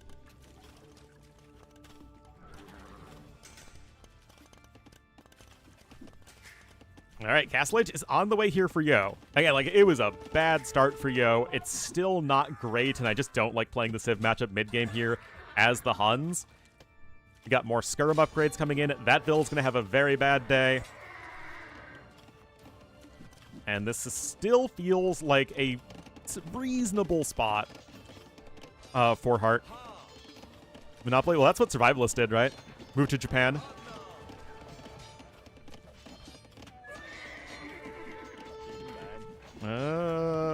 Trying to wall there with the market. Yo, still 10 seconds away from Castle Age. And Gromp with the 5 bomb. Thank you so much, Gromp. Very kind of you.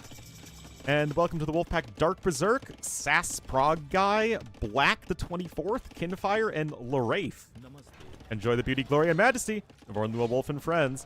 Yeah, I think he did get the deletion there onto the market. But guys, Yo's back is up against the wall. Yeah, who needs 20 knights in 20 minutes or whatever the old build was? What we want to see is 20 skirms in 20 minutes per player. Aw, thanks, Grom. I appreciate it. I really do. And I mean, come on. How else would we get to share this treasured moment of watching Skirm v Skirm? Where else could you guys ever watch Skirmisher v Skirmisher in high-level AoE 2 play? Especially with two civs who have no bonuses to their Skirmishers.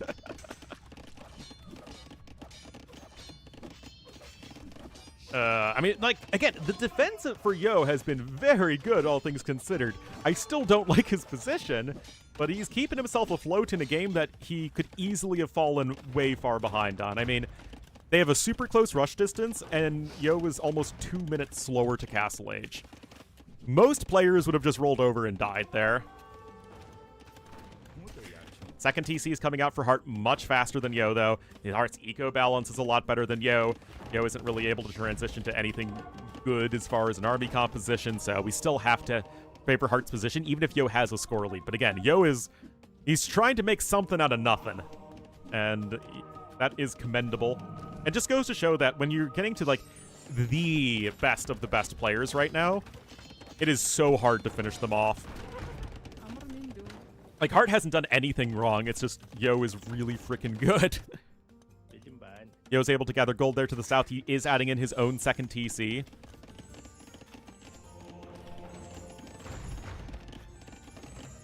And now that stable's under pressure. Yes, these are wrecks, but they're wrecks from this morning. Or last night, if you're on my time zone. Beach Workshop coming in now for our blue player. I will say, it's nice. This is the first actual competitive game in the series. The first 3 games were all very one-sided. But even so, like, Hart had a huge lead early on.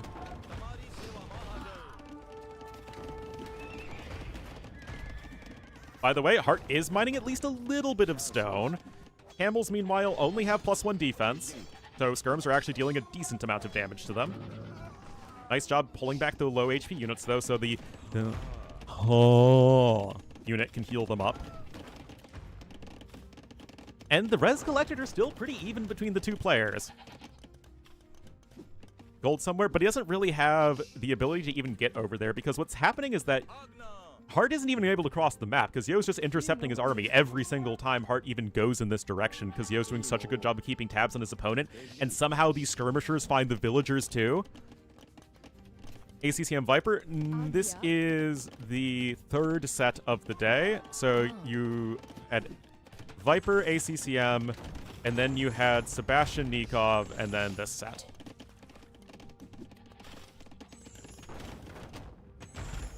And again, apologies, I have only a little under 2 more hours to cast today. I will cast everything else for this tournament, I promise. But unfortunately, I have to go to the eye doctor. Need to make sure my eyes work. But I'll cast, you know, same starting time tomorrow, and Saturday, and then I think on Sunday we'll cast it live, because I think the finals start like right around my when I started. Oh, beautiful micro right there here for Hart. I mean, Yo was kind of dominating these fights earlier, but now things are looking better. Yo not paying attention right there with his units. This is awkward. Yeah, Heraleria is the next match, and probably the last one we'll be able to cast today. I started at 14 GMT, or 9 a.m. Central US time. All right, guys, got 3 mangonels here. Finally, we're getting a game where both players are operating at a very high level. Exactly what we want to see. Sanctity coming in for the monks. I mean, Hun monks are not very good, even if you can call them a hunk. Catch up. I will just not cast any of the sets I'm not able to cast today or any of the games. We're just going to keep things rolling. Ballistics is in versus no ballistic, though. And again, Yo just getting some kills on the villagers here and there. Just every little bit helps and sort of keeps Yo afloat in this one. And one might even say afloat. You know, I tried. Anyway, both players have a single relic. Still more skirmishers here from Yo, and there's a defensive castle coming in. I mean, I thought I saw a heart gathering stone earlier, but then Yo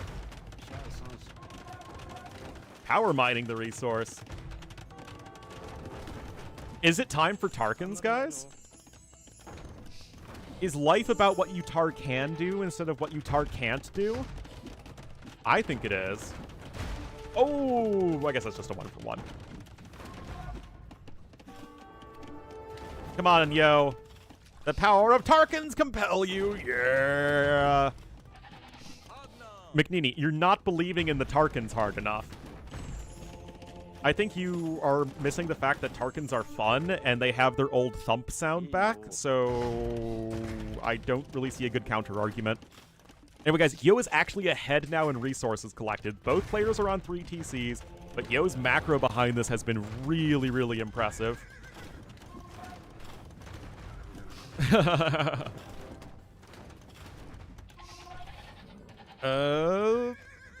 So tough. Well, there are people who do this for a living. Like both of these guys.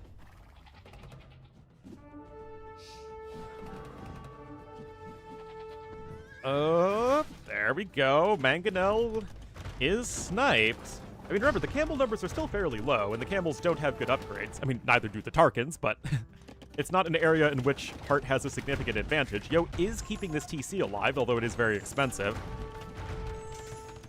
How much of a handicap? I beat players... Like, I mean... I think I would pretty comfortably win against somebody like a Yo or a Hera with like a 2.5 minute head start. I need somebody who's even at my level needs surprisingly little to just get an overwhelming advantage, just due to how snowbally AoE 2 can be.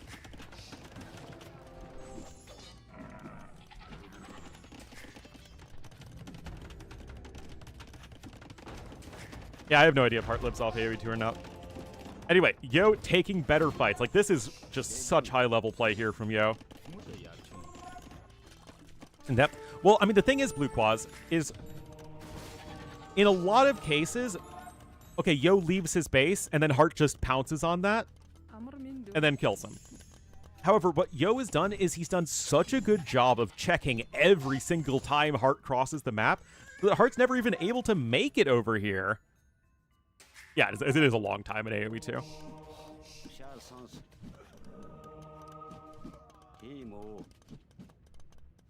It's fun. It is fun. This is why I do this for a living. Just awesome watching just how good AoE can be played. And like, again, I love learning about AoE 2. I love teaching AoE 2. And it's always so cool to see tournaments like this when players are really giving it their all.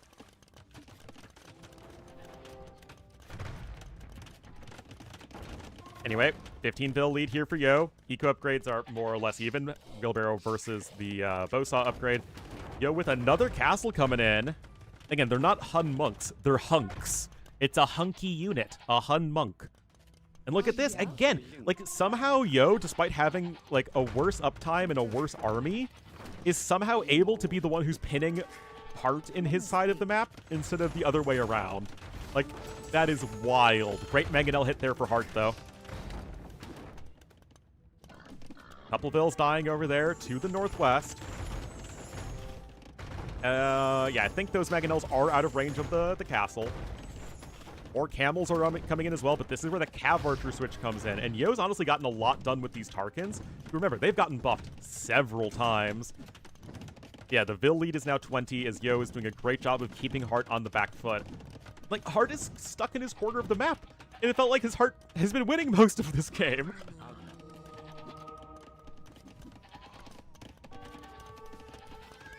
You can see here that Tarkans now with the much faster attack speed, and you have more pierce armor, and faster movement speed, and more HP. Tarkans have gotten like 4 or 5 buffs since the days of old. Oh, guys, this is peak hunting right now, though.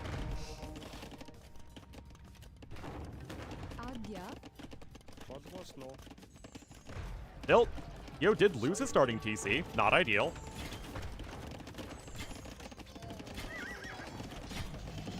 Still feel underwhelming? I actually don't think they're underwhelming at all. I mean, they're underwhelming against Gurjara camels, but, I mean, they're kind of supposed to be underwhelming against Gurjara camels. If they weren't, we would have some very real problems, but this is just the issue of the Hun versus Gurjara's matchup, right? Is that Hun's like doing stuff on horses, and Gurjara's like making camels. It's a tricky one. $633? That is crazy. Like, I could make a living off of, AoE if I lived there. Oh, that's actually a lot of wood that's denied. Now, I don't think it really matters all that much, but hey, again, every little bit helps.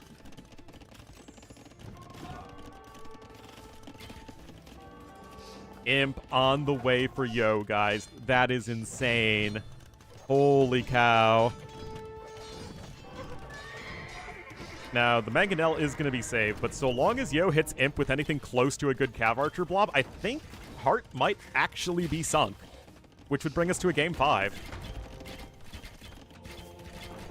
For far too long? Well, he's been losing villagers here and there at the perimeter. Look at 16 villagers killed over the course of this game.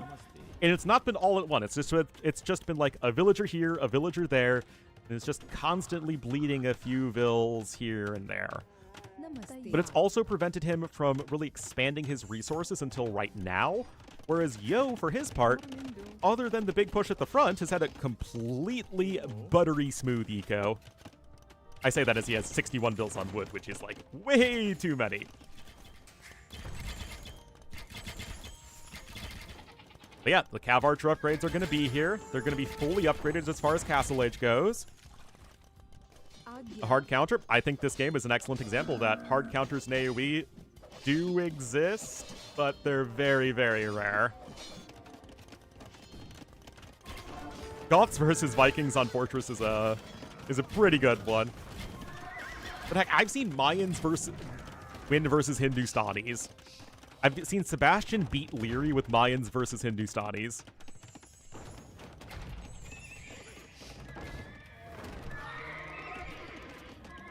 Yep. Well, remember, Yo's going to hit Imp with a larger army, a better army, and because the rush distance is so short, he's going to be able to pressure immediately as Yo's just getting the rest of his eco upgrades. Against Mayans, because Mayans don't have a good answer to the Gulam. Gulams kind of kill everything that Mayans make. Plumed archers are the best thing you have against it, but even then it still is like both units are kind of good against each other. Anyway, defensive castle coming in here for our Gujara's player, but I mean, this is the issue, right? Is that there's just so much pierce damage here from the CA. Mangonels can help buy you some time, but you're losing all of these units as Imperial Age is coming in, but you also kind of need to do that because if you don't, then the castle's going to be denied and then you lose the game as well. It's a really, really tricky situation. Oh, Yo, spreading out the CA right here. Bracer is in. All the Mangonels are going down. Even a camel is converted. Oh, boy. Finally, Hart's been able to cross the map. Finally. But this gives a very strong feeling of too little, too late, as Yo, with a 20 pop advantage. That's a beautiful Mangonel hit. Holy cow.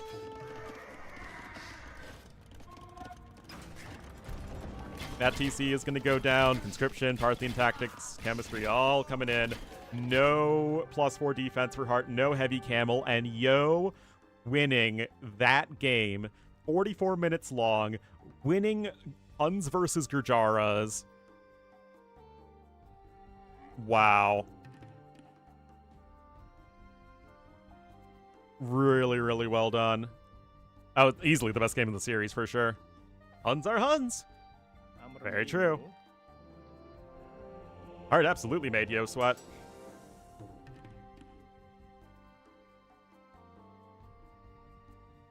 But yeah, I mean, Yo somehow powering up his eco in mid-game as he was getting pushed like crazy is just crazy to me. Yeah, Yo more of every resource collected, faster to Imperial Age. He got the Cav Archer blob down. Made it work. And that does mean the final game is going to be on Fish and Fish.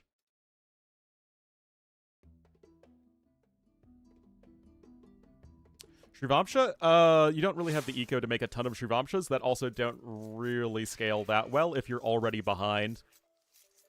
Shrivamshas are more of a get more ahead unit. What? I will not be barked at. Yeah.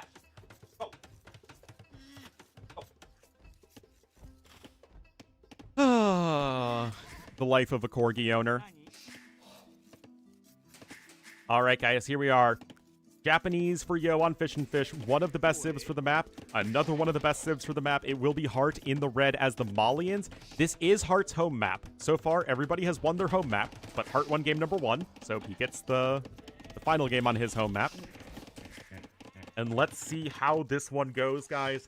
Neither player is docking, which makes me think that this could just be a game that's decided very, very fast by both players going men-at-arms in the middle. You can see that Yo's already going to be getting a bit of an early lead, though. Cheaper mills for Japanese is just super, super good here. Already getting so many early savings. Both players going to queue up the infantry units, but the Japanese ones are better. That said, Hearts are out sooner. Wait, Yo cancels it. What? Oh, he's going to immediately evacuate. Okay, is this actually good? Here we are. I thought it would be double infantry play. And I'm honestly still pretty darn worried for Yo. I mean, this is still a lot of eco inefficiency, and Hart already has his archery range down. He's already ahead in resources. Oh, Yo is trying to go to the side here. Ooh. We'll see if he can do this safely. I mean, it's going to be super exposed. Art hasn't even looked to the side, though, which means that he's going to do so right now, especially since he sees not the men-at-arms, and he's going to immediately find the dock and probably kill the Vil because the Vil can't quick wall itself in. Oh, jeez. What are you doing? Yo, you gotta finish the dock, man! Okay, he gets the dock, but he still is going to lose the Vil. And this already just feels so terrible for Yo, guys. Again, Hart is ahead in resources, and he's the guy who's also being the aggressor. Hart has 2 archers out. Yo has 2 archers out. These men-at-arms are going to be very tanky and annoying. We have the first fishing ship on the way, but it's still going to be a little while before those pay off. If you're going to go for fish, usually you do so in the Dark Age. But I guess Yo realized that he was just too slow, relatively speaking, to get his men-at-arms down. Meanwhile, Hart's getting his own farming eco set up. He's got a lot of Vils on the forage bushes, though, so this is not sustainable, of course. He spent a lot of food and has never been in the middle of the map or taken fish on the outside. And this is going to make things a little bit tricky for Hart. Now, his army is obviously way better.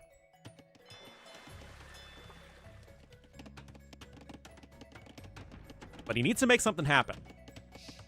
That said, Yo has a nice early fletching upgrade. Of course, he just hasn't spent all those resources on infantry. Still, this is a tricky fight to take, and the Corgi wants on the bed.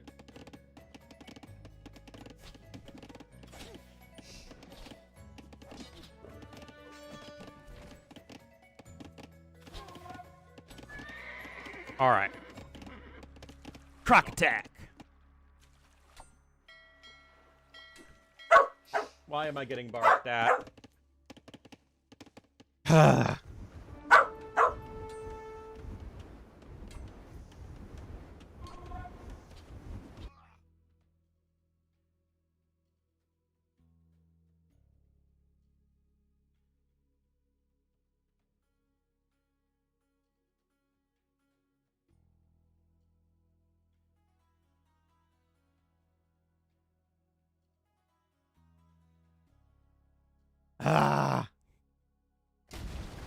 All right, all right.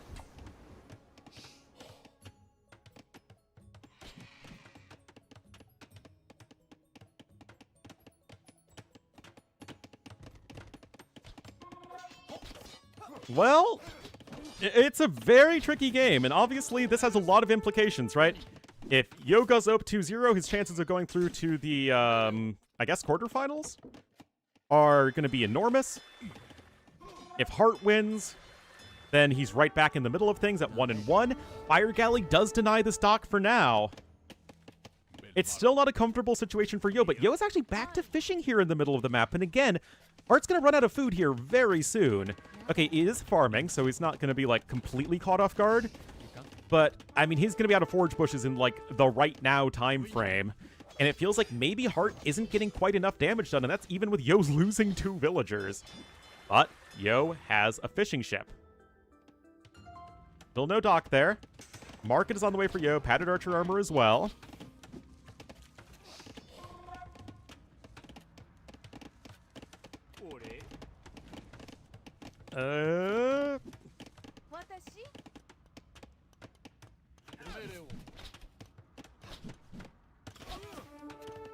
And Yo fight. I mean, it's skirmishers v archers. It's still going to be a very tough fight to take if you are Mr. Yo.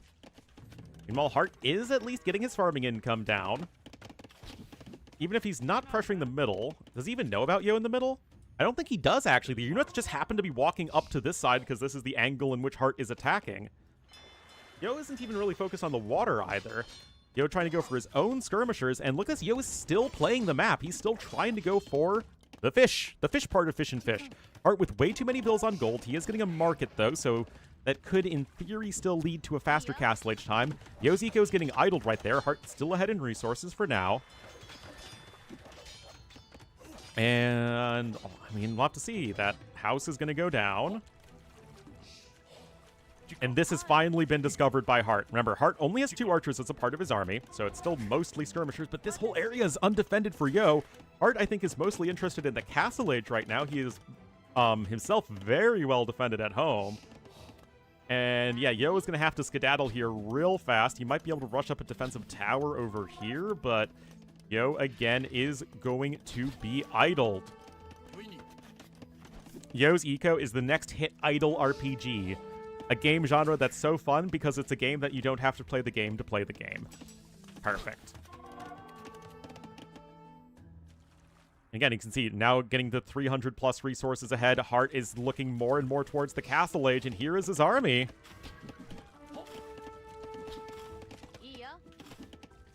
It's a rough spot for Yo. Hart's on his way up. Yo isn't too far behind, but again, it's skirmishers are good against archers. Wild concept.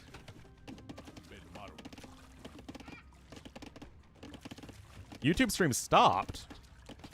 What?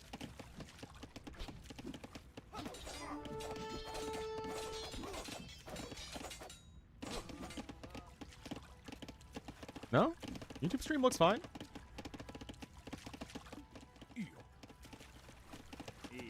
I don't know, YouTube, is the stream working fine? Okay, Yo is up as well. He's like 25 seconds slower.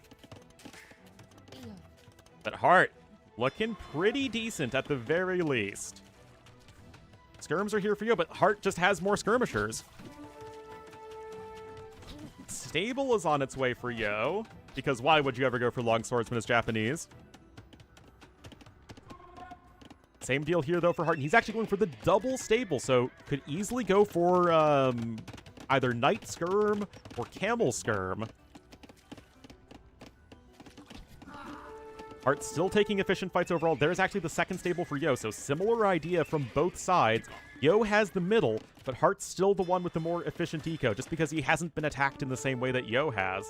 And just look at all of this idle time from Hart's army that has been bigger literally since the beginning of the game. Good fight there from Hart as well. Second stable's gonna be rushed up, but Yo's gonna lose another Vil.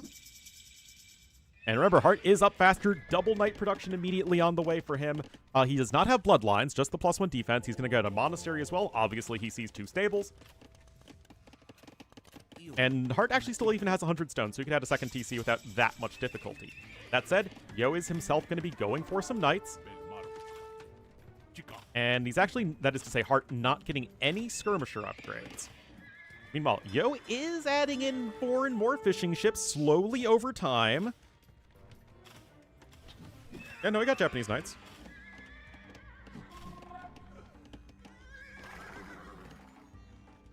Still more upgrades in on Yo, but Hart's gonna have the monk out faster. Don't think Yo even has a monastery yet. And Hart, like I said, he had that extra 100 stone, so he's able to add in the second TC. Nice and safe again. Hart is super, super safe at home. He doesn't have the extra resources on the map, but that doesn't matter because he's keeping Yo's economy extremely inefficient. And now the Knights are able to come out and go right after these Japanese fishing ships. And Yo's going to add a TC in the middle, actually. Okay, Yo's grabbing Husbandry. And obviously these fishing ships are going to need to sail away. Now, you do have to be careful with your monk, Hart. Uh-oh. That's going to be a dead monk. And Husbandry is going to be big there for the Knights as well. And remember, it's Bloodlines v no Bloodlines.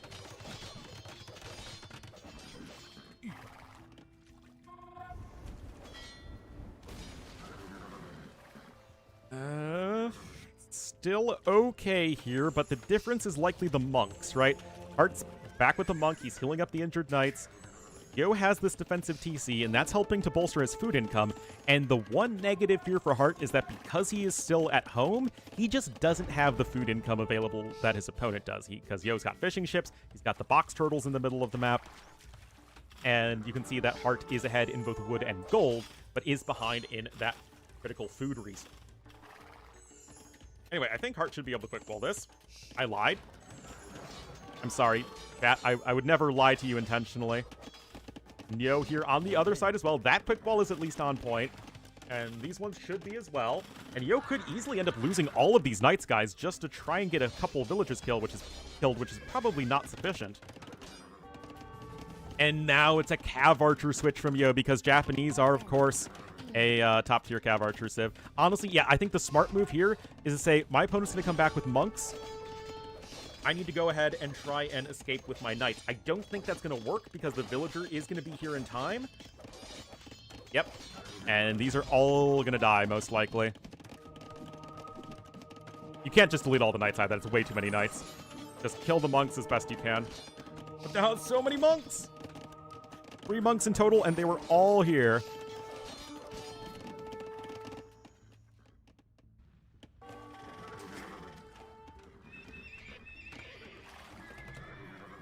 Yes, the shortened version of Japanese is a historical slur against Japanese people in American English.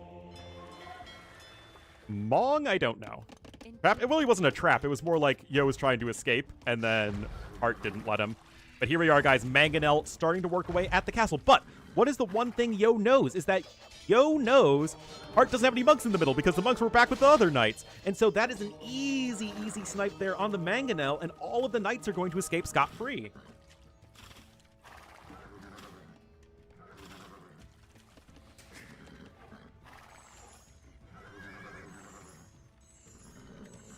Now you have a few light cav out here as well to help snipe the monks. The cav archer numbers are slowly climbing. You have okay-ish upgrades for them. You still have your fishing ships shipping. Even the light cav able to bleed through over here on the side. I don't know, guys. Art's still ahead by 500 resources, but you'd think that Yo is a bit better set going forward, but look at these knights. They are going to get another set of villagers here. Light cav are in. They're going to find value.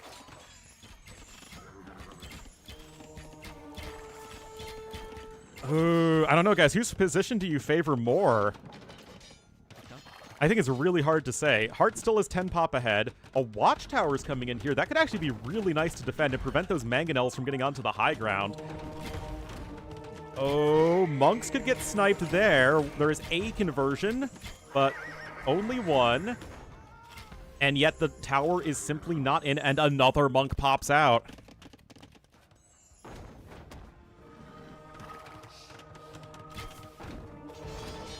Oh, still, that's a beautiful engagement from Yo. He snipes all of the important units. The monks are here to convert the knights.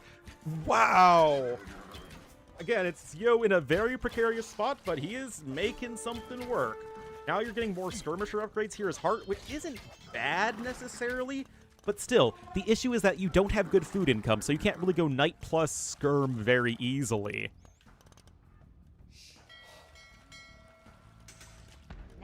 And of course, your monks can heal up the injured units, just as Hart has been doing very effectively all game long. I mean, look at those injured knights that are likely going to get healed up. Notably, Yo, no ballistics yet, although he does have the university. Both players are mining stone, but Yo is a bit closer to a castle. Those bills are having a bad day. Oh boy, here we are. I think there was a conversion, as some might call it an insta, and now the skirms can come forward and dive the monks of Yo. Military numbers are dead even. Oh boy, this is, again, another very close, high-level, well-fought game. More knights, more CA here for Yo. He is about ready to drop a castle. Now, you don't really have a ton of space. Where do you place the castle as Yo? I mean, ideally it would be like over here, but I don't think you can get that one down. Ballistics is now actually going to be in first for Hart, and he's also pretty close to his own castle. But Yo is going to have both knights and cav archers here, and that is, of course, going to be a better army composition. Oh, he actually he finds space. Okay, good for him. Yeah, I guess you could have deleted the tower, but Yo, even a better answer. Able to place one right there.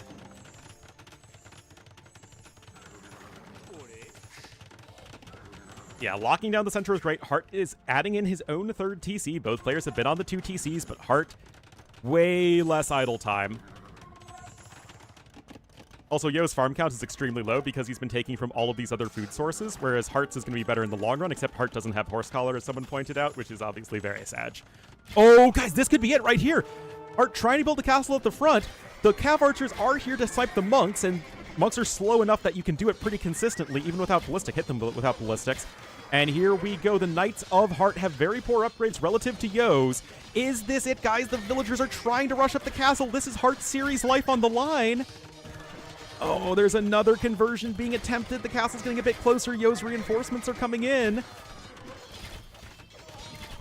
Uh-oh.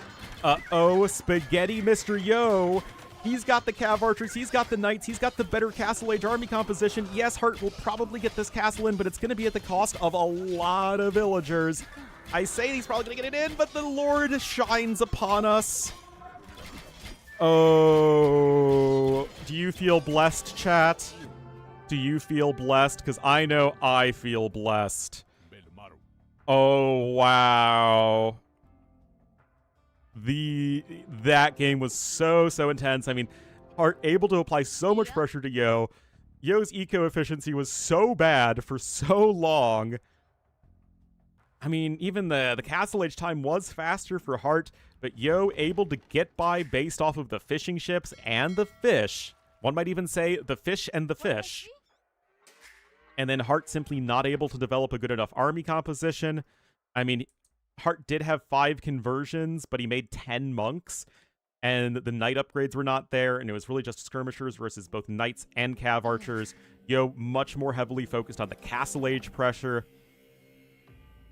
Hart really was going to look to go to a faster Imperial age, but just the fight happened before that could really, he could really click up. Wow, great game. And Yo will get the 2-0 win. Hart gonna fall to 0-2, but he's probably still gonna be the highest seeded 0-2 player. Hello. Yeah, very good last 2 games. Which means we have Hart versus Hera next, guys. Or, not Hart versus Hera, Leary versus Hera.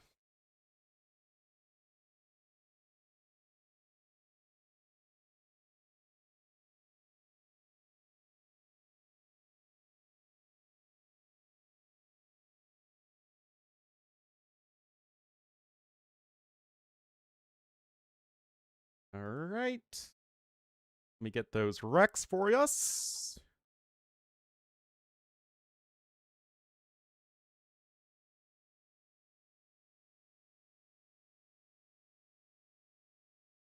Yeah, this should be a good one. I will need to take a quick break. I also want to get some food. But I'll go ahead and pull up the drafts. Right? I'm sorry. Give me like 4 minutes, okay? Is that too much to ask for?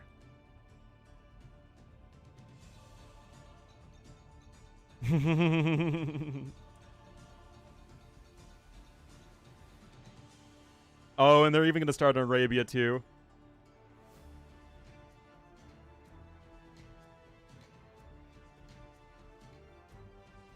Send him to prison. I'm sorry. That is the wrong button. Hera with Picari and Seychelles. Leary with not Nomad and Bedouin. So Leary going with the more Nomad-esque maps is kind of interesting.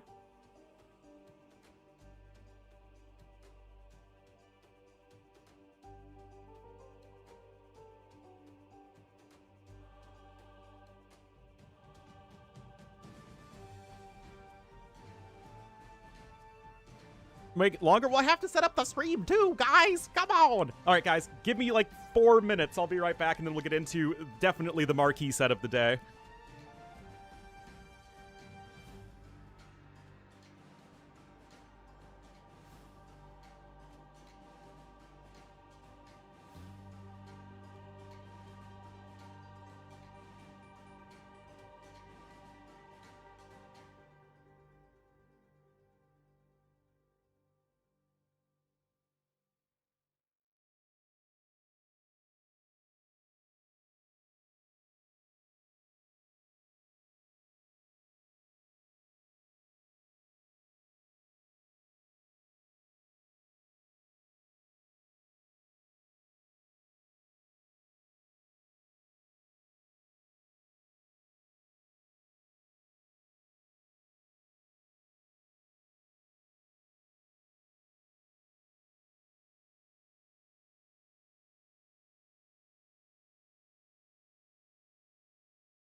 I hope I didn't exceed 4 minutes.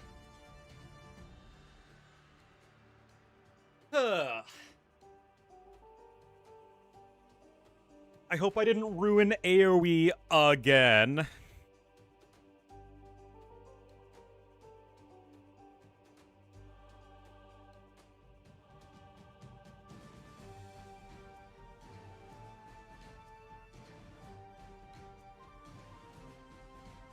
Alrighty.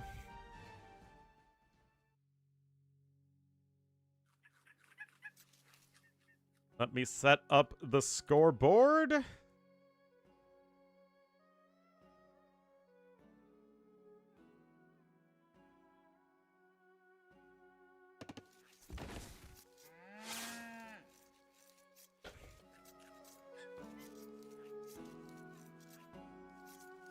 Alright, guys, here we are.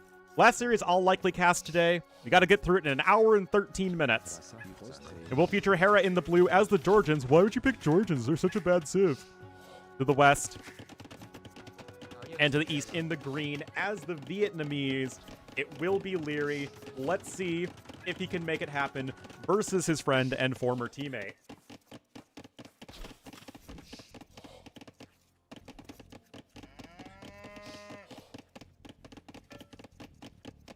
Yes, I'm sorry, I need to eat while having this.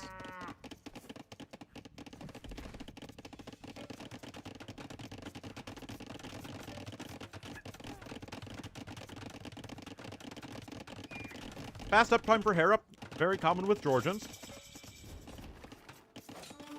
And here we are. Ooh, Scout taking some damage to the TC.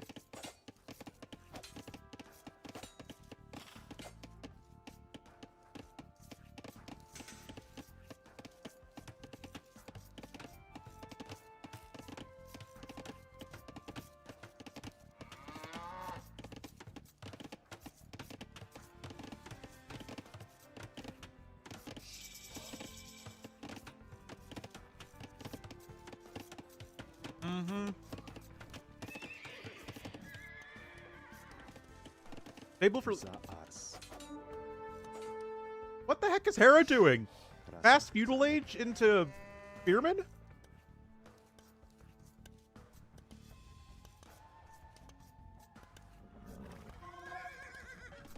This is a weird... Hera doesn't have any eco upgrade. What the heck is he doing?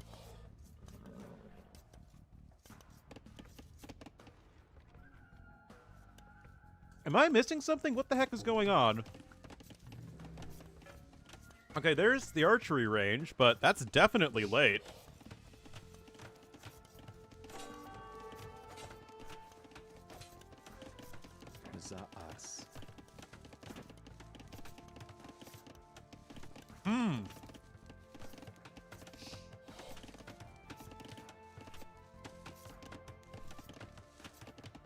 Hello from Georgia?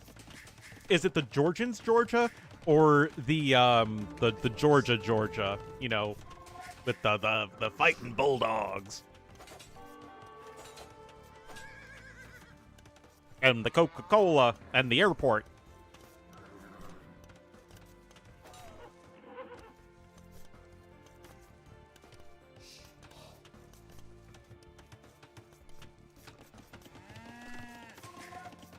Georgia, Georgia.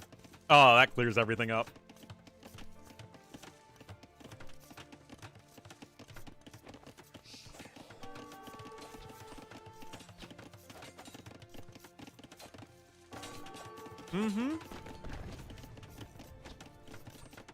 I honestly just don't think it's a good opening from Hera. He's already on the back foot. Leary's already getting ahead here in resources collected. He's got both his eco upgrades. Hera has neither of his eco upgrades. I actually just think this is a very strangely bad early build from Hera.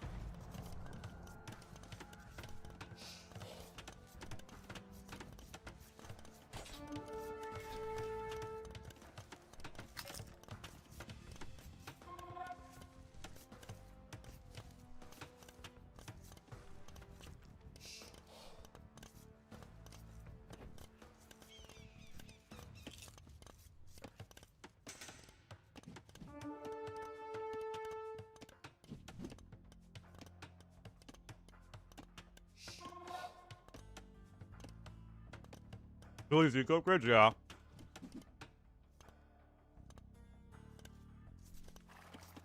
Hera's also making the very seemingly foolish mistake of walling everywhere except the front of his base first. Guys, if you're gonna wall somewhere last, have it be the back of your base, because, you know, the first place your opponent will try to attack is the front of your base. That was just absolutely bizarre game from Hera.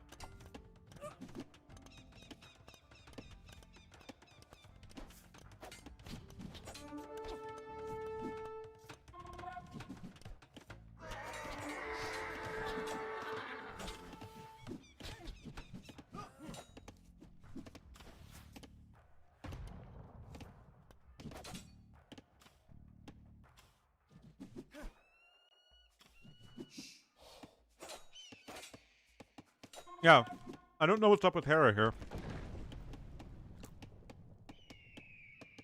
Meanwhile, Leary isn't doing anything fancy. He just went with the normal scout opening, got his early eco upgrades as Vietnamese, of course, getting wheelbarrow and feudal age. I mean, like, he's playing a civ, he's playing just fine, going scout skirmisher. Other than recognizing that Hera is so vulnerable at the front of his base and trying to punish that, Leary's not doing anything special here.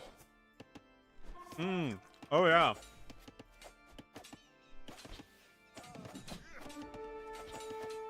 Forgot about that.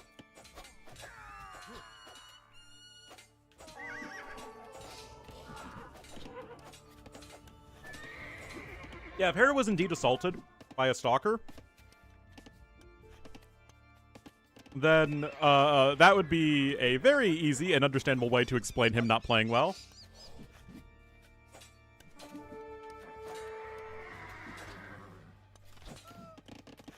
Portugal, yeah, but he's got a really good backwood line, and he could have taken that back gold as well.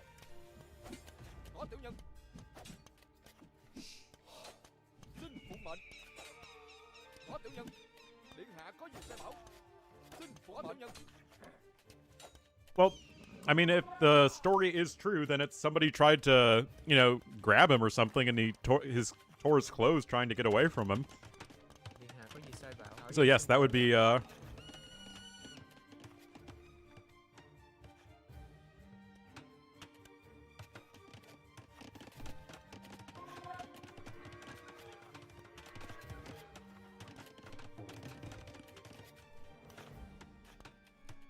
I mean, that's just terrible.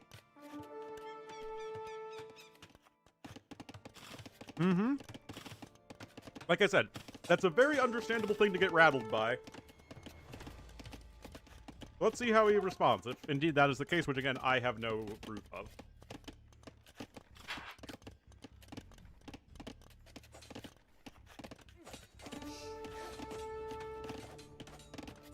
Especially if you're alone in a foreign country?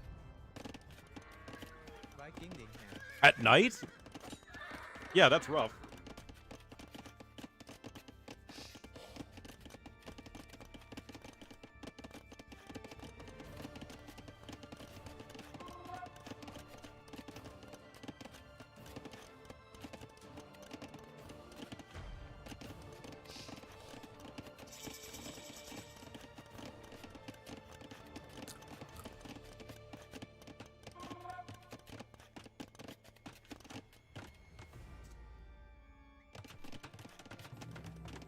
All right.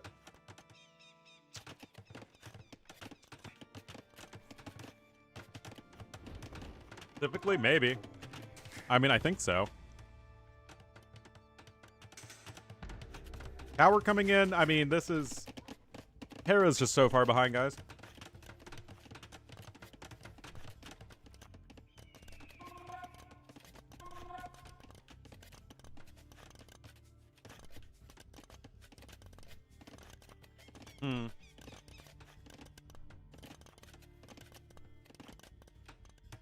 Siege Workshop coming in. Cav Archers. I mean, they don't really have any upgrades. It's not really that big of a deal, though. What?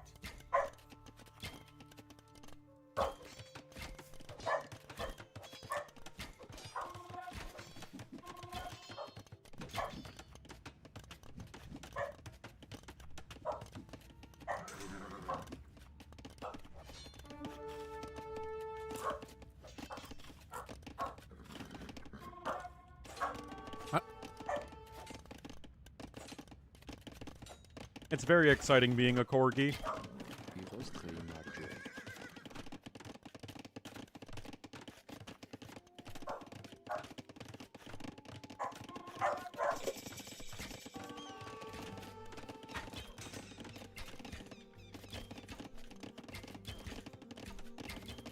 One dead bill. I mean, like, again, it's a really rough spot for Hera. He's trying to recover as best he can. He's still Hera, right?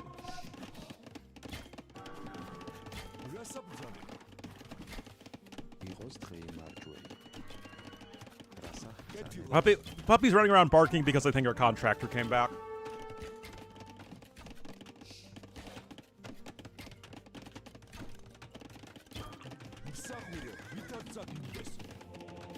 Fortified church here at the back. Hera's just going skirmishers, but 1 TC defensive skirmishers with a defensive watchtower is not exactly something that inspires a lot of confidence.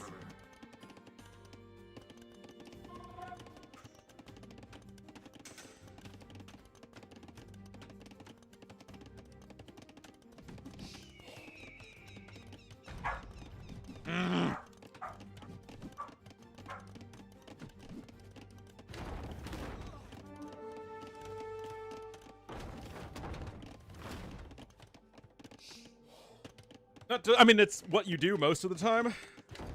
It's the skirm meta, and Hera lives and dies by the meta. Trying to go Cav Archers yourself here as Georgians doesn't really even feel that great. Guys, Lear just feels almost irrevocably far ahead.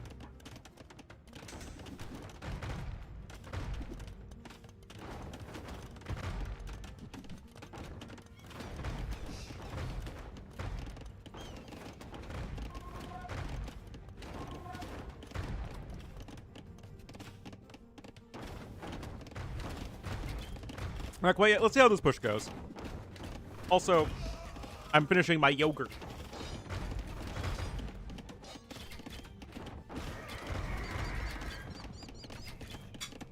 I just came out.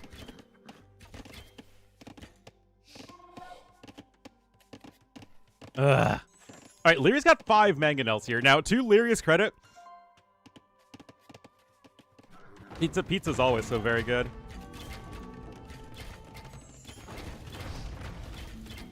I mean, if Leary sees himself with an advantage, he is going to go for it, man.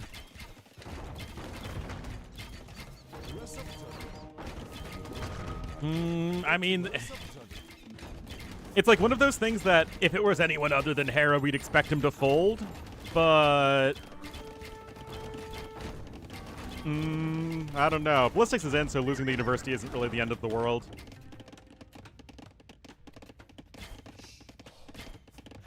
But yeah, Hera not at all set up for success right here. And okay, honestly, now we're getting to the point when put it on ×2 speed.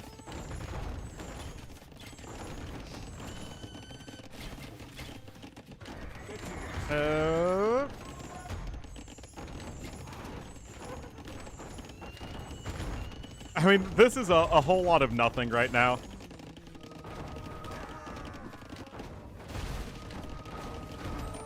Yep.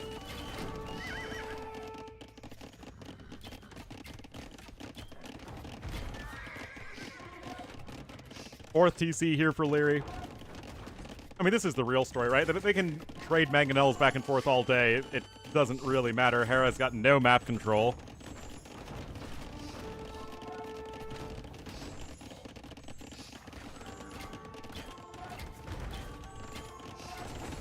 It's only the second Ville that Hera's lost, though, which is crazy. Yeah, this is, yeah, Leary sees the kill. Oh, and here comes the light brigade here. It's actually more like the heavy brigade with it being knights and all. Waiting for +2 defense is fine.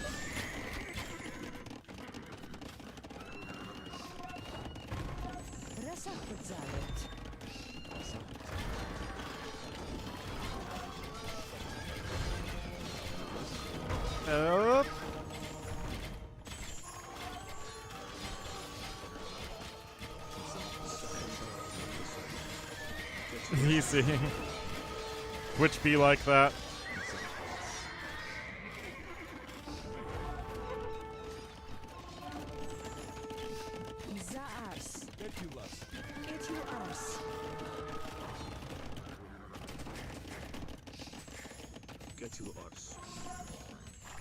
Terrified of one monk? Well, they honestly shouldn't be, but can be the case. Anyway, Leary's on his way up to Imperial Age. This has just never been great for Hera all game long. Eco so far ahead for Leary. Castle Age time so much faster.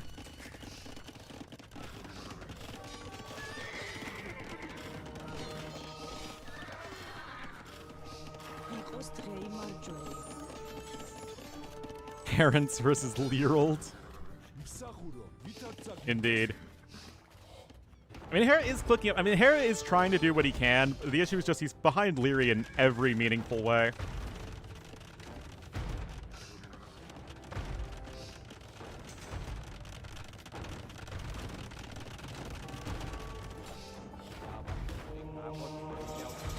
Yeah, all of the units in AoE say the same things, just in different languages, right? So basically all of the villagers are like, your command? Yes. Okay. Right on it. Or, you know, something like that. Anyway, Leary takes game number 1. That was the worst early game Hera I've seen in a major tournament in an extremely long time.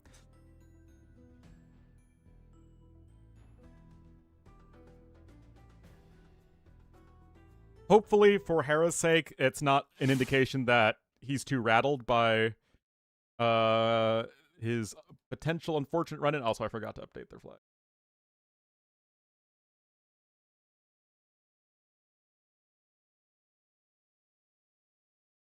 Just need to rotate Leary's flag 90 degrees.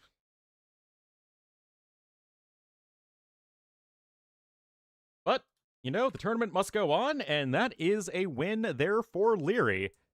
So let's see what game number 2 has in store for us. Really wish these were in order.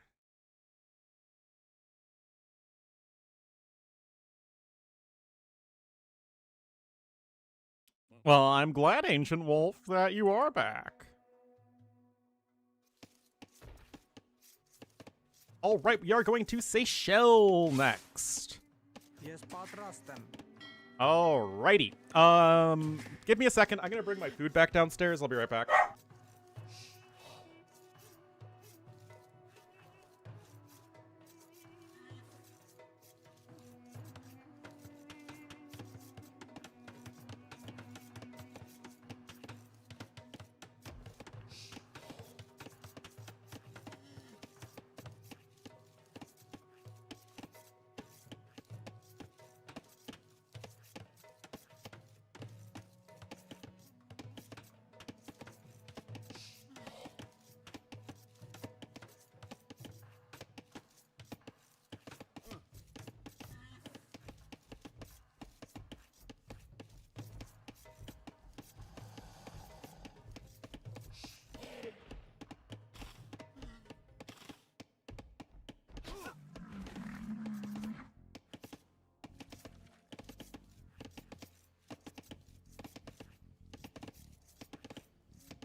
All right.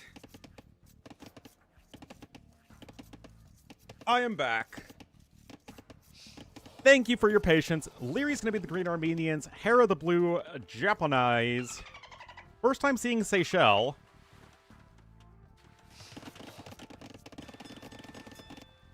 Okay, so Leary with the back dock, Hera also with the back dock.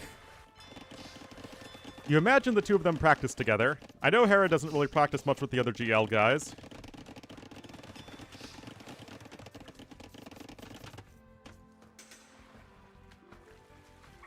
An adminry?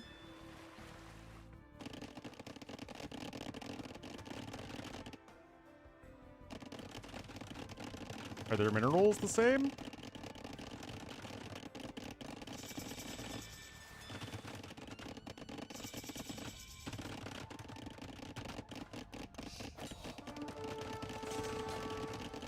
Look like Chinese ones? Yes, it's actually a pretty cool logo.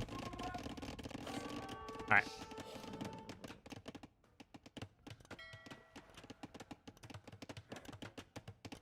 Hera will pick water maps against someone like Leary, though, who prefers land maps even more than Hera does.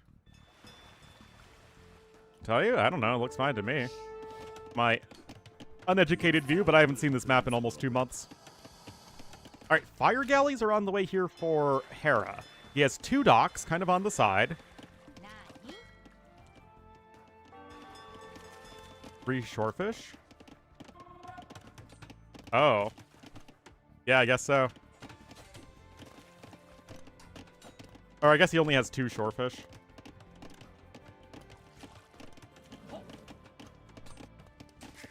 Anyway, Hera's gonna have some scouts on the way. Leary's got some scouts on the way. So far, though, galleys just patrolling defensively, fire galleys coming out, but if there's all of this time for Leary to build up a suitable number of galleys, then we have to imagine he's gonna be totally fine.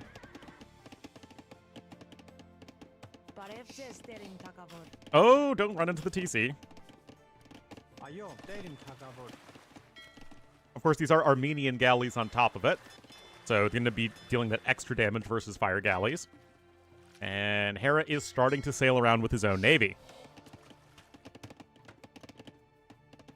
Overall, villager numbers are basically the same. Leary just with more idle TC time because he's a goober. But Hera's eco is honestly a bit smoother anyway. Japanese fishing ships and all that. Very nice early savings.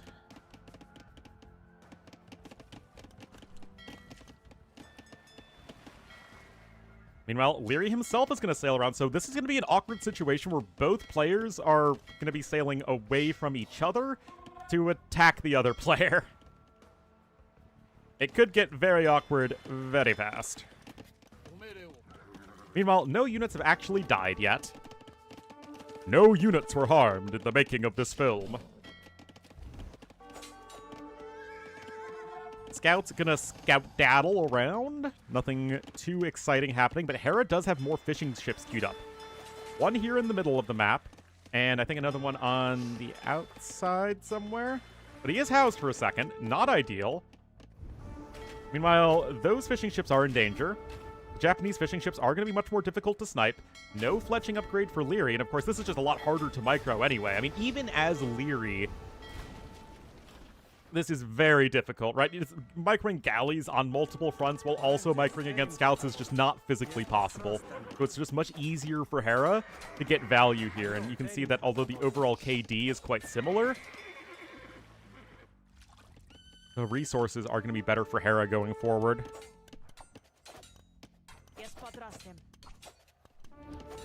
Japanese spearman also helps out. That said, Leary is going to get some fishing ship kills, so, I mean, it's not pretty, but Leary's kinda sorta making this work.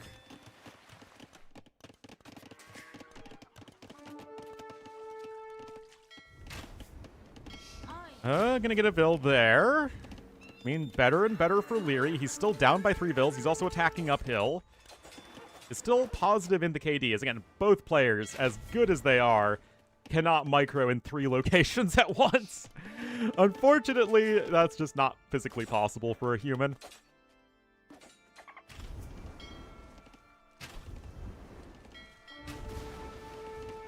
And Leary's still ahead in the KD, Hera's still ahead in resources. Both players are likely to get similar castle age times.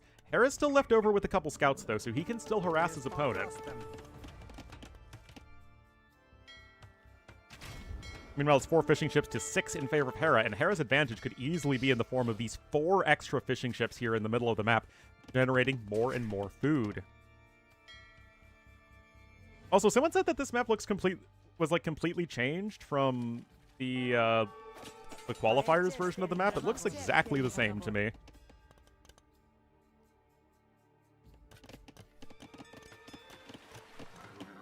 There might be some small differences, but it looks very, very similar. Ships go down there. Again, overall KD, very similar. Hera's going to be faster up to Castle Age, though, and he's going to just be getting further and further ahead in eco, thanks to his better fish boom. And this is the thing with Hera on water and hybrid maps, is that he's just so good at getting an early lead with the fishing ships. And that is certainly panning out right here. Vils on stone for Leary is very odd.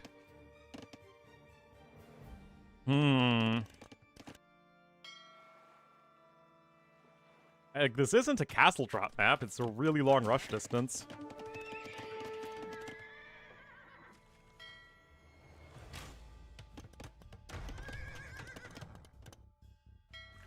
Alright, guys are trying to sail away.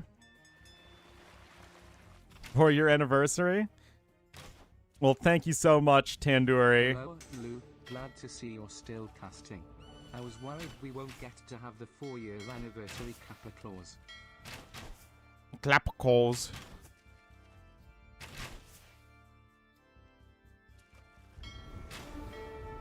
But thank you so much, Tandoori, for the 4 years. Still just micring around.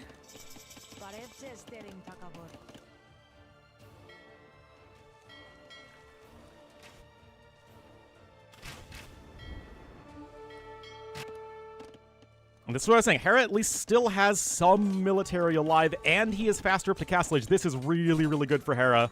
Again, it's just these fisky mothers in the middle of the map that are providing so much value.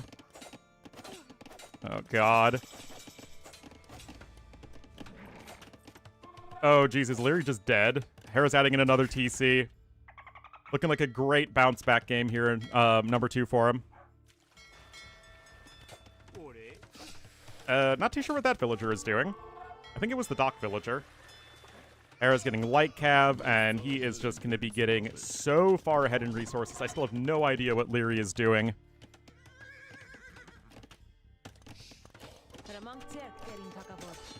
But this is getting real disastrous real fast. And I'm not talking about a sudden disaster, if you know what I mean.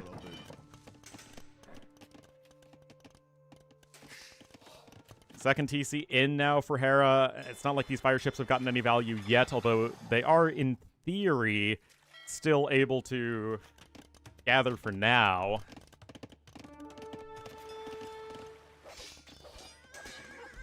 I don't know about any of this, guys. Because what Leary needs to do is really knock down Hera's eco. Now, the fire ships here are going to be good for that, don't get me wrong. But even if you kill all of Hera's fishing ships, he's still ahead by 10 bills. Lost? Again, I don't know anything specifically. I'm not in regular contact with anybody who is at the actual event.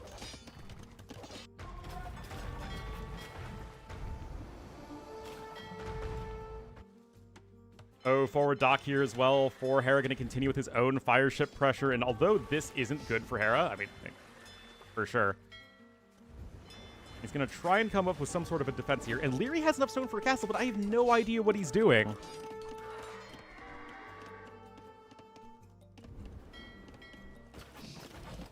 Like, what does the castle do for you?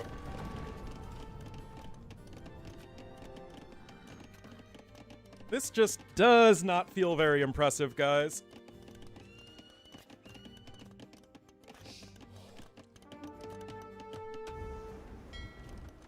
I mean, the overall villagers killed, yes, is similar, but Hera's just got so much more. And he's already so far ahead in resources. How's the tournament so far? We've had a couple of very good series today, and we've had a few very, good individual games, but for the most part, the person you expect to win won in the way that you expected them to win. But yeah, Hera is just, I think, way too far ahead at this point. He's still getting value with the light cav here. I mean, look at this population difference. Hera's almost doubling his opponent's pop. Composite bowmen are too slow and not good enough to actually get anything done here.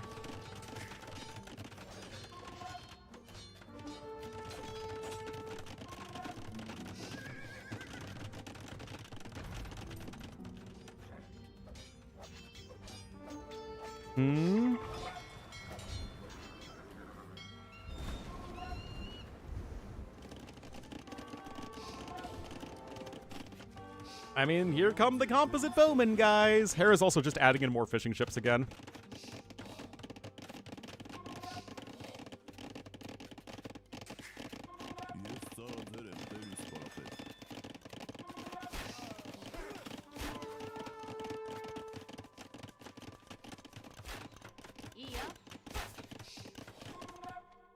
Both players getting wheelbarrow. I always find it funny when both players end up getting wheelbarrow at the same time in a game where there's like, it's not even clear where they would even get wheelbarrow.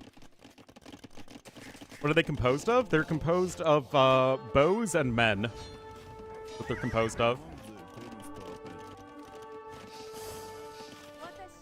Anyway, this is like peak Hera-ing right now. He is far ahead, and he's getting even further ahead.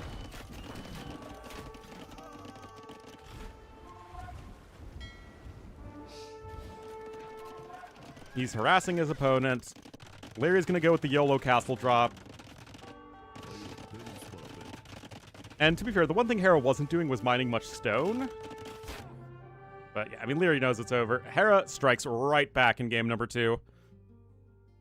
That was honestly just about as one-sided as game number 1.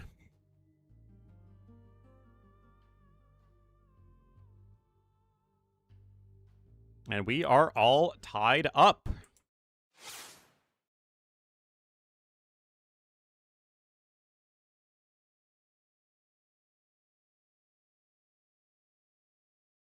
All right, let's see what game number 3 has in store for us.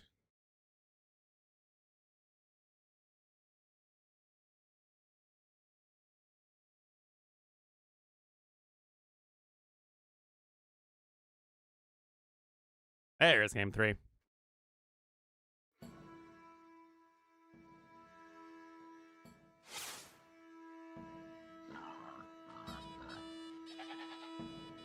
All right, guys, here we are, game number 3.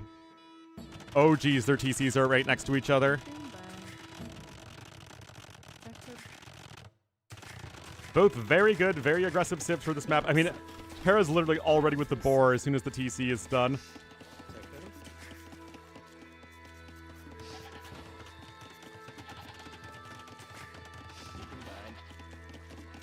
All right. Both have lumber camps right here as well. It's like Leary with a little bit of idle... Oh, a bit of lay Marino happening.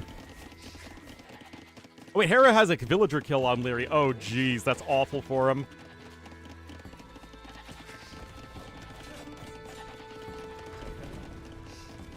An African thing. There is no actual difference. It's just different people have different interpretations of the map. Anyway, this is a rough start here for Leary. Hera didn't even have to get loom.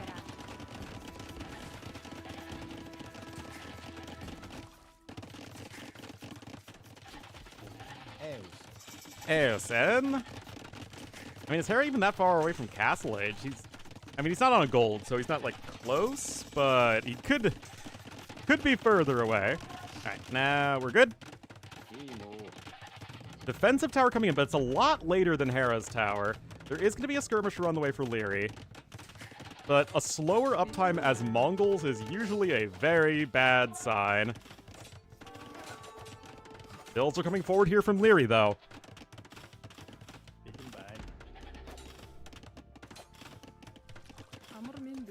Units are having to fall back for now. Spearman goes down, though.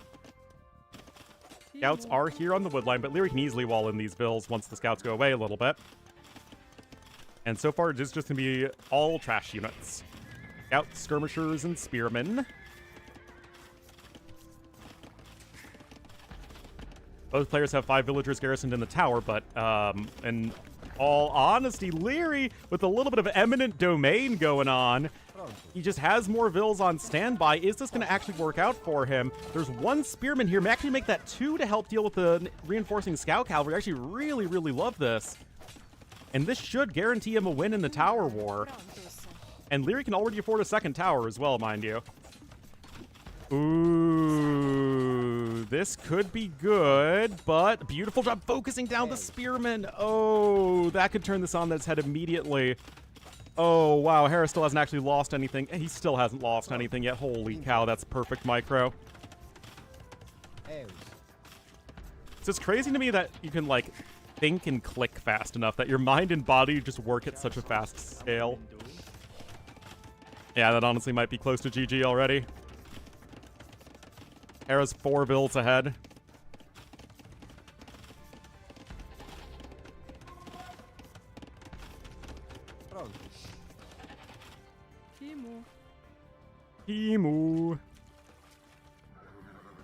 Scout's not able to get any value there.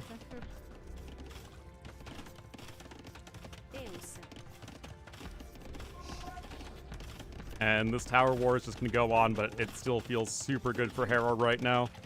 He's ahead in resources. He's only going to get further ahead in resources. He's got 14 on food to 3. Automatically, I guess.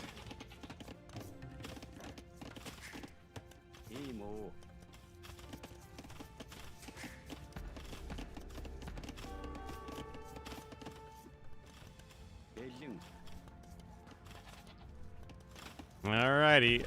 Hera is going to abandon the tower. He's not on stone, so he just ran out of resources with which to repair. Hera does have 7 scout cavalry, although there are 5 spearmen. Hera's going to have bloodlines and forging. I mean, Leary still has a very tall order in terms of actually making something happen at the moment. Blacksmith just now coming in for our green player. He's going to be going over to gold, but I mean, he's got to do something here. Salve.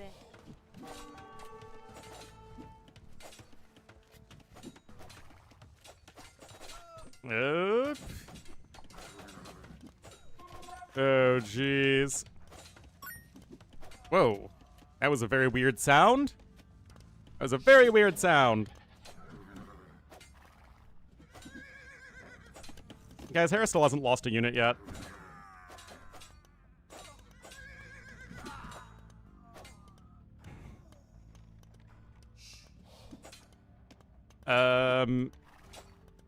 Guys, Hera's about to be 16 kills to 0 deaths. This literally looks like one of my games. What the heck?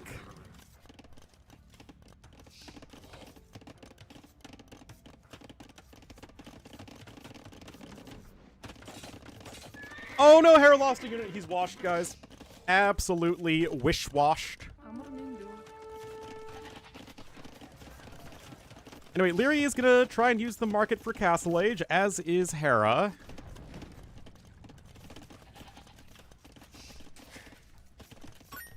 Ah! That sound is so weird!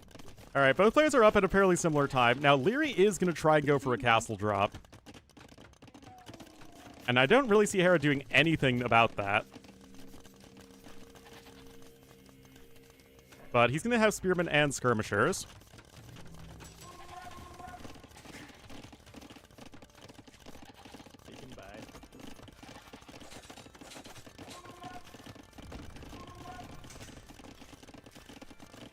Do these match only feel... What do you mean, did they feel weird?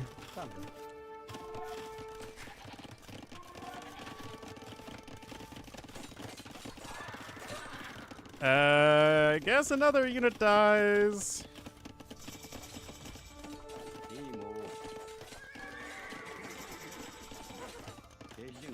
Well, the thing is, these games have, for the most part, been decided I mean, all of these games have been, in the series, have been decided extremely early.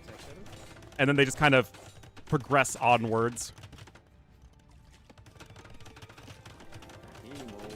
And that's the thing with both Hera and Leary, is they tend to either win or lose their games very fast. As in, they either, not that they, like, kill their opponent fast, but, like, they just get, you know, irrevocably far ahead very early on. Yeah, Mangudai need to do more than just carry. They need to go full Mangudai, if you know what I mean. E-Skirm coming in now for Hera. Now, Leary is adding in a second TC. Hera is not.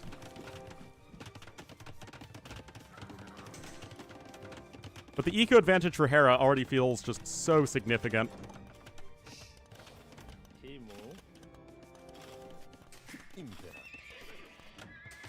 Oh, yeah, no way Hera doesn't see that. Leary has literally no army right now. Oh, no. Now, those two vills are going to get themselves walled in time, but that is just not the sort of thing you need right now if you are Leary, who has no upgrades at all on his Mangudai, by the way. Both players have bow for their eco upgrade. Or upgrades, I guess. They're just now getting horse collar. But because this castle had to be placed over here, it does not range the town center, so I'm not really sure how you apply any pressure to Hera at the moment. He's adding in his own second TC to the south. It will be able to allow him to mine some more stone. There's tech count. 6. Which we can easily count up. Loom, Feudal Age, Castle Age, Fletching, Bowsaw, and Double Bit Axe. That's it.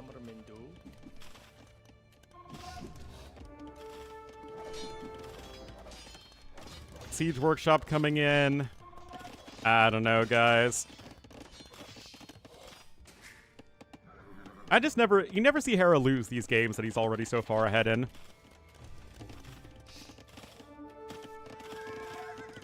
With 3 techs? I mean, you can. I've won games where I've only researched 3 techs if it's like a super aggressive Feudal Age game. Oh, is it Malay Elephants? Okay, now that's not going to be as common.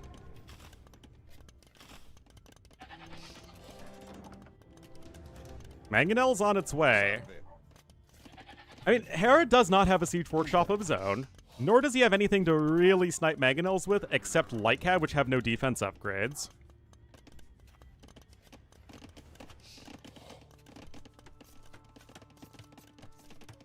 Something else, I think that Romans are like the most boring civ in the game, and they are never played in their intended way at anything close to a high level.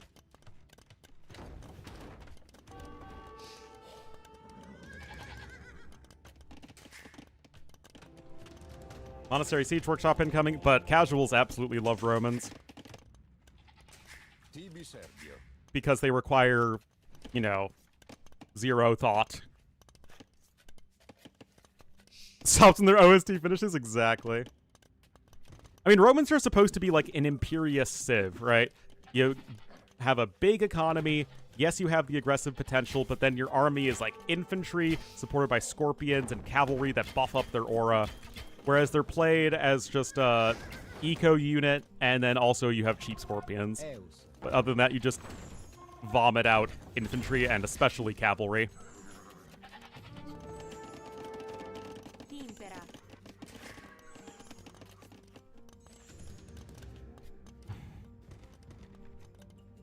Like, the Civ could have the Scorpion discount and the eco bonus and no other bonuses and still be played pretty much just as much as they are now.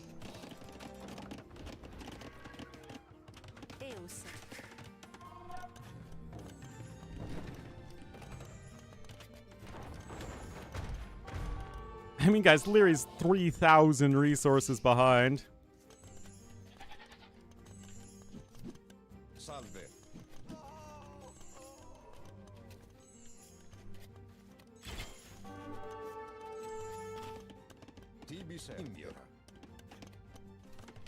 Let the man play with his Mangudai.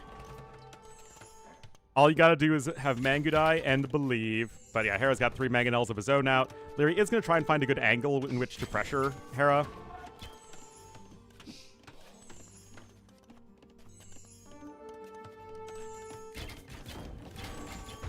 Oh dear. Not the camels! Oh no. Oh no. I mean, like, crazy micro from both players. Oh, you even have ballistics in his Hera? Jeez. Where's Hera's light cav? Yeah, literally Hera just needs to patrol forward his light cav that he clearly forgot he had. And he's good to go. Like, this fight's even more one-sided if Hera just remembers he has light cav. Anyway, Leary lost all of his Mangudai, guys. Also, this is apparently a thing that's happening.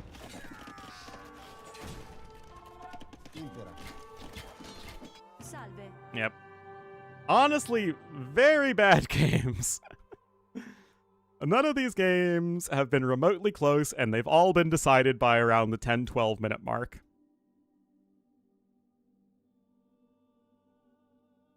Unfortunate.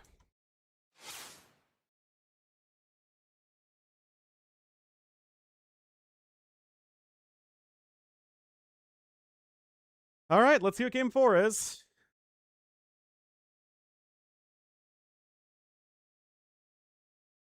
Not Nomad. Against the Almighty. I know, it was very foolish of him.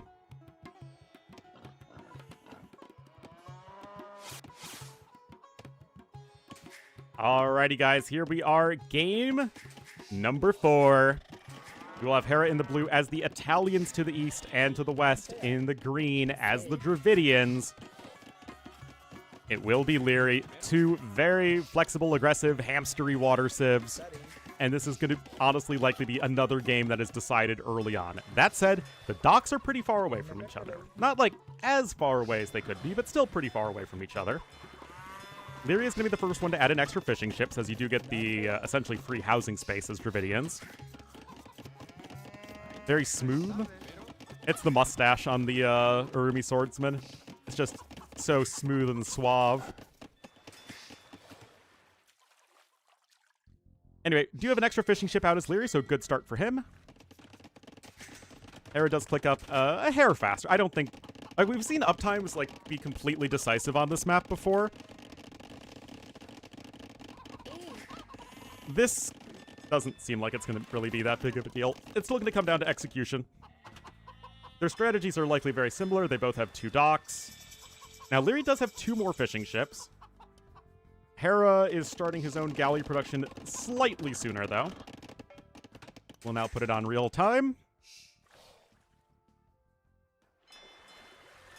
And we've seen the versions of this with 3 docks. Okay, no, they are both going... No, wait. Hera only has 2 docks. Okay, we've seen this before, guys, in the last series. 3 docks is better than 2 docks.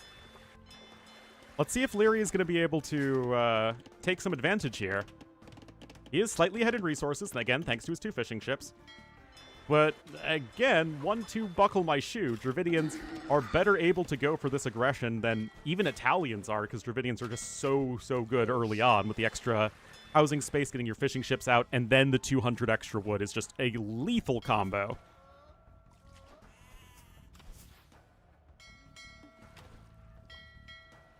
That said, Hera at least keeping his 2 docks at almost perfect efficiency. Leary not quite able to do that in the same way that Yo was able to do in his game. Of course, Yo was playing Mongol, so it was a little bit of a different civ, but they should be very similar at executing that strategy.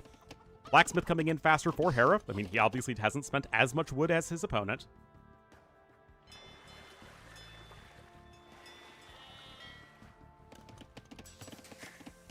So, let's see, guys. Will there be a decisive fight taken? Because although these aren't exactly mirrored builds, their intent is very similar. Hera's is a bit greedier.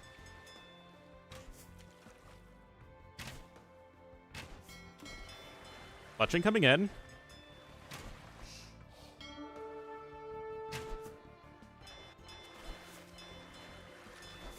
Same here for Leary. Leary's still 2 vills ahead, though, and is still ahead in resources because of it. 2 fishing ships are very nice to have.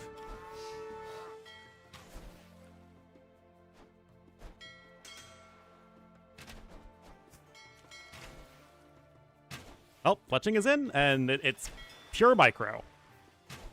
No strategy needed, just all about clicking. Click, click, click, click, click. Now, again, although Hera's build is a bit greedier in the first place, not adding in the 3rd dock, banking up with a little bit more food, he is still spending that food.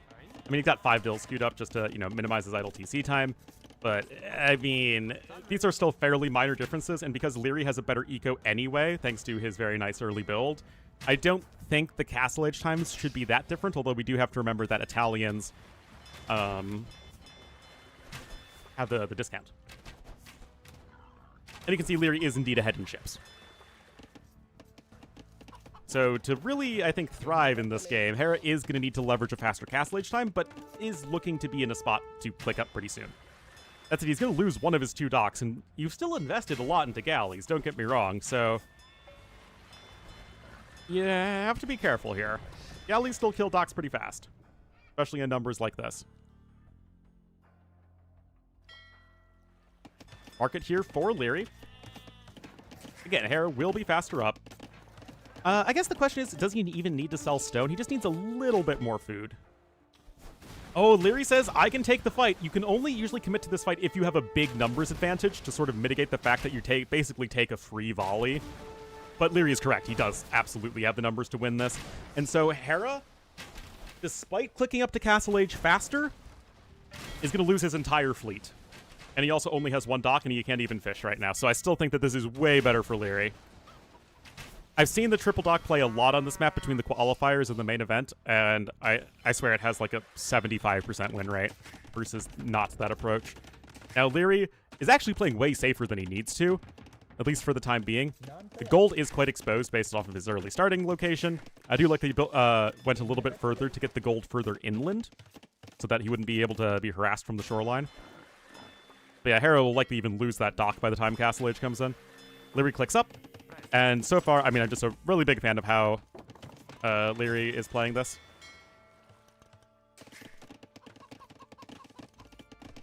Yeah, so Leary doesn't know exactly what's going on the map, but he's going to take down that dock very, very soon. He needs to make sure that he is scouting the extremities to make sure that Hera isn't redocking anywhere. And those fishing ships weren't doing anything anyway, so I guess it doesn't matter if they go down.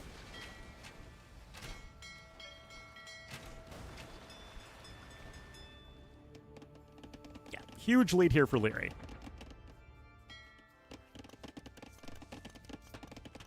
Ten fishing ships. Oh, wow, I didn't even realize he added in so many fishing ships already. Very, very well done from Leary. And let's look at this population difference. Leary's already almost doubling his opponent's pop. How are all of these games so one-sided?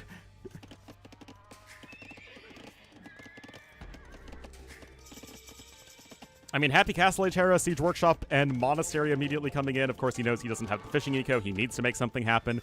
Still is going to add an extra TC behind it because he's Hera. Even those houses are going to go down. Oh, outposted. Ha, barely goes up. It's true, Leary doesn't have anything on the land at the moment. But this villager discrepancy is pretty astounding.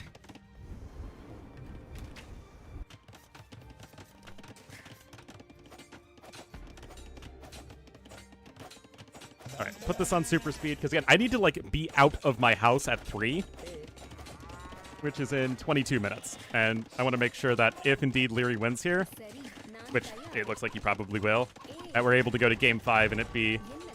We're not just going to have to zoom through the end of Game 5.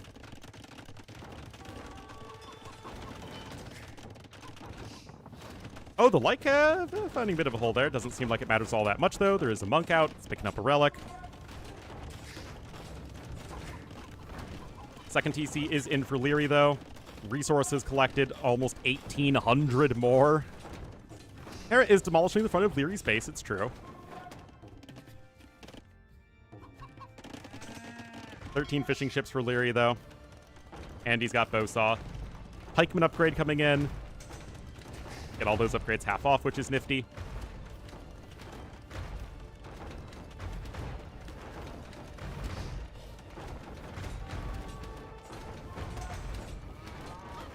Market does go down. That is definitely annoying for Leary, who's on a 3rd TC, by the way.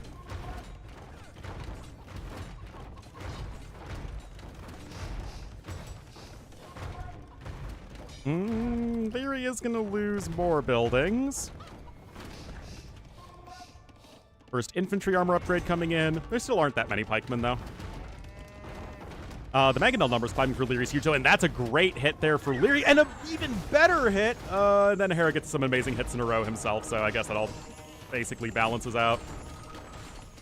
Yeah, I guess this more or less balances out. I mean, yeah, Leary's still ahead in res destroy, but it's probably by a similar amount as before.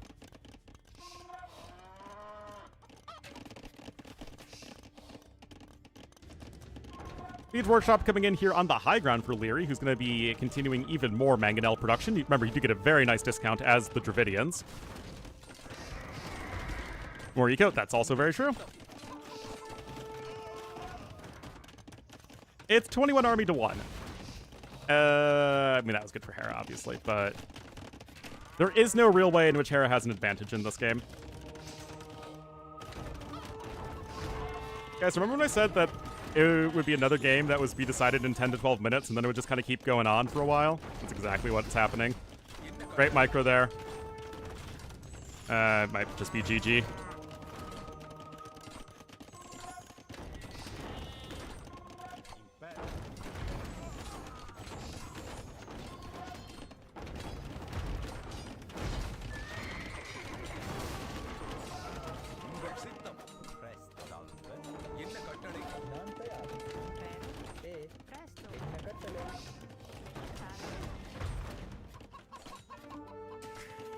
Yeah, he's very far away. He's trying to add in another TC. Leary's on his way up to Imp.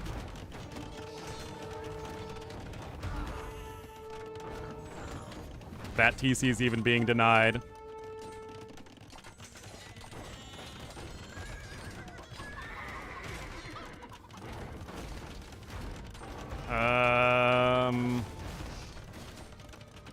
A lot of mangonels are dying for very little profit. Castle, I guess, is coming in here for Hera, but Leary's going to be an imp in just a second. Hera's 5,000 resources behind. Leary's making that unit switch. Hera's not making that unit switch. Another mangonel comes out. Ow. Leary gets the win. I'm sorry, guys. These games have been extremely one-sided. They've just been back and forth one-sided.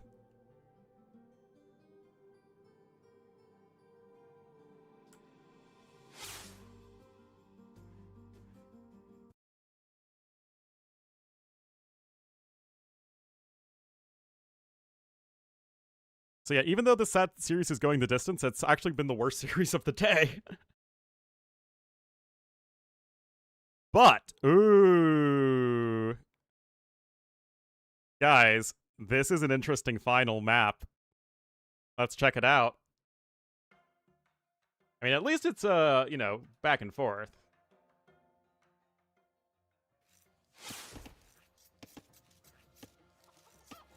Here we are, guys. Game number 5, the last game I am going to be able to cast today. Again, sorry I can't cast the last series, but we'll cast every other set of the tournament. I promise. Hera going to be in the blue as the Jurchens. First Jurchen sighting of the entire tournament to the north. Bengalis here for Leary to the south. A civ that we haven't seen much either, but I'm pretty sure that's just because they're banned constantly. Aquarina's been used in the past, yeah. Maybe that version of it is new, with like the mangrove terrain, but in general, Aquarina has existed. Is Hera gonna FC here and go Grenadiers or Fire Lancers? Crazier things have happened. Wait, are there extra boar on this map? There are extra boar on the map. I literally didn't even know that.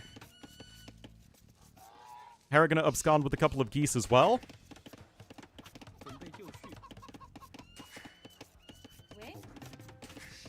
I mean, so far, everything's going perfectly fine for both players, but... Oh, you mean chickens. Actually, they're geese and chickens.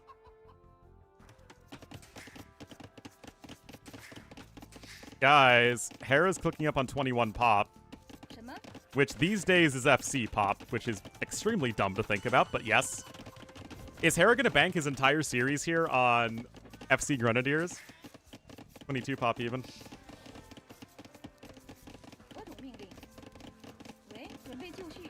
Bengali in real life? Well, it's Biryani name definitely checks out there.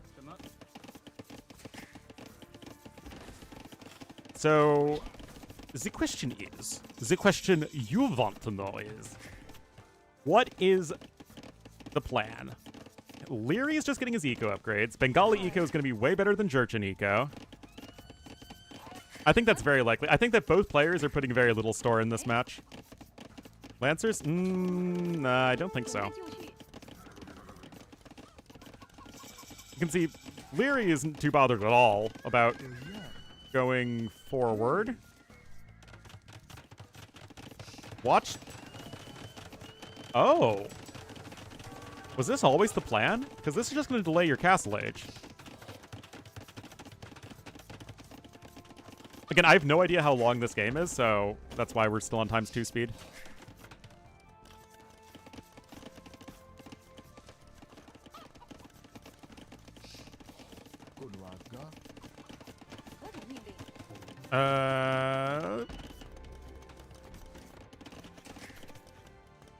It's a very tight build, but Hera's making it work. Again, no real indication as to what he wants to go for yet. Okay, so it looks like it will be for Fire Lancers. I guess he could add in an archery range after us, but it could be. Meanwhile, Leary's still very much in the feudal age, and he's only just now going to be getting ahead in resources, even with 5 more vills at the moment. Oh, yeah, obviously Fire Lancers.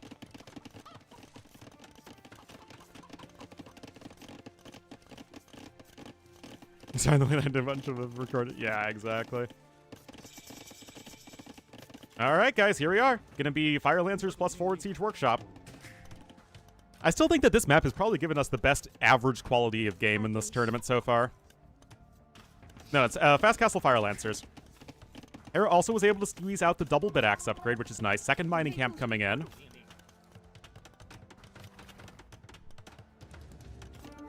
Siege Workshop is on the way. Oh, the poke. Remember, you do attack faster with your Fire Lancers as the Jurchens.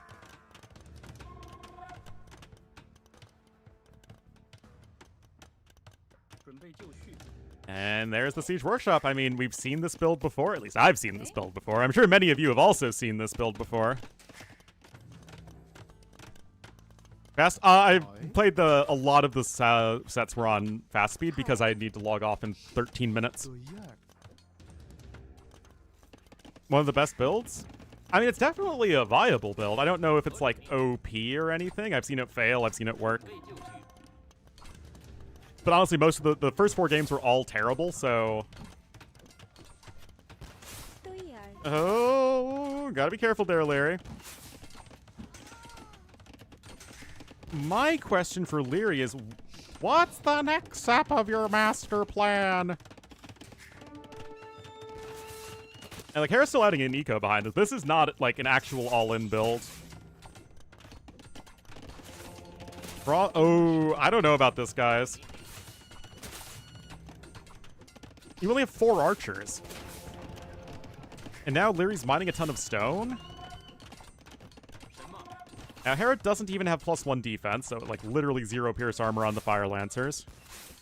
Yeah, I mean, definitely this feels good on a map with only a forward gold. But I guess Leary might just be trying to sell the stone for gold. But this feels extremely underwhelming to me. Yeah, short rush distance forward gold. If there is a time to use the build, it's certainly right here. Also, you don't see a ton of like drushing on this map because you're kind of close to the edge. So FC aggression strats certainly are viable on this map. Again, I really like this map. I just wish if it had 0 shorefish on it at all, so you only docked to make warships in late game, I think like this map would just be an awesome addition. Especially for it being an aggressive map. About to deliver? Yeah, that's true. Redemption is coming in. More rocket carts on the way, more Fire Lancers. Hera's not even out of geese yet. Nice Jurchen bonus right there. Another monastery is coming in.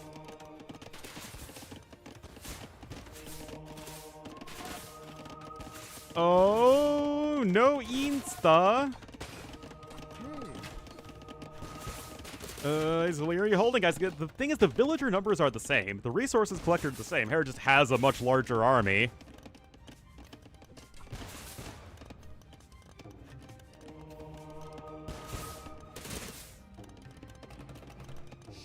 Sanctity coming in for the monks as well. Yeah, Hera just adds another TC behind this. Again, like, Hera's not all in at all. Leary literally can't make any more archers. He doesn't have an archery range. Leary's also housed at this point, because Hera's just destroyed all the houses. Remember, the rocket carts actually have a higher DPS against buildings than mangonels do. It's really their one big advantage over them.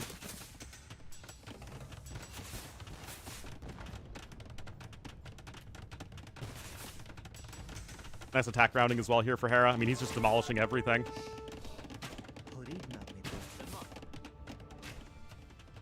Yeah, this really doesn't feel good for Leary, guys. Is picking up wheelbarrow. Hera even has bow saw.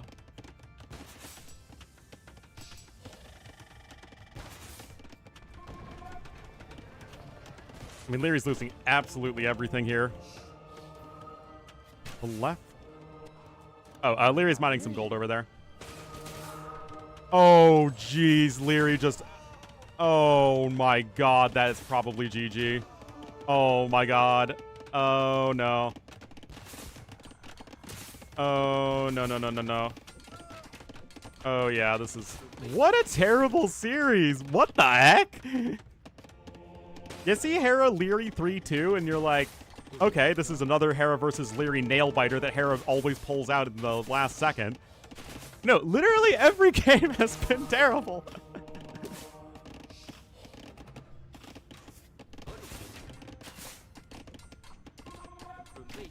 Oh, boy.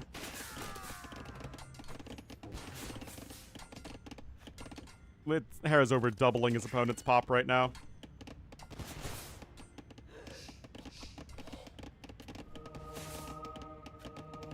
Yeah, I mean, Hera's doing a good job making sure none of his mangonels are getting converted. He gets another Bill snipe right there with the Fire Lancer volley.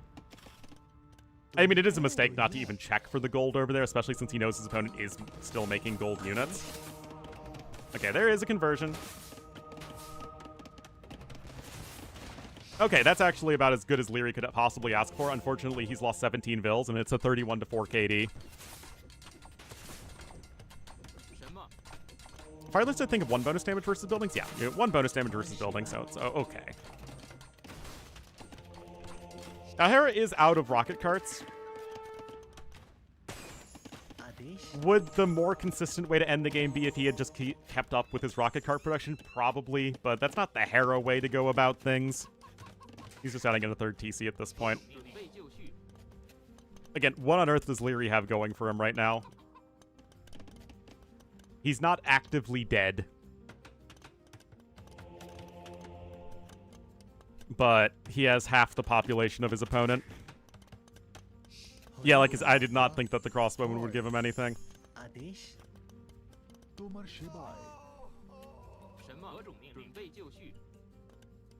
Back to super speed.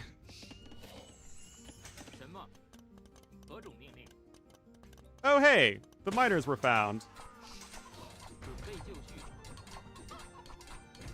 To make me late? Yeah.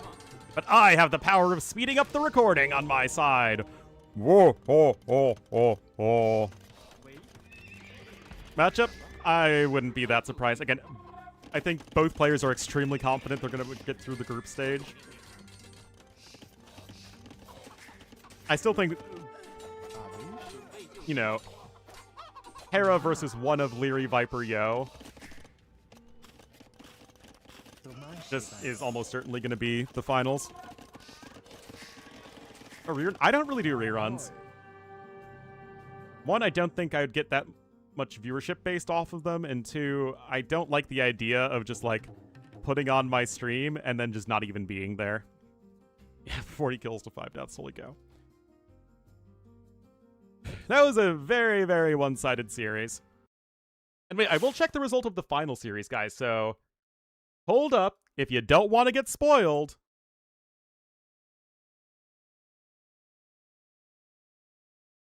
do not be. That's very true.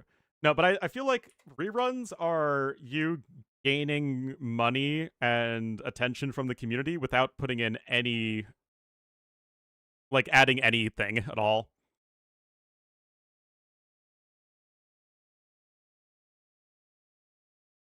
All right, so again, spoiler, 3, 2, 1. Andy won 3-1 over Vivi.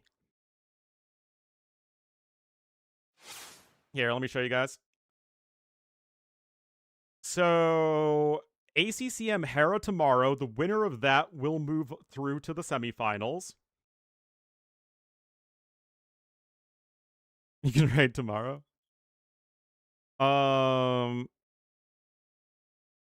Then Yo Viper is going to be really, really good, as it usually is. Nikov Vivi, the loser of that's going to be eliminated. Leary Andy has actually probably very low stakes, and I think Leary should win that easily. And then Sebastian Hart.